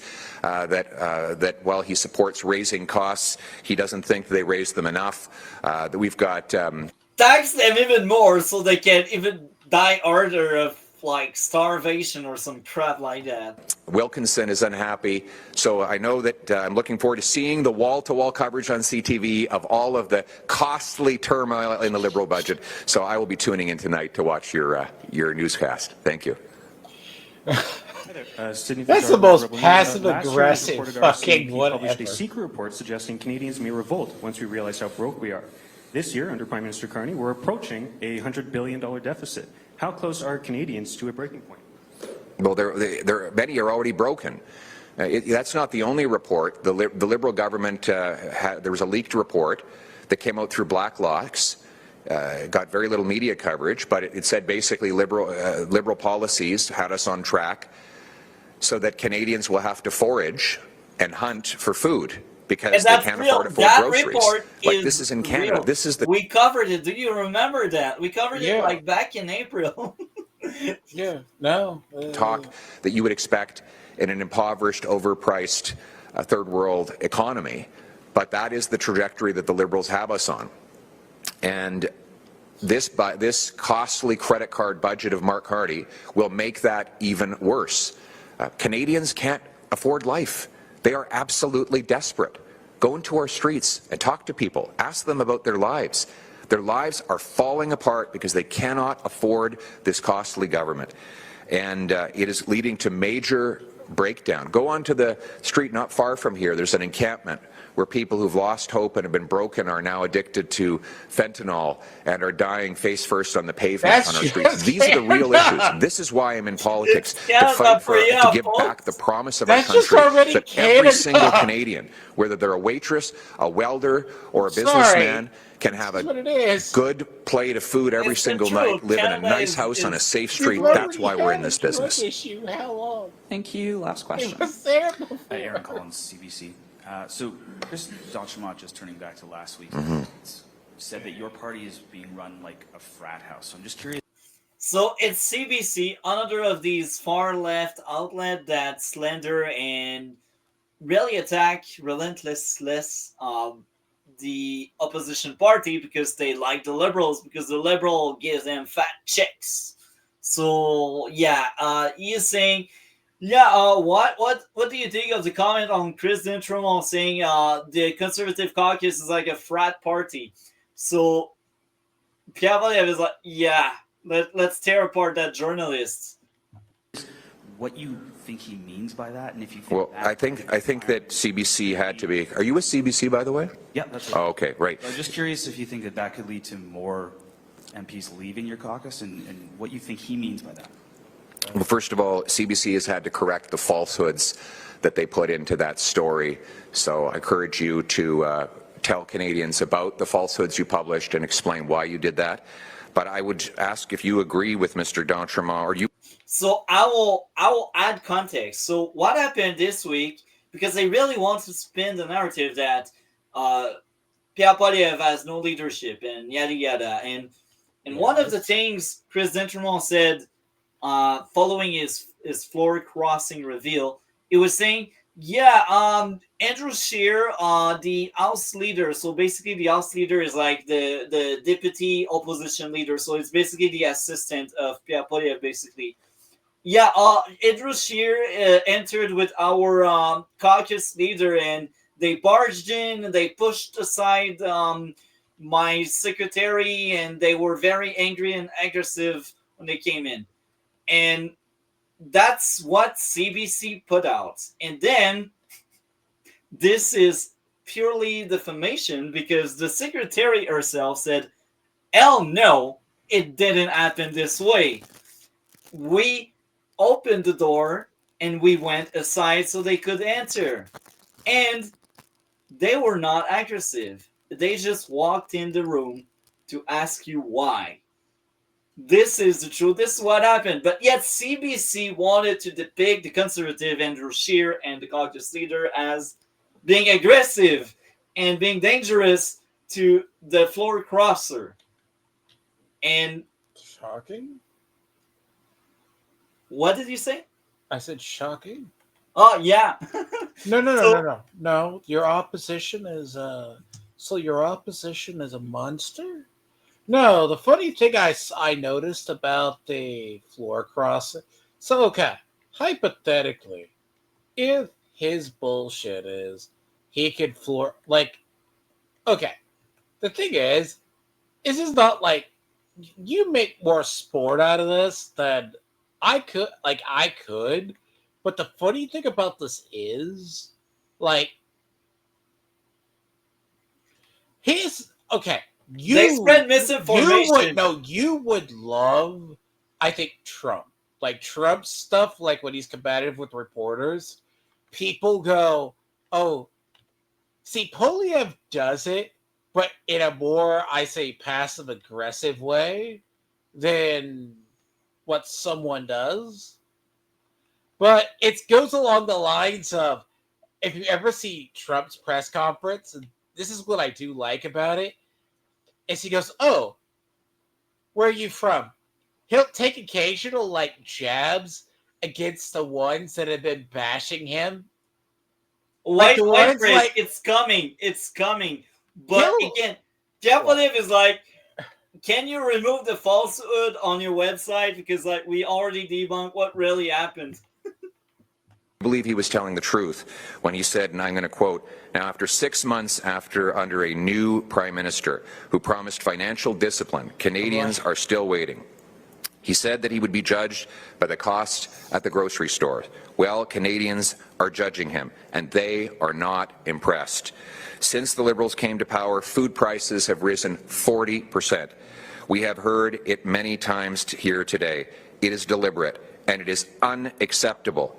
It is inhumane for a G7 country.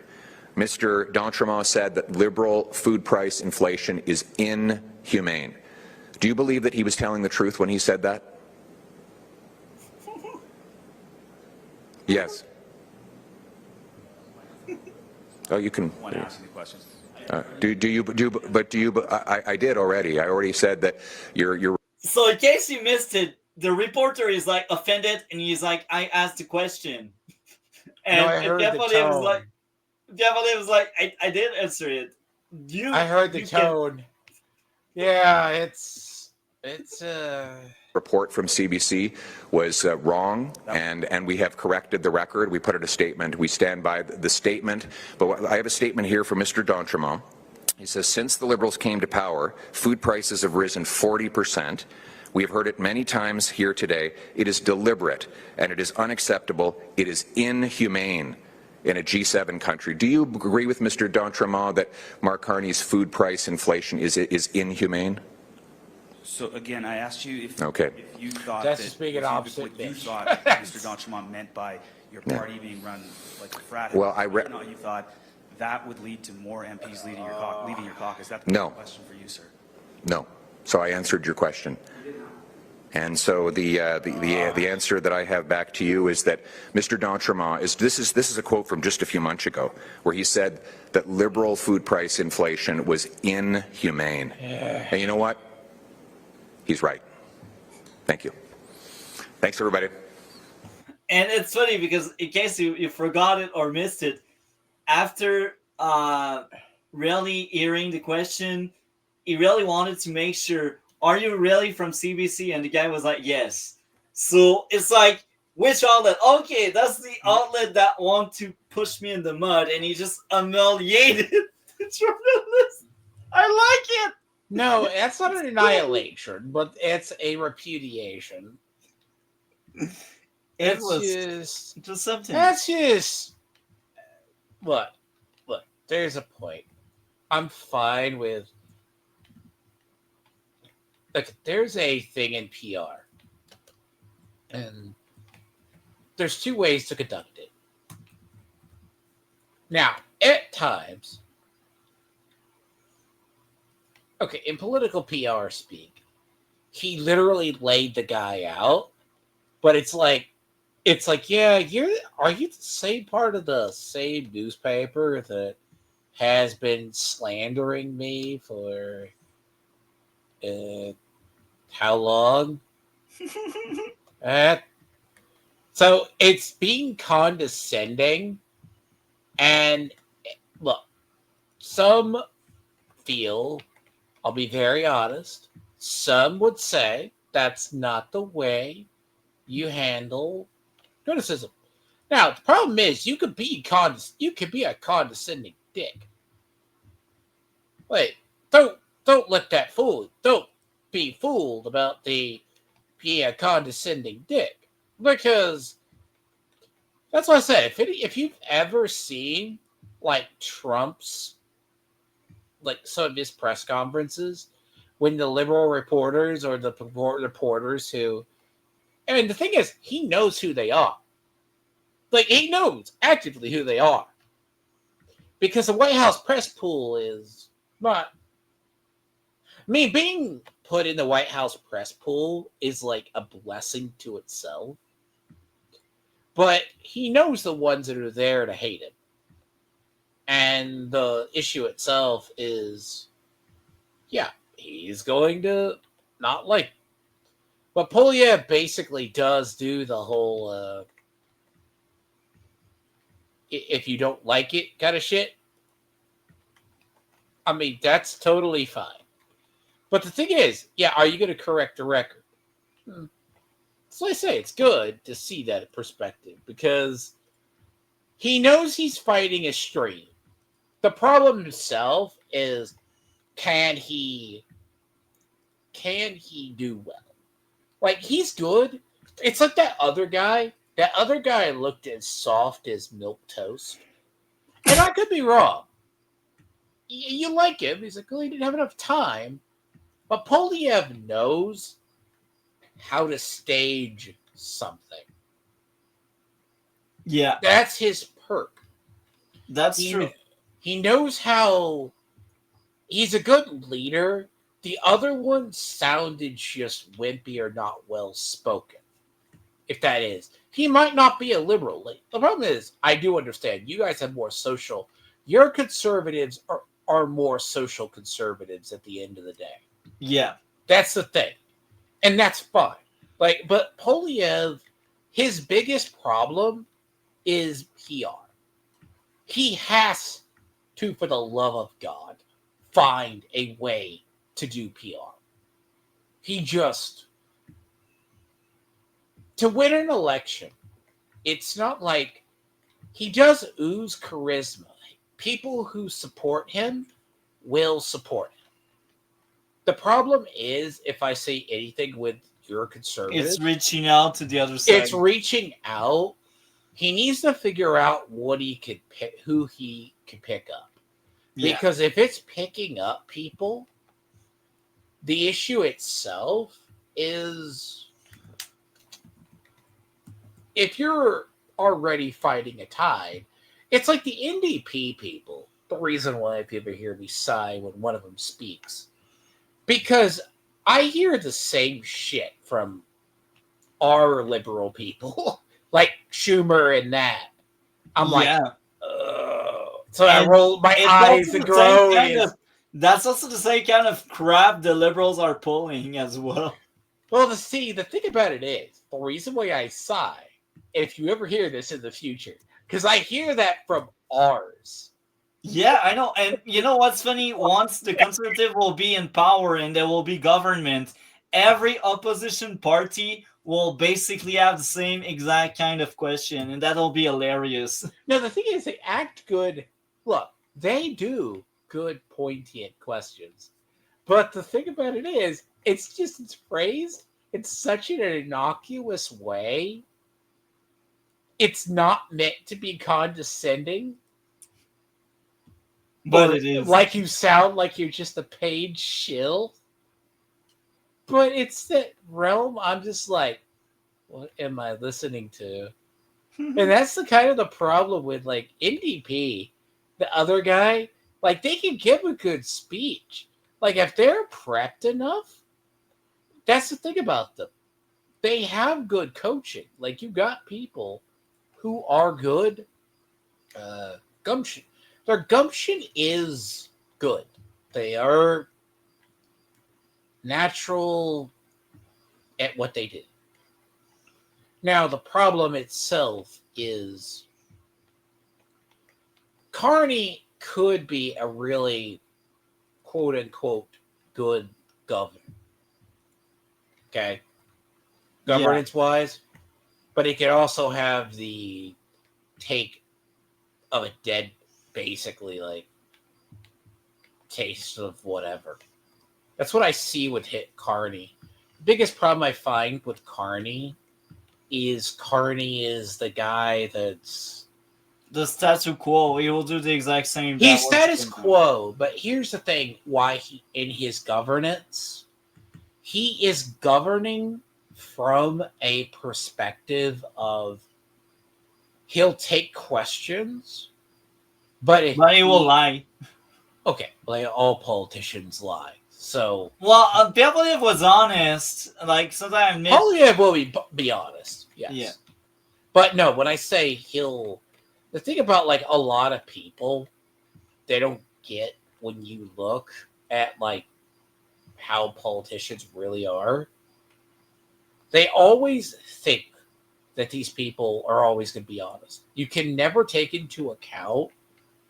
Everyone thinks at some point that you want your politicians to be honest. Yeah. Like in the US, it's like I've been having to have a conversation. I have it with a friend, and it kind of annoys the hell out of me. He's like, well, but neocons are terrible people, right? They're like all these bad. I'm like, okay. So what?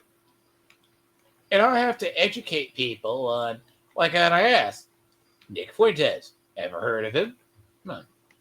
No, I look at stuff and I'm like, yep. And I see this stuff, it's like a political dishonesty. I get tired of it when serious stuff happens. Like they turned legitly tried to turn the shutdown into something it wasn't. Yeah. And it's weird to see, but I mean, it's just like, look, you're going to have an election. What? Correct me if I'm wrong. You're going to have, if that budget's not passed, there's going to be an election? Yeah, exactly. But here's the thing. I think it will pass. However, this spring, we will probably have a new election because the NDP will have a new leader and the Liberals will have a full year of doing nothing. So even the swing voter will be like, why did I vote this guy if he didn't do anything to improve my life? Therefore, I will vote NDP again, or some may end up voting Conservative. Well, okay. NDP, I'm assuming, is going to be, if you view NDP as that's if they view it. I mean, look, I don't envy anybody who wants to become president or a leader of a country. NDP won't make that position. Like the probability of it happening is so small, especially with them only having 7 seats. No, the problem itself, I just say in general, people who want to actually be real leaders, man, you're talking a breed of human being. You're talking a certain breed of human being that there's a reason why we've in the U.S. have only ever had like 40, something like, I have to look at actually how many presidents we have. Like we're at like 45 presidents, maybe 46. We are at 46.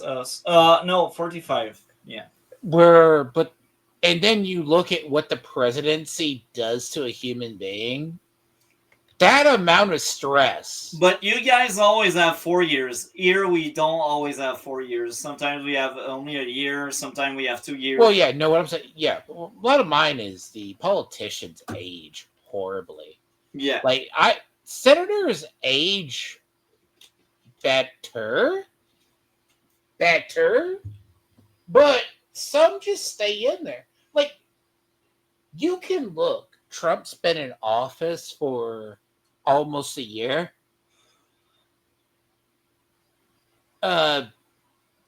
He did a lot more than our current. No, he's done a lot. No, you can look at him. He's tired. Yeah. But he's also was semi-healthy. Like, there's a reason people that become our president or our leaders, they have heart issues, like, afterwards. Like, Bush the younger, somehow, like, we're talking, somehow survived, didn't have heart issues until after he got out. He didn't age like basically melted butter. When Obama got out, like, I was talking to my mother the other day, like, showed a picture, goes, that's a picture of Obama. God, Obama you would not recognize, because Obama turned salt. That's true. Obama turned salt and pepper by the end. That's true. Do you know that? If you've Yeah. ever seen how it just ages people, it will age you. Yeah. Now, So I don't. Yeah. That's now the outro. So what do you have going on your end of the internet? Hopefully next week. I think I'm just getting life back on track. I just need to reset my sleep schedule, but good luck on that one. But I just have games in my end, and I am going to have some sort of stream. American politics has gotten I call it very interesting, but it's a lot been happening in the last few weeks. Like, the shutdown, like, See, it's interesting for us because of that, but it's also crazy too, so. Amazing. Other than that, what do you have, sir? Well, Monday, there are 2 movies to review. The first one is, I have a huge blank. The Running Man, the new one that just came out. Yes, that's one of the 2 movies. Actually, I will probably see that one because. So Monday, 5 p.m. We review that. I'm gonna be honest. I don't think they can fuck that one up unless it's just. I enjoyed it. It was fun. Are you gonna review Frankenstein? Most likely, maybe not this week, maybe next week, but it's on the watch list. But I will let you know once I get around that one. The other movie I will be covering Monday is The Keeper. And there's also probably another movie I may end up covering Monday or Tuesday, I don't know yet. But that third and last movie to be covered is A Die My Love. Another enjoyable movies. So this is what we do now that the Red Lou is off for a month and a half. I talk about new movies. This is at the end of 2025 with a lot of great We're not movies. like the end of last year, though. I believe the end of last year, there was. What's funny a year in media, though, they kind of stacked last year. Yeah. Where it was like Nosferatu. It's hard to believe it's almost been a year since Nosferatu was released. That's true. Or Nosferatu. Ew. But, like, the concept itself is that's what I said. Frankenstein's a weird hit.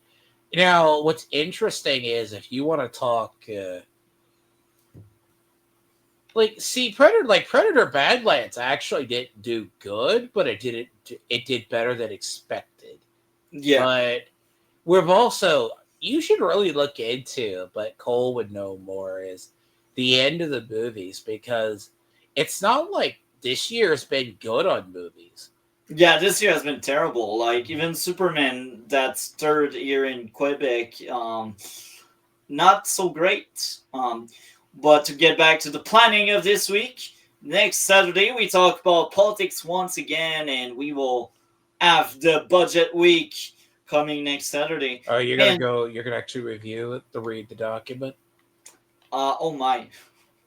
Do you want me to go through? Do you want me to read it and go over it? I'll go over it with you. It's way too long. It's a massive document. And look, it's home. It's a tome. I'm sure I'm sure there is a. Have fun covering it. Like, we can talk about the budget itself. That's fine. The thing to it is, I can read documents. I can't. Do you want me to die? Do you want me to die? Cover the entire thing? But yeah, next Saturday. No, I would go. Now the funny thing is, a lot of those documents, I excel in the reading, like documents section, is like, but I don't mind reading documents. That's just the thing with me. I'm used to reading documents. Yeah, and like, that's why I said our politics is really interesting. Because I gotta look into the Epstein email list, because it's already claimed Prince Andrew. Yeah. So I cannot wait to hear about that. And with this, next Saturday, stay tuned for politics once again. I like it. A sack of potatoes, 1 bag of potatoes. A sack of potatoes, 1 bag of potatoes. A sack of potatoes.